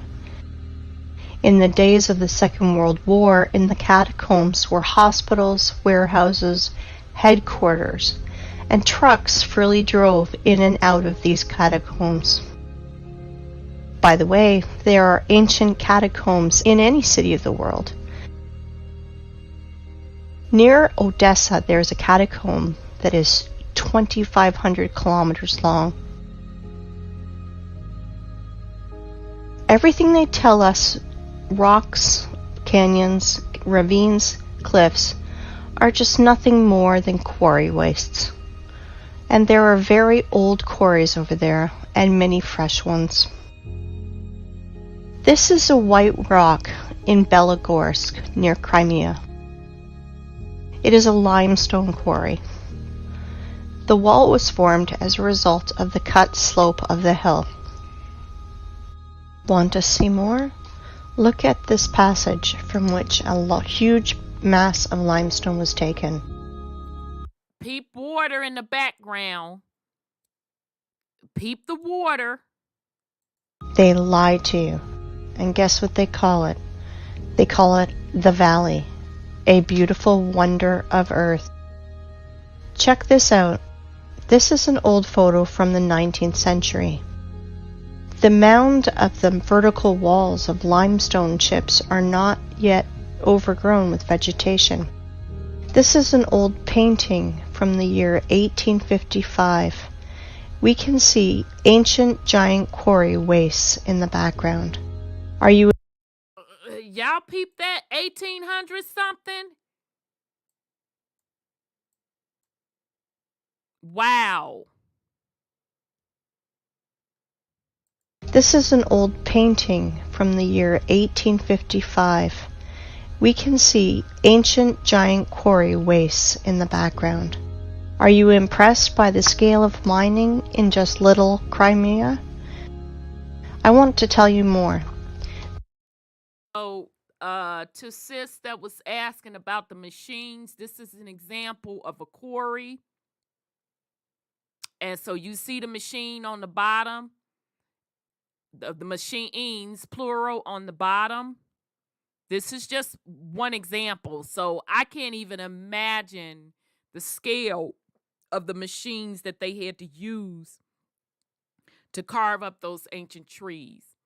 Okay, so you see how these lines are carved up in here. Now go back and go look at them Colorado pictures.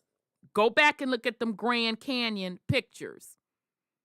And you see how below they, had, because they got to carve out roads and stuff, right? To get their machinery in, right? So I want y'all to imagine these roads that they carved out, once they're done, being backfilled with water, i.e., their lakes and rivers. Okay? So twofold. They dug down to excavate the minerals out of here, which would be the ancient tree roots. And then in addition, they backfill those. Or this is a great example right here showing you where they can backfill this and make lakes and rivers. There is no cubic meter of land, probably 100 meters deep over the entire earth, which would not have been in its time mined, milled, masticated, and discarded. It is not a planet, but a giant quarry waste pit. where in the most violent and barbaric way the entire periodic table of Mendeleev is extracted. And now, look at these photos and pay attention to the tiered structure of the quarries and mines. Oh, she really The laid rotor this out. excavated tiered cut. Let me pause. Y'all see this shit? So, sis, I didn't get this far because I had stopped it. You see the scale of this machinery?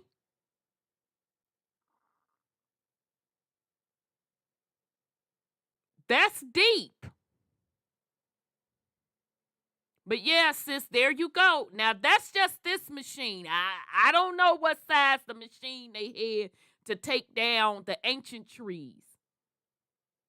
But as you can see, that's some heavy-duty stuff right there. Cuts are massive. It is a formed structure with right angles when viewed from above. And now I want to show you the mountains, ridges, gorges, canyons, cliffs in almost uninhabited ways. Often they are named by the people who discovered them. Are all academics and professors of geology and other science nerds too blind to see it? Mountain on the Kola Peninsula. I do not know the name. Mountains on Antarctica that were Okay, so that's Antarctica. only discovered in 1820. Oh, wait, let me back up because I want us to be clear. All right. Okay, so that's a regular quarry, right? Go up a little bit. Okay, so this is what they're calling mountains. Oh, damn, I may have went too far. All right, let me let her play. Often they are named I'll by the stop people it who when you get that discovered part. them. Are all academics and professors of geology and other science nerds too blind to see it? Okay, what they're calling a mountain. You just saw the quarry. Now, this is what they're calling a mountain. You just saw the quarry. You see these ridges. It's no different. Oh, and what do you have down here? Water? Huh. They backfilled it, huh? Mountain on the Kola Peninsula. I do not know the name. Here go Antarctica. Looks like quarry ridges to me. Look like some excavation was going on. Okay? So whatever jumped off in Antarctica, because let's be clear, this was across the entire planet with the taking down or the excavation of the ancient trees. Now, they do admit that Antarctica was not always frozen over. They admit that it was tropical land. So who the hell knows what jumped off in Antarctica? Who the hell knows? But we do see, just like we see everywhere else around the world, they took down them ancient trees. Mountains on Antarctica that were only discovered in 1820. Antarctica. Here are even the traces of the heavy machines and equipment. So that one that they were showing you, damn it, Rhonda.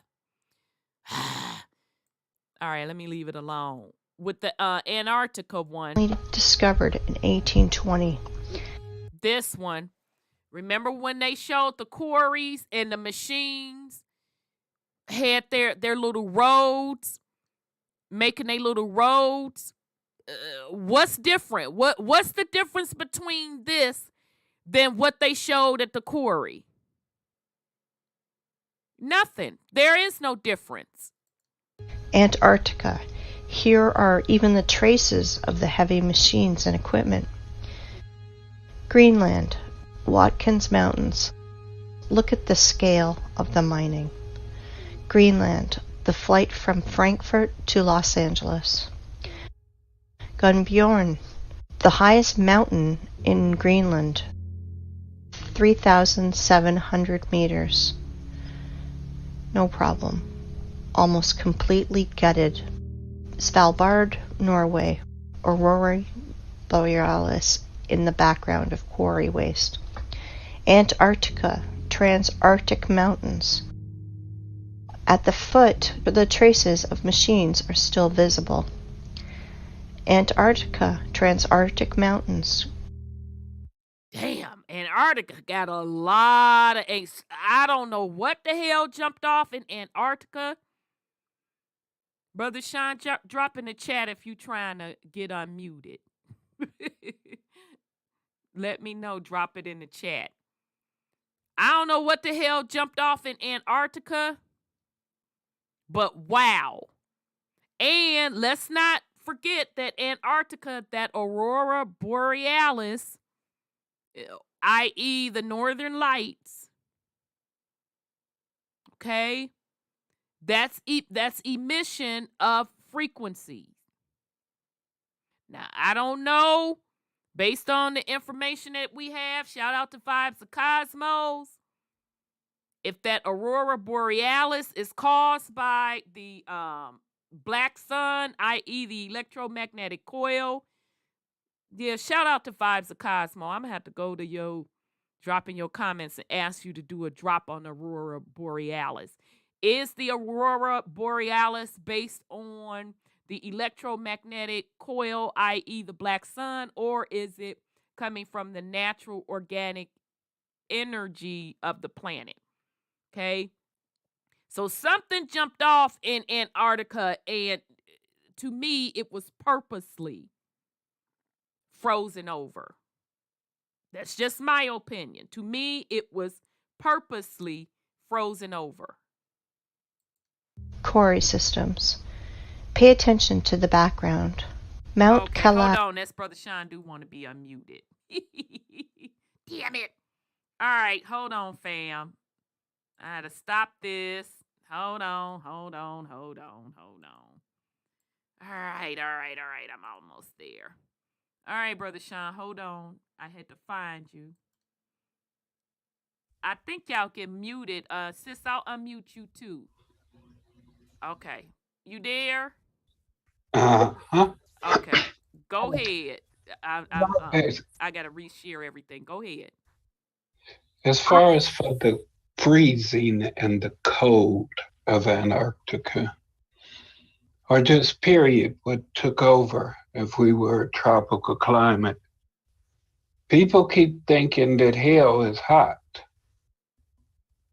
And Tibet. I'm sorry. if you think about the phenomenon that we have now called hail, Hail, it's cold. It's chunks of ice.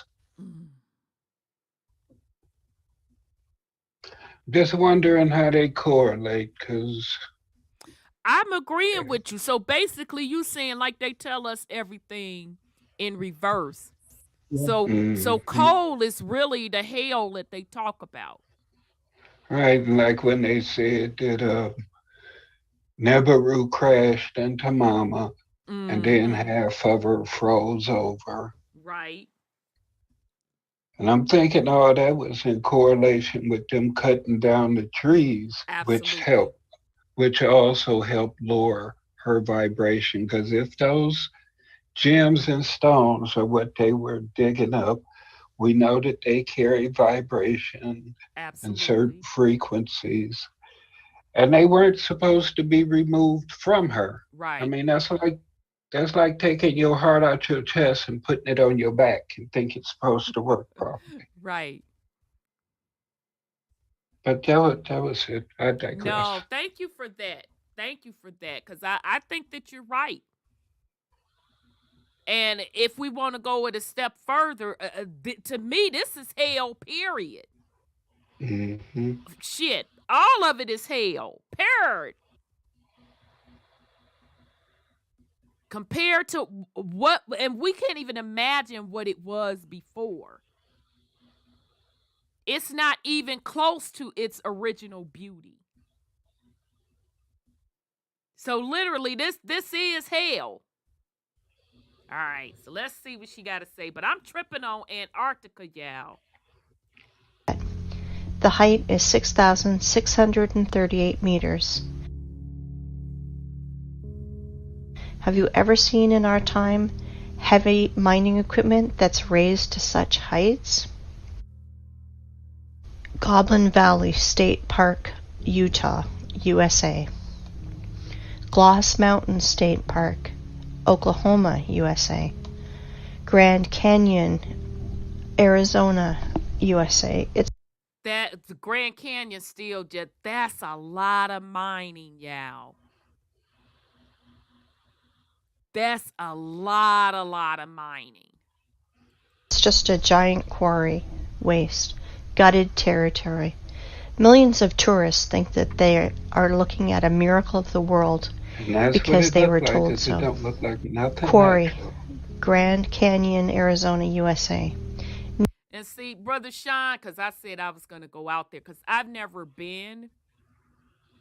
And I'm just going to make it out there. I just got to get my shit together and be prepared. Because when you know what it is, it hits different. They most definitely do. How did you feel when you went? I couldn't pay attention to nothing. I wasn't interested in no other sites, going no place, nothing. I was just in awe of all the death and destruction, because that's all I saw was death.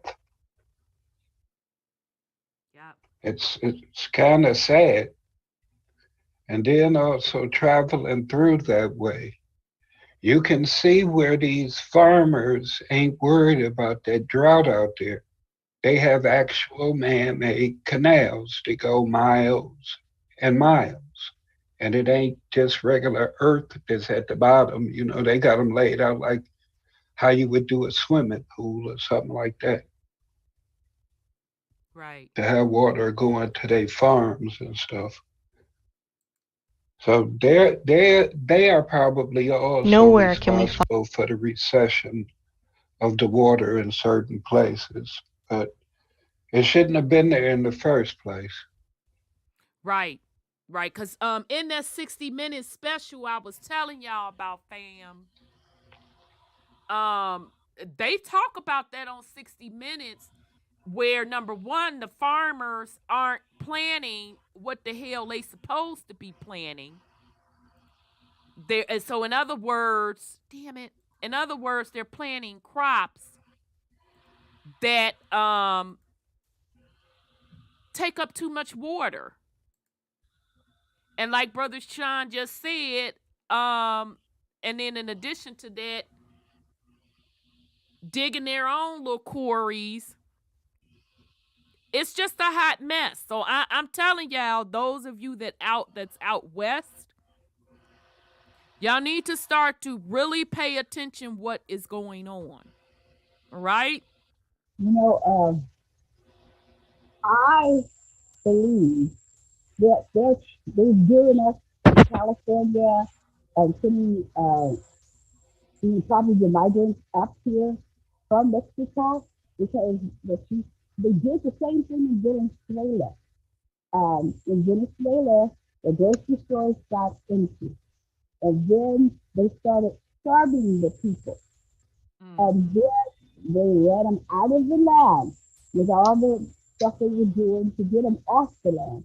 And they went in there and mined the land because they had diamonds and minerals, tons of them in Venezuela. So I mean, just grabbing up the last little few pieces of nugget, because at this point, that's all they doing. Can you imagine how rich the planet really was? Well, look at California. See, California was a gold mine, right? They found the first gold in California. So now they want Californians off the land because the river, the Colorado River, is running this way into Southern California and to Mexico. So they know there's minerals under there. Right. And Right.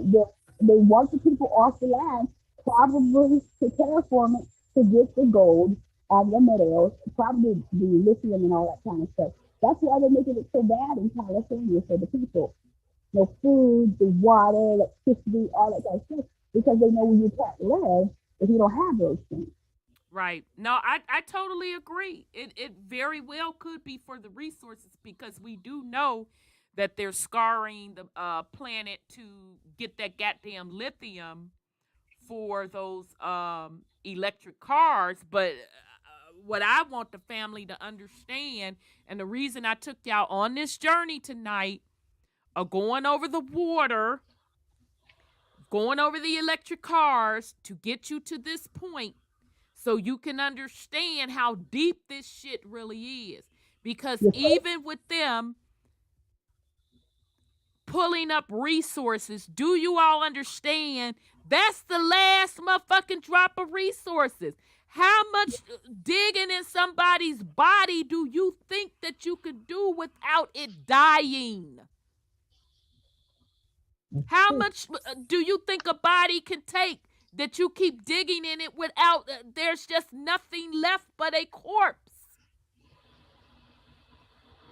You know, they do the same thing to Ukraine. The fighting over there is just the listing. So again, and of course, it's worldwide, just like she's showing you in this documentary on how the ancient silicon trees was worldwide.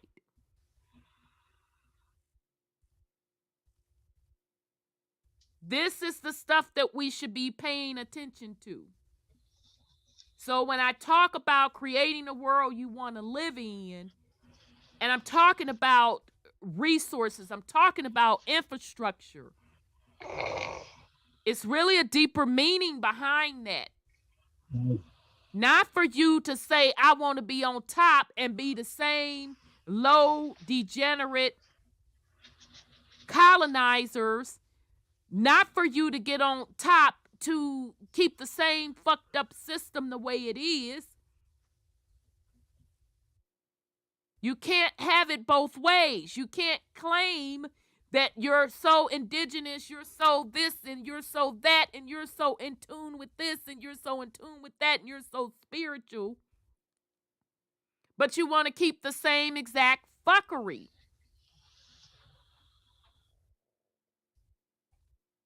That's why the planet, this is why the planet is dying. It's the extraction of the resources. They want to take it off. They don't want to take it. Right. Like I said, how much digging in the body can you do before the body just totally dies? All right, so let's continue to see what she got to say to the end. She really did a good job, because that Corey stuff, I didn't even know she put it. Find traces of water erosion. Only the shock explosive impacts on the silicon vegetation. Quarry, Rock Spitzberg. Quarry, Grand Canyon. The cut of the stone with a circular saw. Quarry in Australia, Blue Mountains. Blue Mountains from another angle. Blue Mountains, the vertical wall. Compare it with the marble quarry in the Alps. Marble mining in the Alps. Giant quarry, do not know where. This photo is offered as wallpaper on your desktop across the internet. Caprock Canyons State Park, Texas. Again, a national park created from exhausted quarry wastes in the USA. In some quarry wastes where there is a lot of moisture, people do farming. Banao rice terraces. Again, Banao rice terraces. And this is Canyon de Chelly Nation Monument, USA. The saws apparently did tunneling. The so-called Painted Hills in Oregon. Mountains Ravine, South Africa, Orange River and Mountains, Timna National Park in Israel, just a quarry, Quarry Green Canyon in China. So that one picture, damn, I'm afraid to go back. So yeah, look in the lower right-hand corner of the screen. That's right out of a scene from Avatar. Literally. Right out of a scene from Avatar. Shout out to Dr. Dilbert Blair. All right. So this next scene that's up here right now, remember what I said. They backfilled the quarries, these really, really big quarries, with water. So this was just a quarry. And they backfilled it with water. Flooded quarry, Charak Reservoir in Uzbekistan. Flooded quarry, another angle. As you can see, there are no natural rocks, mountains, cliffs, and gorges on this planet. You know, while people argue on the internet how flat the Earth is, like a pancake, or maybe a little concave, our masters are literally devouring our home and turning into a desert and a scrapyard. Guess what? It appears there are quarries on our planet the size of several countries.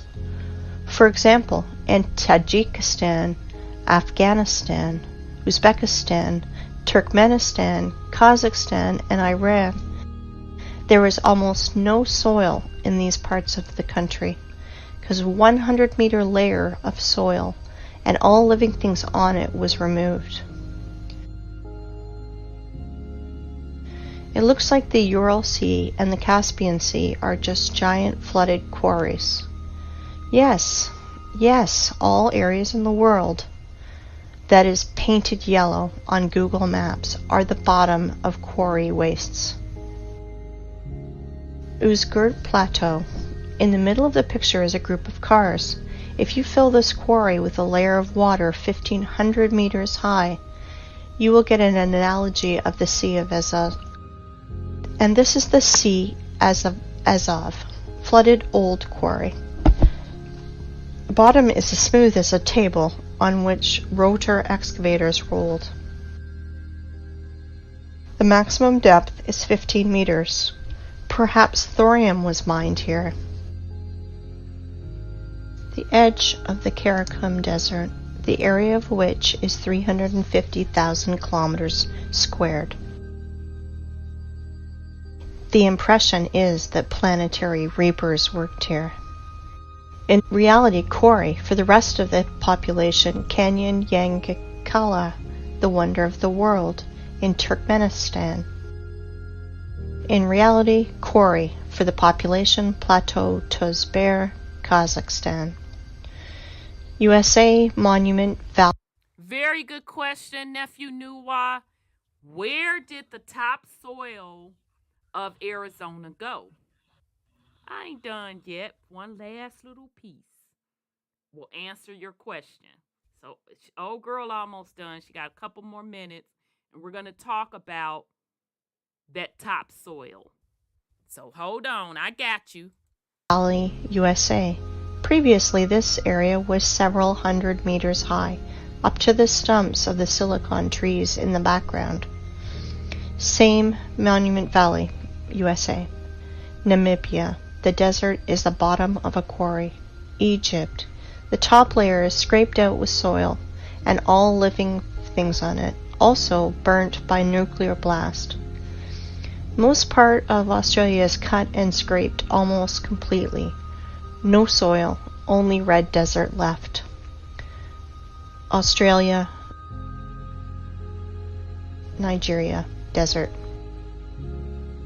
The conclusion is deserts are 100% artificial.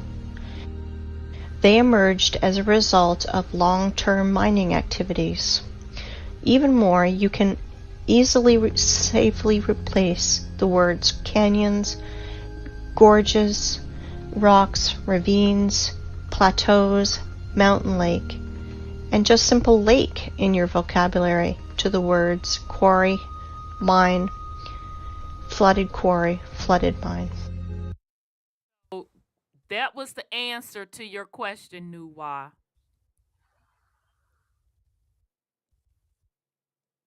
So when you see deserts, when you see that sand on them beaches, that's sawdust. That's sawdust from those silicon trees. Okay? So I pulled definitions of what sand is made of, and I'm going to go over that as soon as she finished this up. Okay? So she's telling you that, they scrape the levels of topsoil, and the mountains / volcanoes. Let me back that up. The volcanoes. So once they're in there excavating and they're taking out them layers of topsoil and they're cutting stuff down, so you got topsoil and what we're calling sand, which was really sawdust. Sand is sawdust from the ancient silicon trees. They stacked up that pile, their quarry pile, because these were huge trees, which formed those peaks. So when you see mountains as peaks, straight up peaks, which turn into volcanoes, that's the pile waste from the quarries. They become volcanoes because it's the mixture of the remnants of waste that they were scraping with and piled up. It's a giant compost. Let's put it that way. Anybody, you good with gardening, Nuwa? You know what happens when you stack up compost and it sit in that sun and it bake. You know it can catch on fire, right? So same concept with volcanoes. Okay. All right, so here she go. Krivobor in Russia. Krivobor in a different angle. In the middle of this island, overgrown with bushes, stood a rotary excavator. Krutvan in Switzerland. Obviously the work of a rotary excavator. Siberia, Anabari Quarry. And now look at this. This is pile of waste rock in Donbass. The height sometimes reaches 300 meters. Inside them are chemical reactions. They burn, and sometimes they even explode when they accumulate excess pressure, and more. Let me introduce to you this pile of waste called Vesuvius in Italy. 1,281 meters high. But science nerds will tell you that this is a volcano because it is burning. Even once it exploded. What a story. How people buy into it is beyond me. And now let's look at the biggest pile of waste called terracons or volcanoes.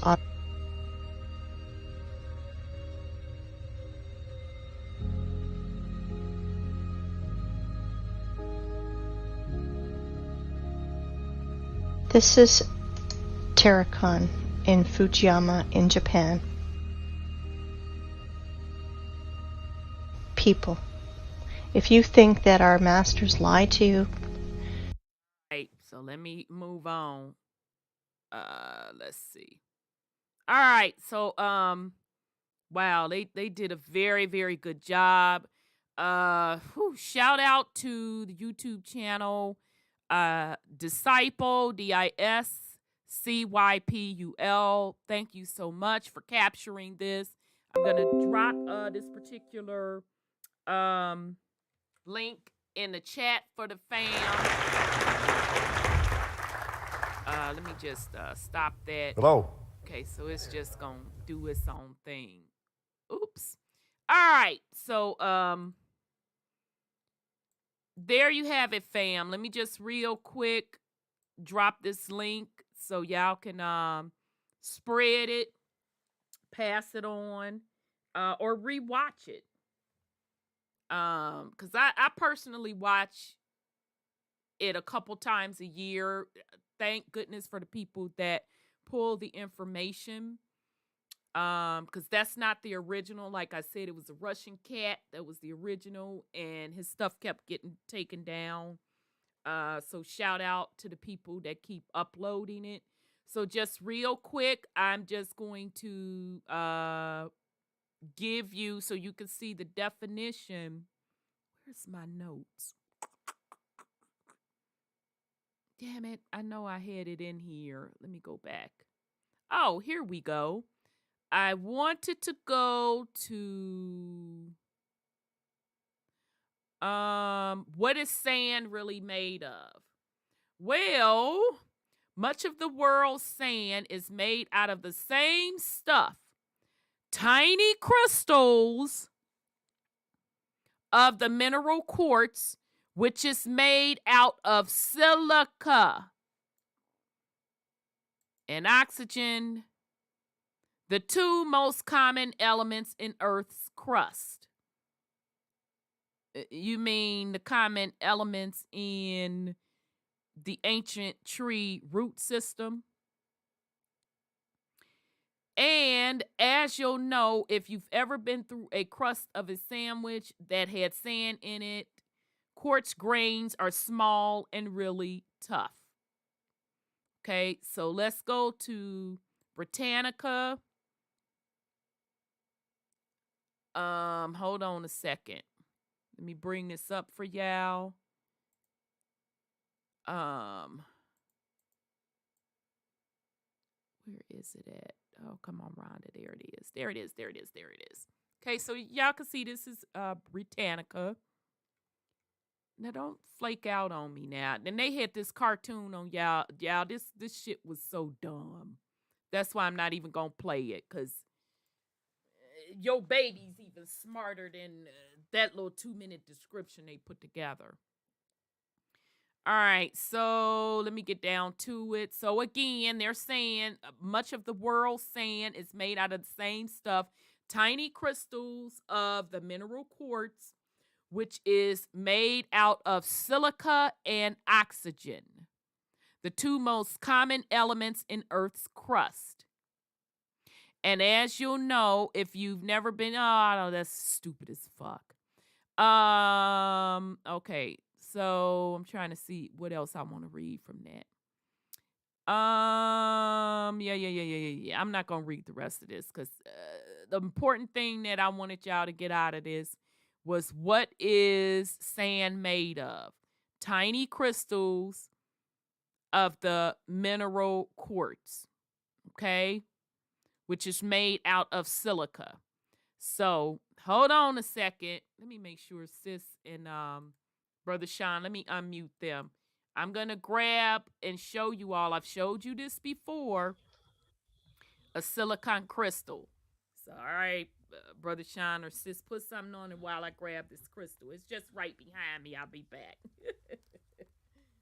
I was thinking after I said the comments about Venezuela and California.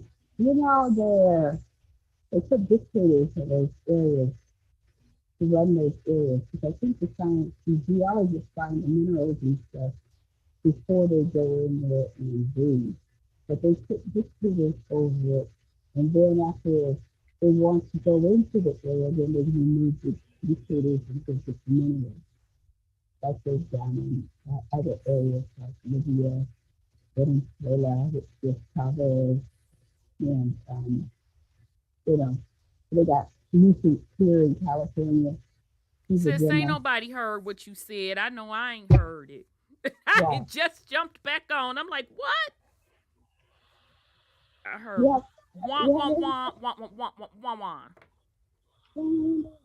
Yeah, I can't hear nothing. Okay. I'm back.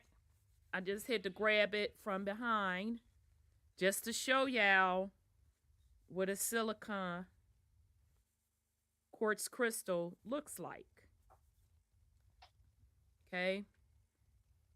Damn. Wish I could get a good picture. This is what it looks like. And it literally has the same ridges that old girl was showing you in the picture.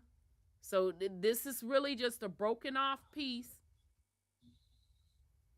a small piece at that, of ancient tree roots. But it has the exact same structure, and it's just another piece. Exact same structure that she was showing you in the video. Okay? So I just wanted to show y'all. That's what it is. So that's that. I know it was a lot, and I know some of you've gone through that before, but I just wanted to bring it back up again, because as we see these things jump off of water shortages and new technology that they're introducing, you all really, really need to not only pay attention to what's going on, but as you are creating, you really need to be fully aware and understand what you're creating. What are you creating? Are you creating it and it's going to support the same fucked up inferno hell system that we already have? Or are you creating something that totally restores the planet to its natural organic state?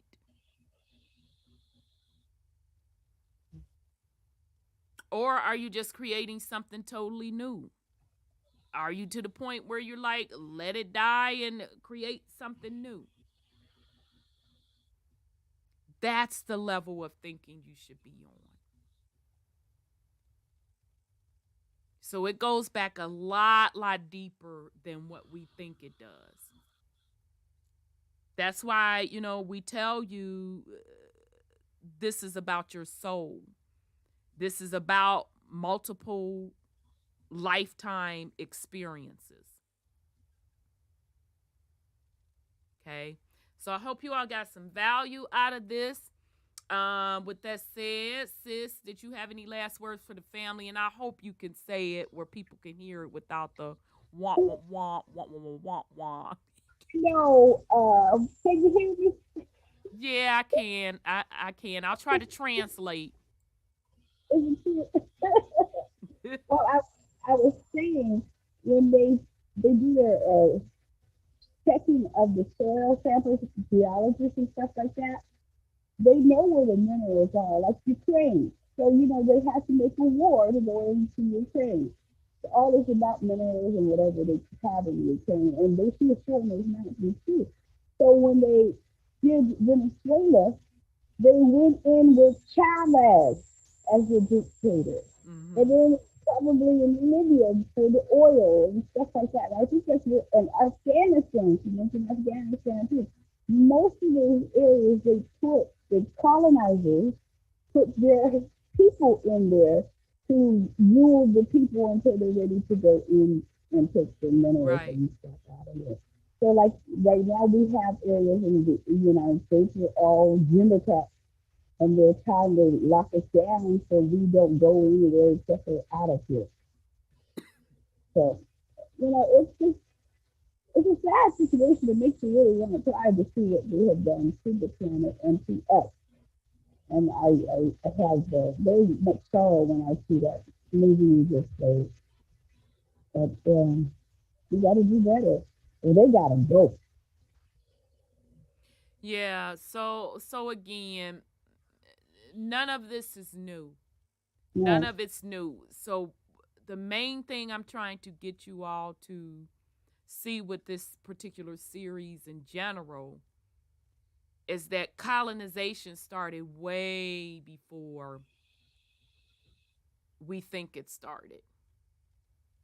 Okay? it's deeper than the switching of the identities. It's deeper than that. You're talking colonization on a grand scale.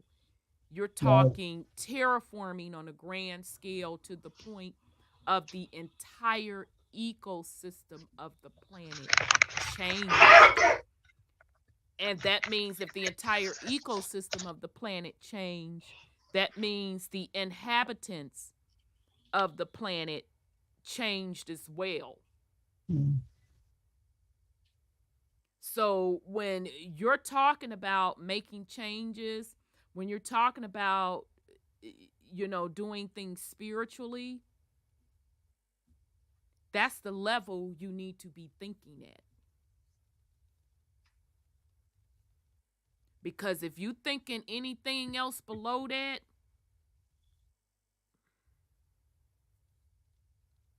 you're just spinning around on a wheel.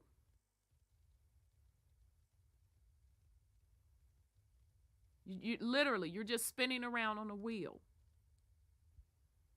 So thanks, Sis Sandra. Brother Sean, you have any last words for the family? Well,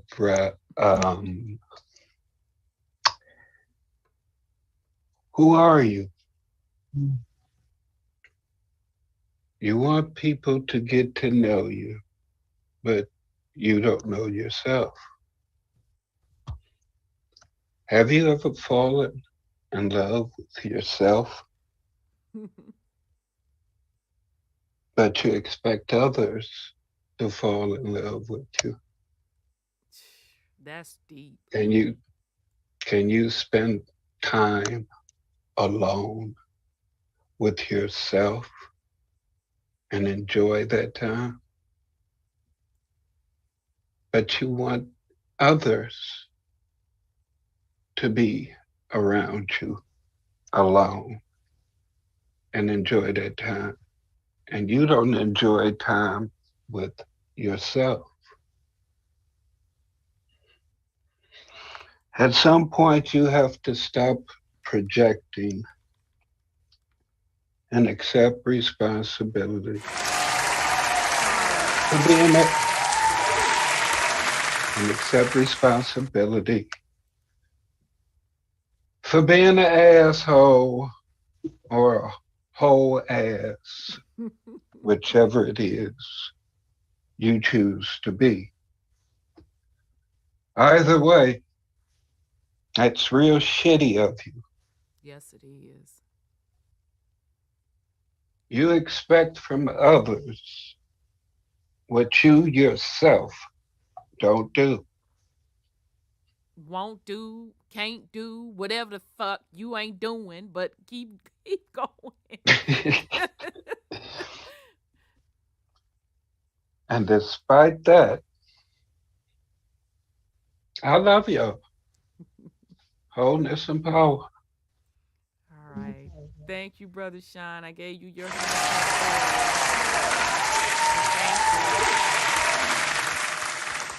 and thank you, Charlie Brown's teacher, for your appearance tonight. Thank you, Sis Sandra. That's all I heard, every third word. You know, Charlie Brown's teacher, they was in the class talking their ass off. And all you heard from her was wah, wah, wah. Grandma, too.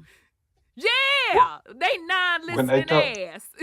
Wah, wah, wah, wah. They didn't listen to no adults. If you pay attention to Snoopy, them shit, Snoopy had more pull than the adults. Because all they heard out of the adults was wah, wah, wah, Snoopy and the bird. What was the bird's name? Was it Woodstock?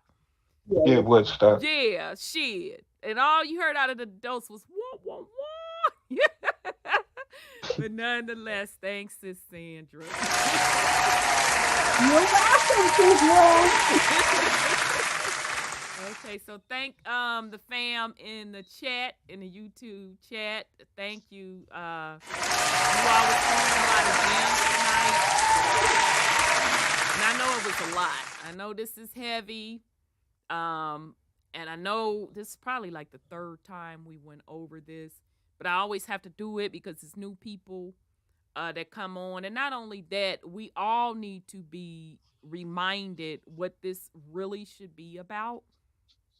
And we all should understand that all of this fuckery, it's a script. It's a script. Okay? It's not natural. None of this shit is natural. That's why I don't feel right. That's why you're so fucking uncomfortable. None of it is right. None of it is natural. Okay? All right, and then shout out to the YouTube family that's listening.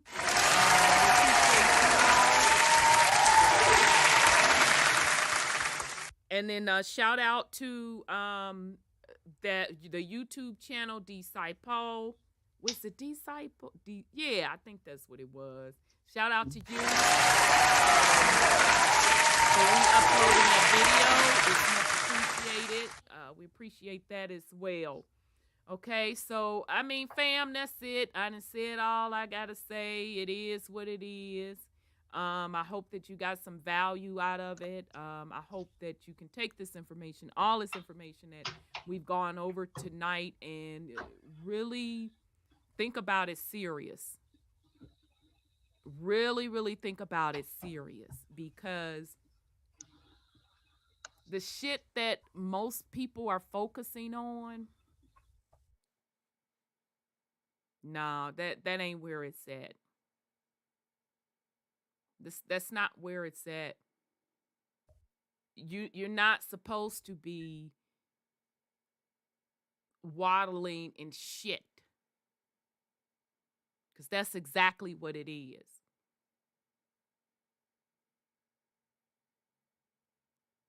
This is shit. And like I say, and I say again, I don't dig in the fucking trash for no one. This is literally hell. So start getting your soul together. And especially, folks, you got these babies. You have to understand you are responsible for them. It's a lot deeper. When I talk legacy, I'm talking not just on the physical. I'm talking on that spiritual realm too, because you are tied spiritually. And you're not going to get to that level with bullshit. Let's just be quite frank. You're not going to get to that level with bullshit. It's not something that you can't do. You absolutely can do it. None of this shit should be acceptable to us. None of it. We're in such hell. It's so low here that people don't even just know something simple as fucking love. They don't know it when they see it. Most don't give a fuck. And I'm sorry, if that's not hell to you, I don't know what to tell you. So I wish everyone well. We'll be back next week. And shout out to Brother Odel. I hope you're getting your rest, brother. So we'll be back next week, fam. I don't even know, child, what we gonna go over. So last week was the financial system. This week we had to get on the organic side. So just love yourself, family. Invest in yourself. Do the right thing, and you'll be fine. So with that said, thank you to my co-hosts again, Sis Sandra and Brother Sean. We are going to be out of here, family. So peace and love, fam. This is Truth Uncompromised. Peace and love. Peace and love.